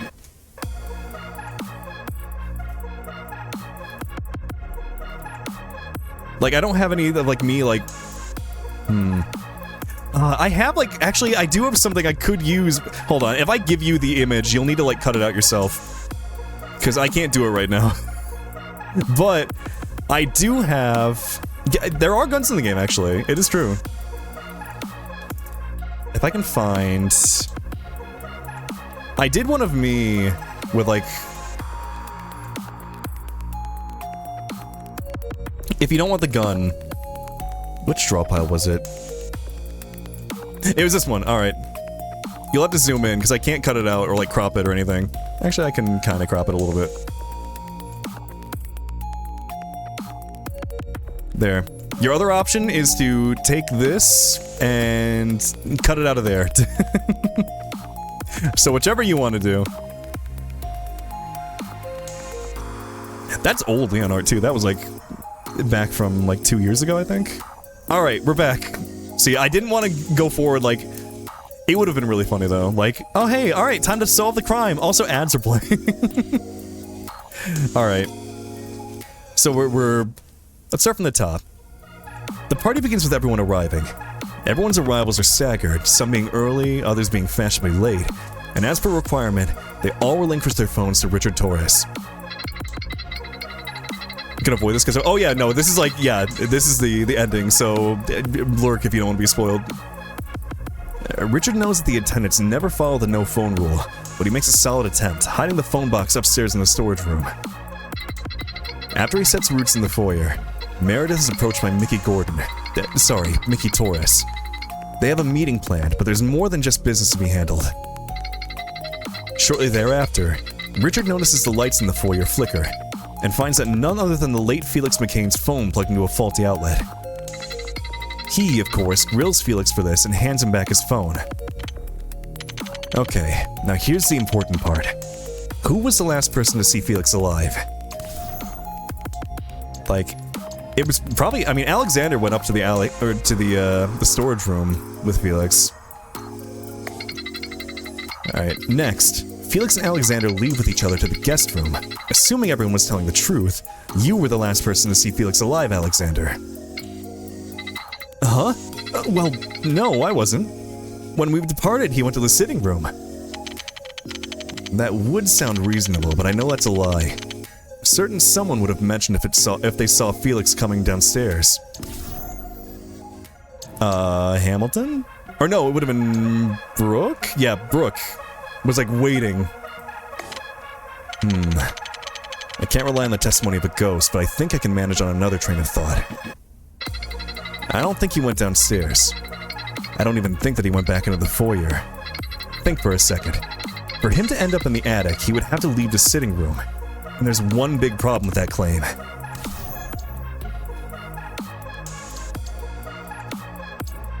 Wait, okay, hold on. Like... You have to leave the sitting room. There's one big problem with that claim. Was it Richard? Is this gonna be like the same thing? If I said he was too... Oh, wait. If I said he was too high to walk, I'd be laughed out of the room. Okay. Richard Torres would have seen him. You have a point. If he was upstairs with Felix, then that means... Richard slowly gets up from the couch he was laid out on. That was when Felix met his end. What are you saying? You think I killed Felix? Why? Why indeed. There could be many explanations, but I think one covers that.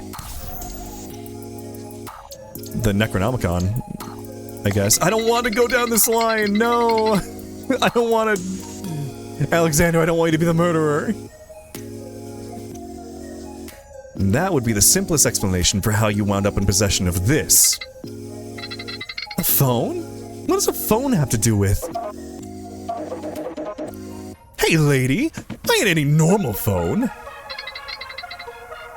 The receiver moves like a mouth. It looks so old and yet...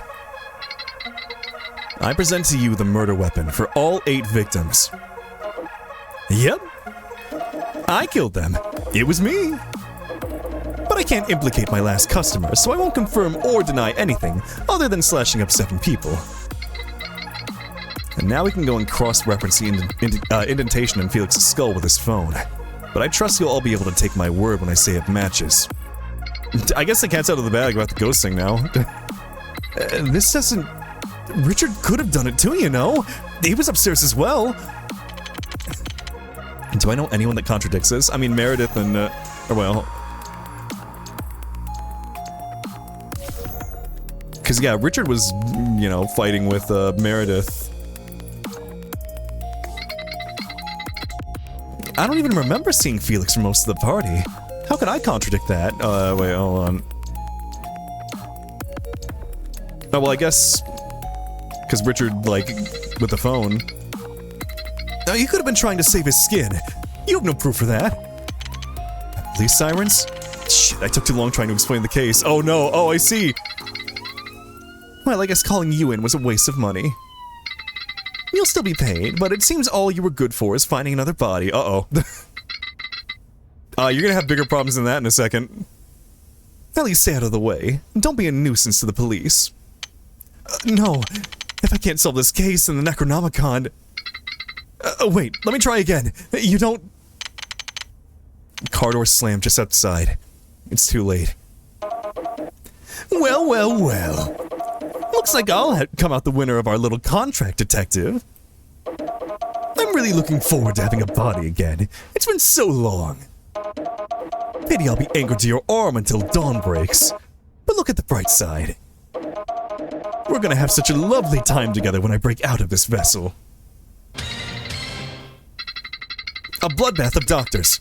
In today's news, 12 people and 2 police officers were found dead at what can only be described as a blender of cartilage.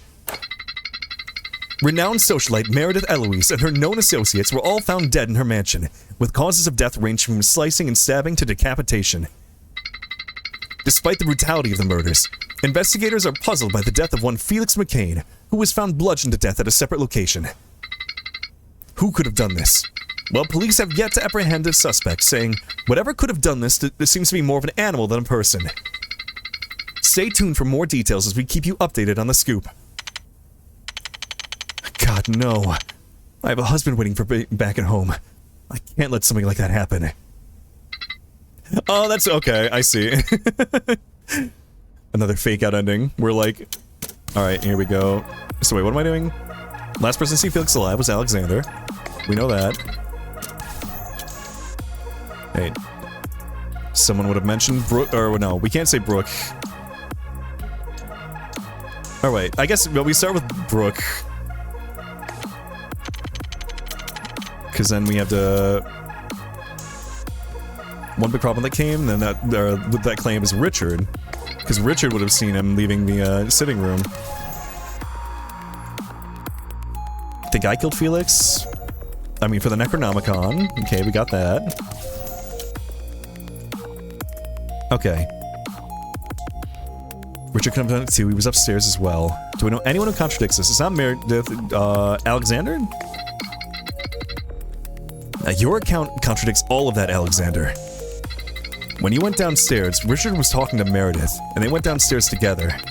He would have had, he would have to have gone back upstairs, and I know he didn't from his account and more.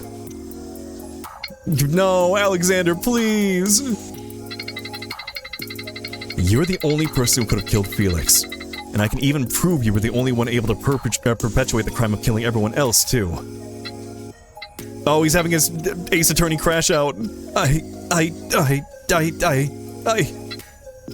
God fucking damn it. I can't do this. I did it. I killed them. I killed them because it was the only way. Huh? Meredith's husband, Leo Jackson, Nikki Gordon, everyone at this party. They're all a part of this twisted mess. And then Meredith. The harm you've done to everyone who's worked for you is incalculable. I didn't care what happened to me. Meredith Eloise and her empire is a blight on healthcare. Do you know how much deregulation of insurance was enacted by her? How many more people went without being able to afford healthcare? How many specialist facilities weren't able to open because Meredith said no? You have good reasons. I hate that, like, I have to turn you in. You killed some innocent people, too. Like, Jasmine, she was a surgeon. She was weird, but she's fine. Victor, I can't forgive you for. Shay was, like, you know, she was young. She was just a student. Or, well, no, she graduated, I think. But either way, she didn't do anything wrong. Everyone else, though, they can go to hell. It's maddening. So, yes, I did it. Luigi-esque crash out. I mean, Luigi didn't kill anyone, innocent at least. Anyway, my only regret is that you survived, but I guess... Well, I guess there's no way around it. The killer will just have to get away. What? Excuse me? I'm not stupid. In the span of one night, you were able to find out about both my affair and Mickey's last name. Then this little twerp over here is a ticking time bomb filled with my husband's secrets.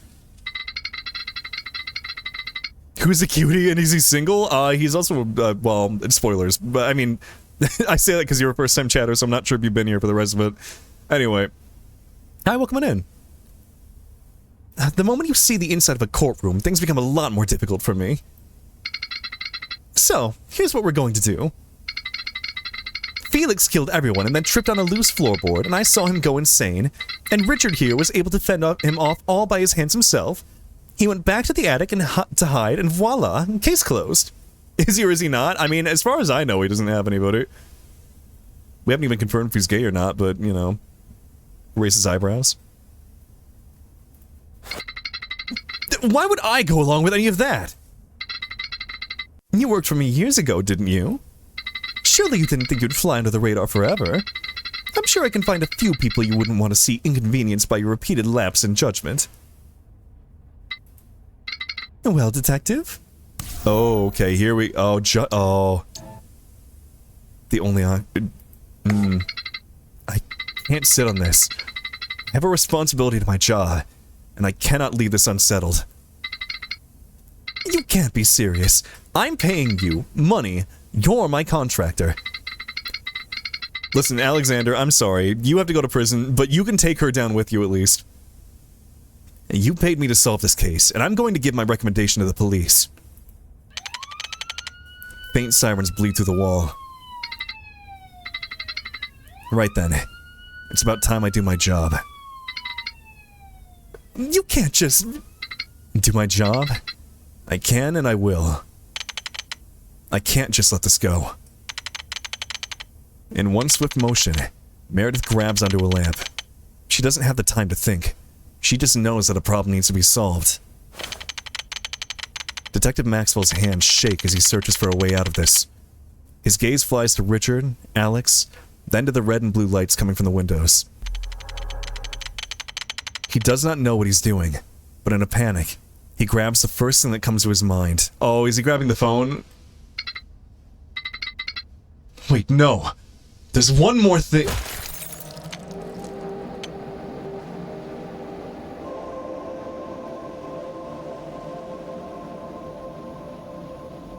Oh. Is this... Right. I probably should have seen this coming. I'm sorry, love. I don't think I'll be home tonight. I have to go on a bit of a trip.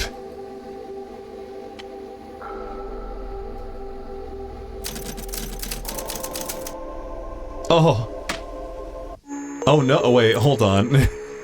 I might have gone past the point where the split happened.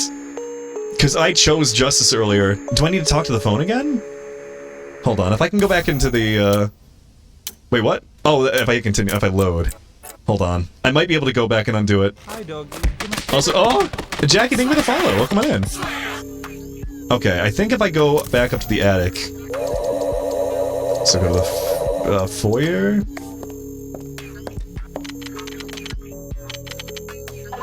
You had to pick Justice for the attic combo? Okay, we already heard all this. Let's see, let's go back up to the attic.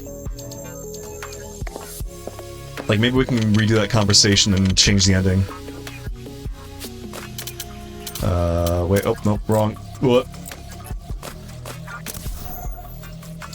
Attic.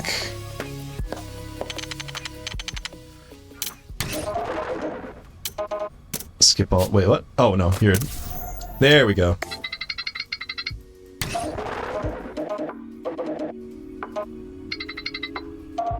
Okay, wait, skip all this. Was it the last user, I believe, was the conversation? Here we go. Oh yeah, I picked Judgment previously. Alright. Let's try Justice. I'll call the authorities, hand over the evidence and testimonies, and try to bring them to justice.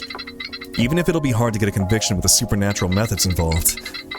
I'm sure I could figure out something set law enforcement... Alright, I can figure out something to set law enforcement on the right path. I should make a save. Well, that's not important right now. It's not too hard to get here. In fact, yeah, you know what? I will make another save here too, just so I can come back and quickly change. Where's the big owl dude, by the way? For one, he's dead. Hold on, I can show you him one more time. If we go back down to the dining room.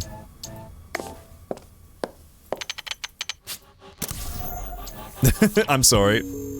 I mean, listen, at least I went into this game knowing he was dead, because clearly I could see his, like, chest caved in. But look at him, he's so sweet. You're back? Was I not helpful enough? It's not your fault. I just need to clear up a few things. We'll be happy to help. Actually, you know what? I will go through this real quickly. Wait, Meredith's call. Did I? Oh, no. That was just them saying that they did see someone, or Meredith go into the kitchen. Let me check again. Took a call right before the blackout happened. Catch the contents. Not sure. Seemed pretty urgent. Trying to be secretive. I mean, I think we got, like, the mystery, so I don't think I'm missing any evidence. We figured out what happened. Alexander used the phone to kill everybody. But we got stopped because Meredith didn't want Justice to be, you know... Because if Alexander gets caught, he's gonna basically open up about all of her secrets. So... let's go to the sitting room.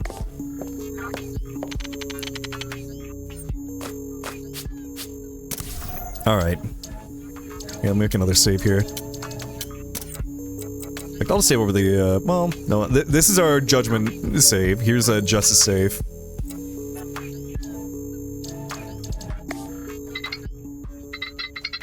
Alright, I can skip all this. Last person to see Felix alive is Alexander.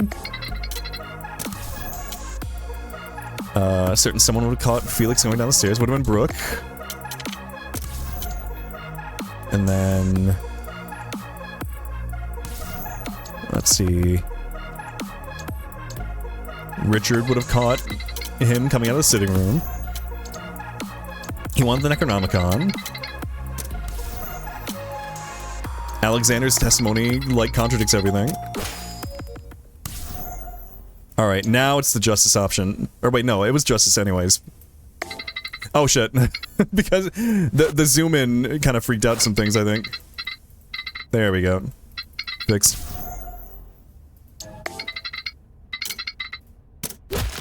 Wait, did the same thing happen? Oh shit. Wait. Detective feels it in his wrist. A great and terrible... okay, let's go back to here. In one swift motion, Meredith grabs onto the lamp. She doesn't have the time to think. She just knows that a problem needs to be solved. Detective Maxwell's hands shake as he searches for a way out of this. His gaze flies to Richard, Alex, then to the red and blue lights coming from the windows. He does not know what he's doing, but in a panic, he grabs the first thing that comes to his mind.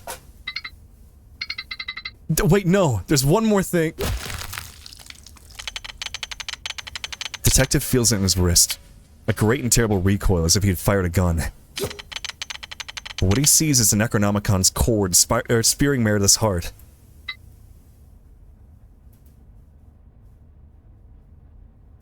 See, I figured he would use the Necronomicon. I can't say the Necronomicon. It took me 3 times to say it there. Wait. We're standing over a dead body that was made by a magic murder phone, and the police are right outside. Oh, you've got to be fucking kidding me. How do we explain any of this to anyone? My husband and boss were murdered by a death phone? My life is over because of magic? What could I have possibly done to deserve this? What's next? God is real and he's sending me personally to hell early? Richard's composure completely falls, as if everything he's made peace with suddenly came rushing back to him. What am I supposed to do now? What can we do? Then, just as everyone loses any path forward, Alex's eyes widen with an idea. He rushes out of the room, only to return with a knife in hand. Alex is gonna take the fall! No! His target is none other than Meredith's corpse. I say take the fall, even though he didn't actually, like, murder everyone else, but... he stabs her again and again, slathering blood on his clothes. Not with glee nor mania, but with something like calculated hurry. He looks up to Max, shaking from exertion, but with steady eyes. I killed everyone. Is that an acceptable outcome? Why would you do that? I'm getting what I want.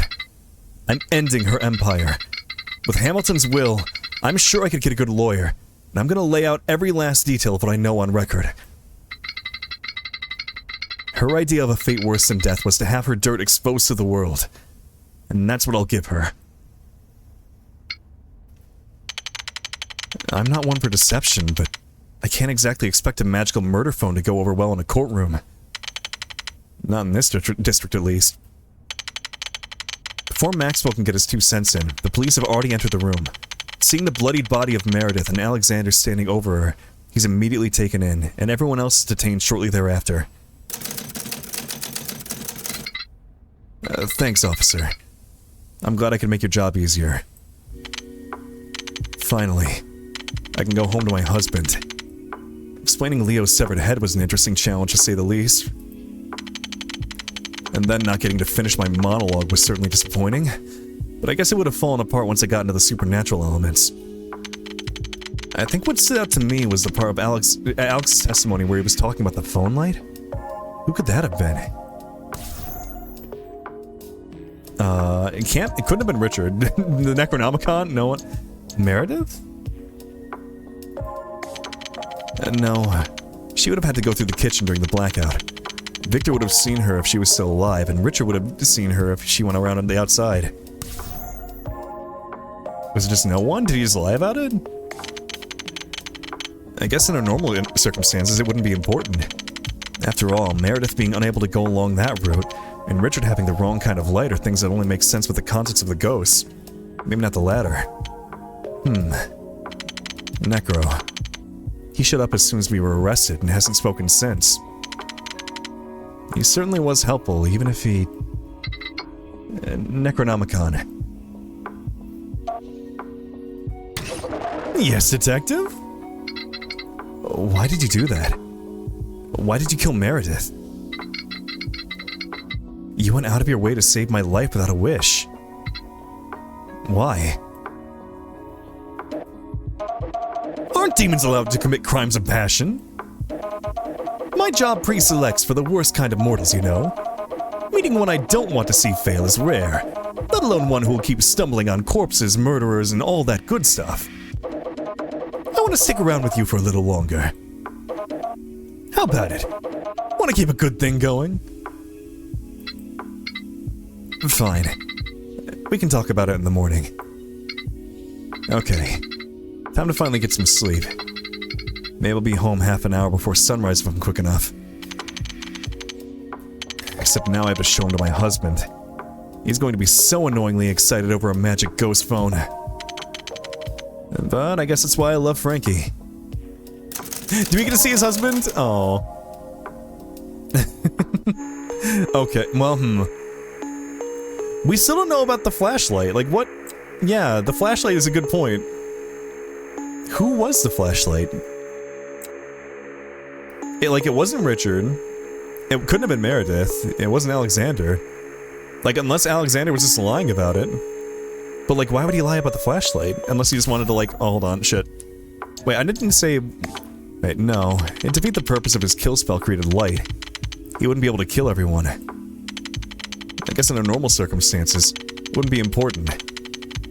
After all, Meredith being unable to go along that route, Richard having the wrong kind of light are things that only make... Oh, yeah. Hold on, let me back up to the... I didn't say Richard yet. Whoop. No, he had no phone, and his main flashlight was a warm light. Okay, so, yeah, nothing there. Let's go back and get the other ending. No, don't save. That was close.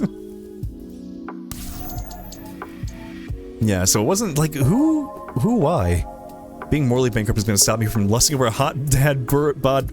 Like, listen, he didn't have bad reasons. He had good reasons. A couple of innocent people got killed in the way, unfortunately. I don't think I can stand that, but, like... Oh, shit. Alright, what about... What is our plan? Nothing. Just doing my job. Look, man, I'm just doing my job here. I was, hired to solve this mystery, nothing more. Once that's done, my client can do whatever she wants with the information I give her. But that's not important right now. Alright.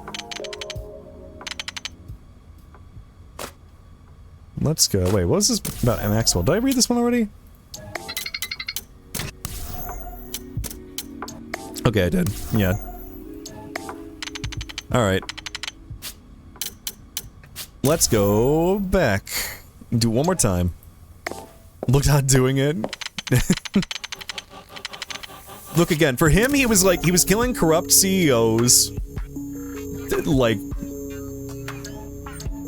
the only person he didn't kill here that he should have killed was, Meredith's husband. Think you got all the endings? Oh, wait, really?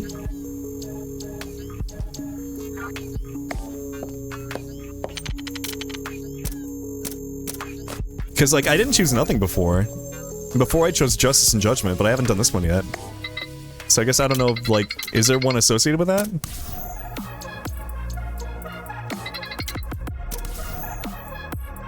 Let's see, Brooke. Then we say... Richard. It is fun to see Richard, like, slide up like that. He did kill Victor and Shay. No, literally everyone who died, Alexander was responsible for. I mean, to be fair, it was like an AoE that he didn't really have control over. It was just like, alright, here's a button to kill everyone in a room. Everyone who I want to kill is in that room. And there are some people who are, you know, innocents. Okay, just the two and then the one who ran out of time, so like, okay. So there's nothing special if you choose nothing. More plan, I had to get up and down. Absolutely, okay, understandable. So I guess what happens if I choose, like, hold on. Alexander, his testimony. I need to, need to back up and fix the camera. Like, which ending do I get when I do this? I'm assuming this is the ending where I get... Oh, okay, no, now we're going back to... the ending where, Alexander takes the rap for everything. Yeah, it seems like there's only the two endings. At least so far. Until more get added. Which I'm excited for that, because, like, I had a great time with this. This is awesome. So, yeah, I mean, I guess, yeah, I still don't know about the light. Like, it's brought up some, like, you know, I guess, don't answer, you don't have to answer. I'm assuming there's an answer for what the light was. And that might be tied to one of the cut endings. But yeah, I'll definitely come back if you update the game to, like, add those in. I also wanted to see... I want to see Maxwell and Frankie. I want to see, like, how they, like, got together. I'm very interested. But yeah, this was awesome, like... Reminder, you can check it out in the link there. You can vote for it for the Game Jam, too, which I'm definitely gonna be rating it. I don't know myself on it. I would love to see more of, like, this, and, like, especially if you made a sequel where, like, you know... I guess it would be the Necronomicon, and it could be the Necronomicon, Maxwell, and Frankie, like, all working together. Slamming my hands on the table. Deadbringer 2, oh, please. But yeah, absolutely, yeah, no, check it out on itch, it's in the pinned comment. You can give it a rating. I'm definitely gonna be rating it after this. But yeah, no, this was awesome. I had a great time with it. Like, the mystery was really fun. Like, all the characters were really, like, well, the ones you had to hate were hateable. Great job with that. I'm sad that Victor's dead. But, voice actors rating is something, that's, yeah, a funny thing that I saw when I, like, clicked on it, but... You can pretend that I voiced the whole thing. You can rate it based on that. No, don't rate it based on that. I don't know what to rate it based on that. Yeah. Weird that they wouldn't, like, include a not applicable, like, for that. Because, like, you know, being a visual novel, like, they don't have to have voice acting. It's an extra thing, really. I guess they weren't thinking about that. But, default to 3, not to be harsh to the game that don't have any voices. Yeah, hired? I mean, points fingers together. Voicing everyone, literally. See, now, okay, now we're in a weird spot, though, because the game's done. I'd had plans for things to do, like, between this and going over to Bravestream, because, like, we have 20 minutes. Do you think I could convince Brave to, like, start early? But, like... See, one of my plans was to play Dead by Daylight until it was time for, like... Because after this, we're going to be raiding into, Brave, because I'm joining him and Spacey, and we're going to be playing, Final Fantasy Origins. I'm excited. Voice the owl character? Oh, please. I love him. I want to draw him without his chest, like, you know, dug out. It made me think a lot about Umineko, and I really need to go back and read that. Like I said earlier, I've only read Chapter 1 of Umineko. Yeah, no, Spacey literally joined this morning. He was like, hey, can I, like, play through the whole thing with you two? Very excited to play it. But yeah, I should go back and read. I mean, I want to do more, like, visual novels. This is, like, streams like this are fun. Also, a lot of reading. Also, I can't read, and my throat is, like, parched. Hold on, let me drink some water.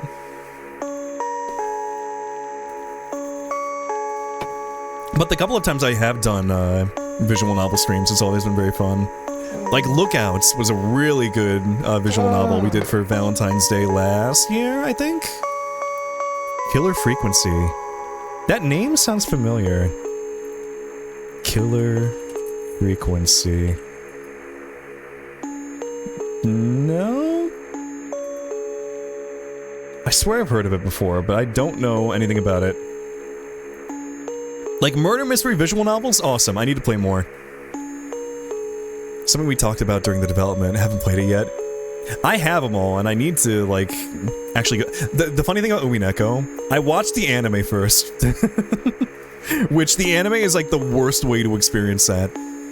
After I read Chapter 1 of Umineko, I went back and rewatched the first episode of the anime. And holy shit, it's bad. It's so bad. Like, I'd heard it was bad when I watched it, and, like, I didn't get it. At the time, I was like, oh, you know what, it's, like, it's an anime adaptation, it's fine. Like, I enjoyed it, I had a good time with it.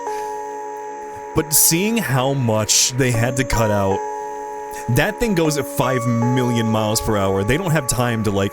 They're essentially adapting a book into 4 episodes. And, like, a decent-sized book, too. And all the details are important, too. It's a murder mystery. Like, you need to know what happens.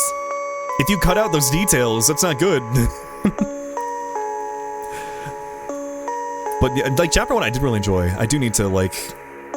I started Chapter 2. And, I need to finish it at some point. Like I said, I haven't even gotten to the point where it actually becomes, like, the murder mystery. Because, like, Chapter 1's more or less, like, a horror.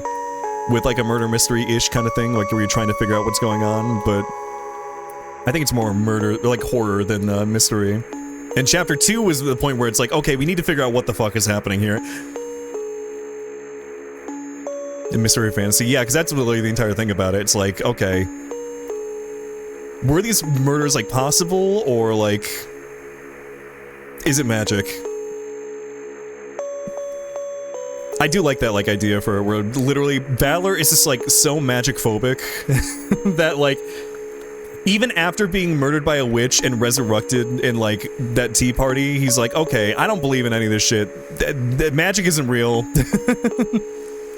And even when, like, getting to see multiple alternate universes where, like, the murders keep happening over and over again, and getting to, like, see a bunch of magic shit, he's like, no, it wasn't magic. I aspire to be that level of, like, you know what, he really sticks to his ideals. And I can't help but admire that. Here, I do want to, like... the music... hold on, get out of here. Actually, what if I, like, boot the game up and we, like, hear some of the music from it? Yeah, let's go back here. Yeah, that's a better vibe. We can look at the Birdman's tits. See, like, all the character designs in this were great, too. Like, I say that in a totally normal way, looking at Alexander. Richard, too, I love him. Like, Richard, newly single from his piece of shit husband. Like, I mean, wiggles eyebrows.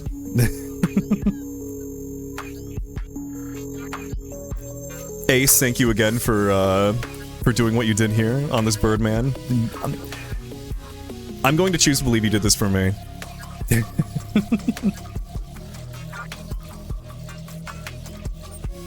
Also, I love that he's still wearing his gloves. Like, it's a funny character quirk thing. Like, some stories do, where it's like the character is always like on. Like his thing is he's a nurse and he's always wearing his gloves. He never takes them off. Like at one point they question it, but they kind of just drop it. They're like, yeah, it's just him. Whatever. Had my Broodooms in mind. Thank you. But yeah, no, again, thank you again for... I guess I was gonna say, like, letting me stream this. I mean, I was gonna do it anyways, but... Hire me to be the owl man. Points fingers together, but anyway. Put them on after seeing the mess of bodies and being like, ew. Actually, that would make sense, yeah, like, after everyone was murdered, he was like, alright, you know what, I'm not touching this. I can't blame him, though. I guess I don't know if he really knew what he was doing with the Necronomicon. Because, like, him and Felix went up to the attic. I guess I have some questions, too, that aren't really answered yet. Because, like, did Alexander know about the Necronomicon before coming to the dinner? Or did he find out after going to the attic with Felix? I kind of wonder if him and Felix were, like, talking, and then Felix brought it up, because Felix working there would probably know about it. And then, like, after going up to see it, he's like, okay, I can use this to take out, like, everyone here is a piece of shit. I can use this to kill everyone here. I guess he didn't know about Victor and Shay, I'm assuming. I mean, even Jasmine, he was probably like... I think he was more concerned about killing the people he wanted to kill than anyone else in the way. Because the amount of evil people in that room... Like, not saying that he was right to do it, but I get his line of thought of, like... you know, again, he was given an AoE. He couldn't control the range of it. And he's just like, alright, just kill everyone in that room. He went to the bathroom, so he didn't know that Meredith had left, probably. Happened to stumble it, but at least it was like, tonight's the night. Yeah, like, I don't think he came to this party knowing he was gonna murder everybody. Like, he was talking with Felix. You know, they kind of hit it off. He was like, hey, let me show you something cool. Check this shit out. And then seeing, oh, hey, here's a bomb I can use to kill everyone here who I hate. He was like, alright. And then he had to kill Felix, because, you know, Felix would have known. Had to tie up that loose end. Give more accurate insight, but the writing wasn't done. Oh yeah, no, and like, I feel like keeping these mysteries open is very interesting to think about, like, kind of piecing together what exactly happened, like, the things that aren't explicitly laid out by the game. Like, again, the big mystery, though, is, like, Meredith's husband is just kind of gone. We don't know where he is through this entire thing. We never speak to him, we never see him. We don't know who that light belonged to. Like, and there may or may not be an answer, I don't know. I am interested in finding out, maybe, eventually. If this game gets expanded. I will 1,000,000% be there. Because it was a very fun mystery. And, like, the fact that I did piece it together pretty early on. Like, with, like, oh no, everything's pointing to Alexander, I don't want it to be pointing at him, and I was right. Was it a lie from Alex? I guess I'm just curious about why he lied about it. I mean, just to throw him off, maybe. That would be the most, like, sensible thing. Taking notes based on speculation. If I can smooch Victor's ghost, I mean, me too. Like, I mean, mind the giant hole in his chest, but... Felix showed Alex Necronomicon. Okay, so that's what I thought happened. Yeah, Felix showed Alex Necronomicon, and then... Yeah, he decided, alright, I'm gonna murder everyone here. Hid it in the bathroom.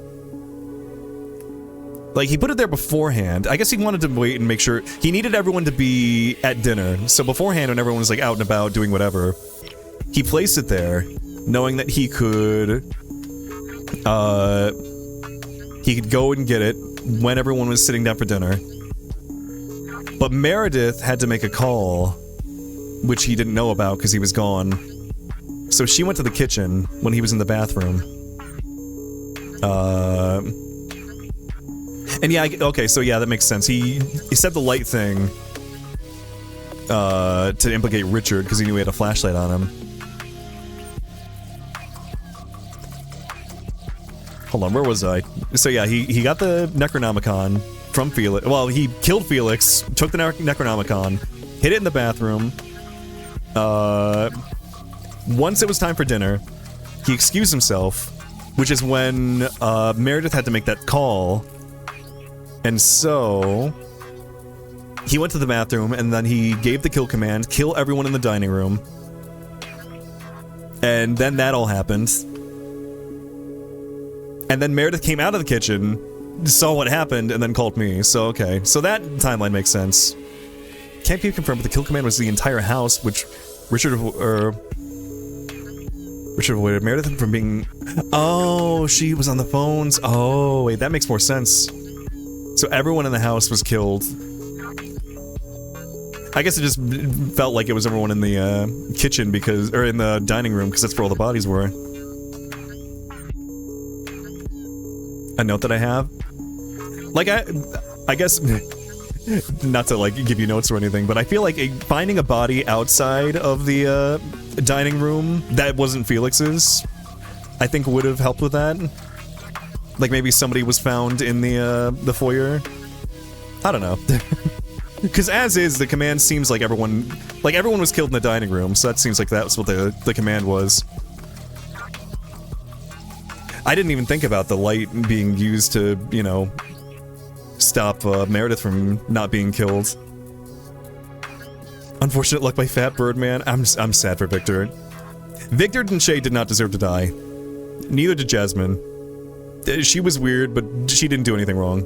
She was a surgeon. She helped people. Victor was a good professor who did a good job. He was also a big owl man. He shouldn't have died for that. Thought a bit about that. Oh yeah. Oh yeah. I mean, I guess, as is, it would be hard to rewrite to like put a body in the foyer or something, or even in like the sitting room. Because then you would have to write an excuse for them to leave the dining room too. Because that, yeah.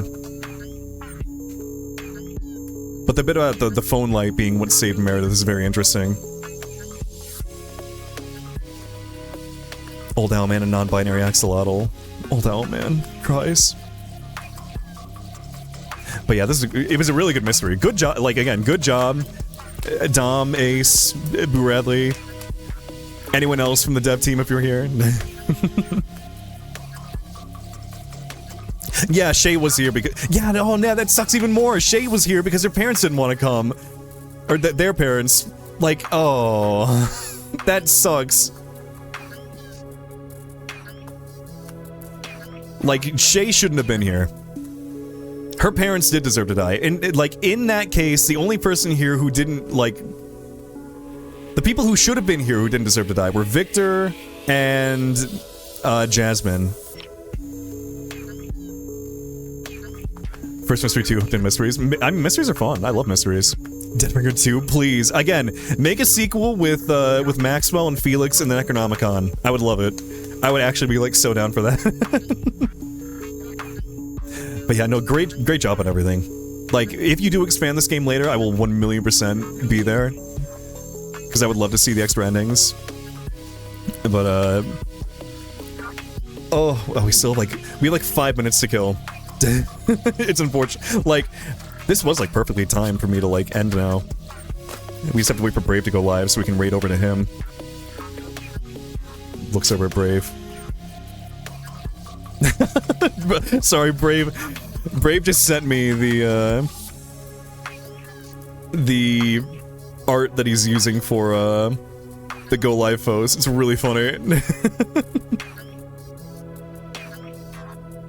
Low-key, because Alex is rich, I could have him get off as a mistrial. I mean, even he says, with the, the will that he gets from Hamilton, he could afford to, get a good lawyer and probably get off. Or at least, have a lightened sentence.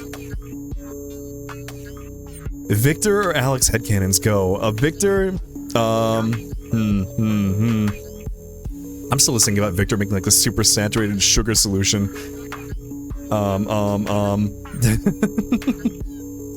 Alex... I think Alex could be bisexual. He's also single. He's too busy at the hospital to have a relationship. That's my headcanon for him.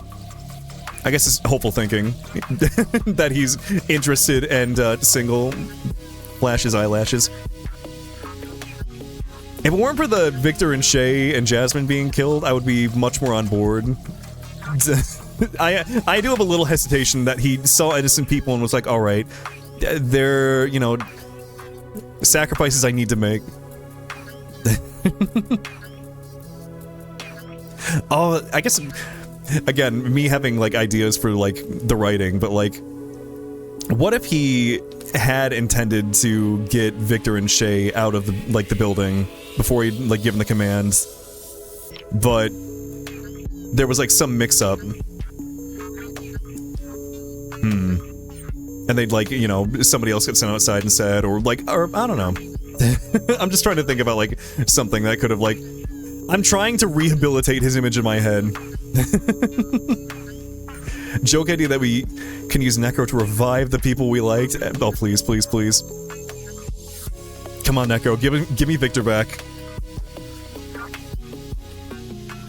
Victor using powers of science to make his MSG too.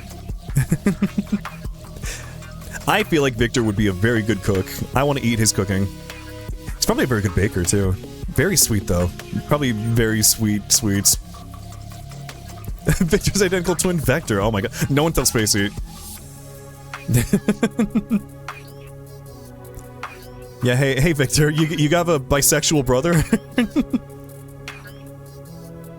Twirls finger through hair. Or I could date a ghost, I don't care, it's fine. Want Alex to feel like he's someone with a strong conviction but no forethought, yeah.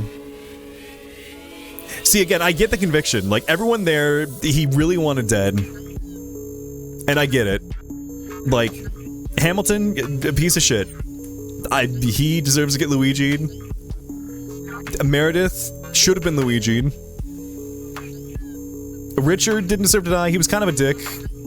His husband cheated on him. Mickey, Andrew Tate... I guess redacted because of the real-life parallel I just made, but you can, you know, put two and two together. You can figure out how I feel about it. Let's see, because Jasmine, she didn't deserve to die. She's an unfortunate, you know, casualty here.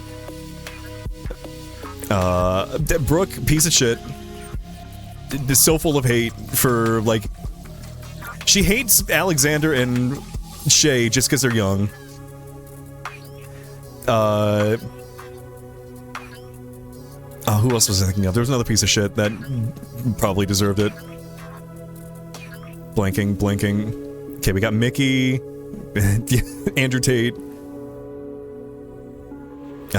Brooke, Leo. Yeah, Leo.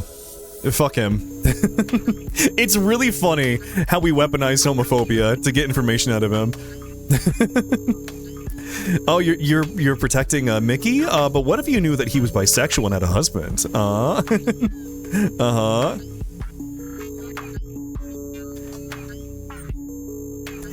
See, it is funny that, you know, Jasmine didn't realize that hell was real because she didn't go there.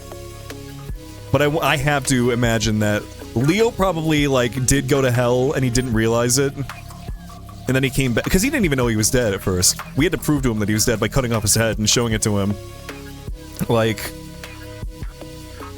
So he went to hell and probably thought it was like a bad dream or something, or, you know, God was showing him a vision of what hell looked like for other people. So he went there and came back and he's like, oh, okay. I'm not dead. My head was sawed off, my hands have been degloved, but I'm not dead. Well, I guess the head sawing off was me. He was, like, sawed in half, though. Mickey's an adopted Nepo baby. Oh, he's absolutely a Nepo baby. Mm-hmm. Banished to hell. I don't know. Seems kind of fake to me. Richard's one case, because I didn't get to go into his marriage more, but it's supposed to be half so horny it made him stupid, and half Mickey is so closeted he's half a different person with Richard. Relationship just soured more and more as he got more prominent. See, it's so funny. If you were here when Mickey first showed up, when I saw the sprite and nothing else, I was like, hi, hello, and then he started talking, and I'm like, oh, fuck. Oh, fuck this guy.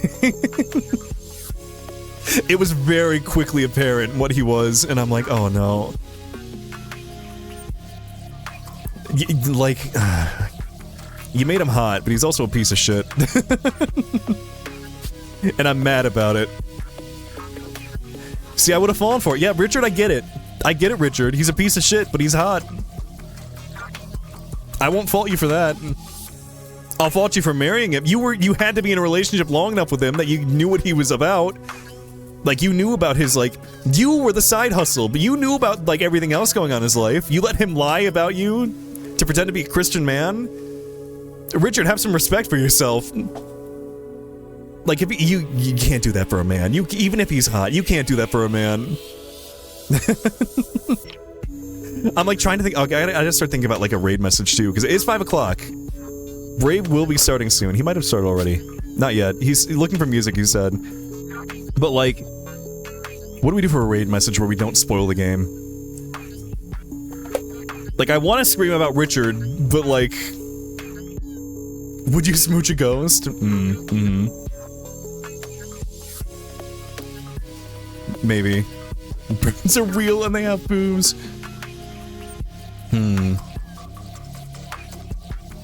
Again, like, I just want to be like, one more time, be like, everything about this is really good. The music, great.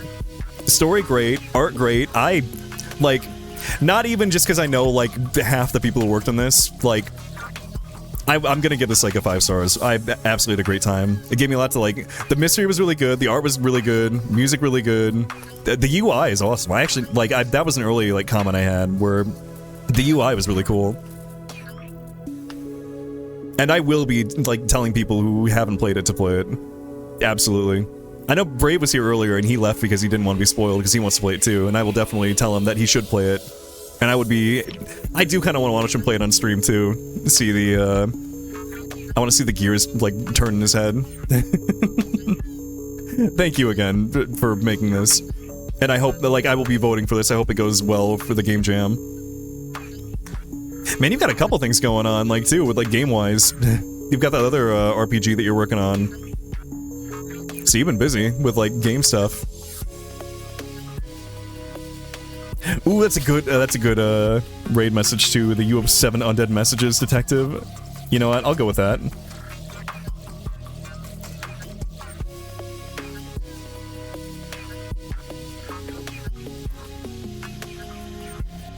Saw who the murderer is, but missed the nitty-gritty of how you prove it and other things that are important for the ending. Absolutely should. Oh yeah, absolutely. Please, yeah, check it out.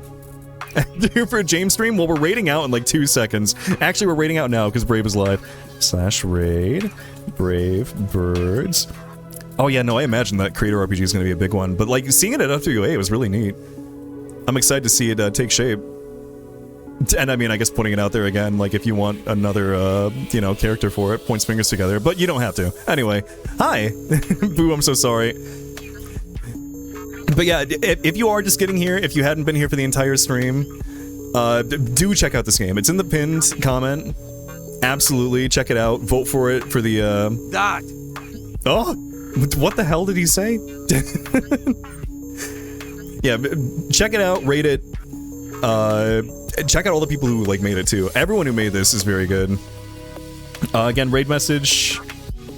You have 7 unread messages, detective. I'll vote for anyone you tell me to. Alright, here's a raid message. I'm gonna be... You aren't done with me yet. We're going over there. I'm gonna be playing with Spacey and Brave. We're starting today. I'm excited. Final Fantasy Origins. Strangers of Paradise. Bullshit. Listens to... Oh, that would be a funny one, too. Just saying bullshit going in. But we can do that next time. We'll stick with this one. But thank you all again for hanging out. I'll see you over at Braves in like 2 seconds. I need to open up Brave's stream, actually, because I don't have it open yet. Alright. I'll see you over there, everyone. Have a good night. Thank you for hanging out. Check out the game. Goodbye, everybody.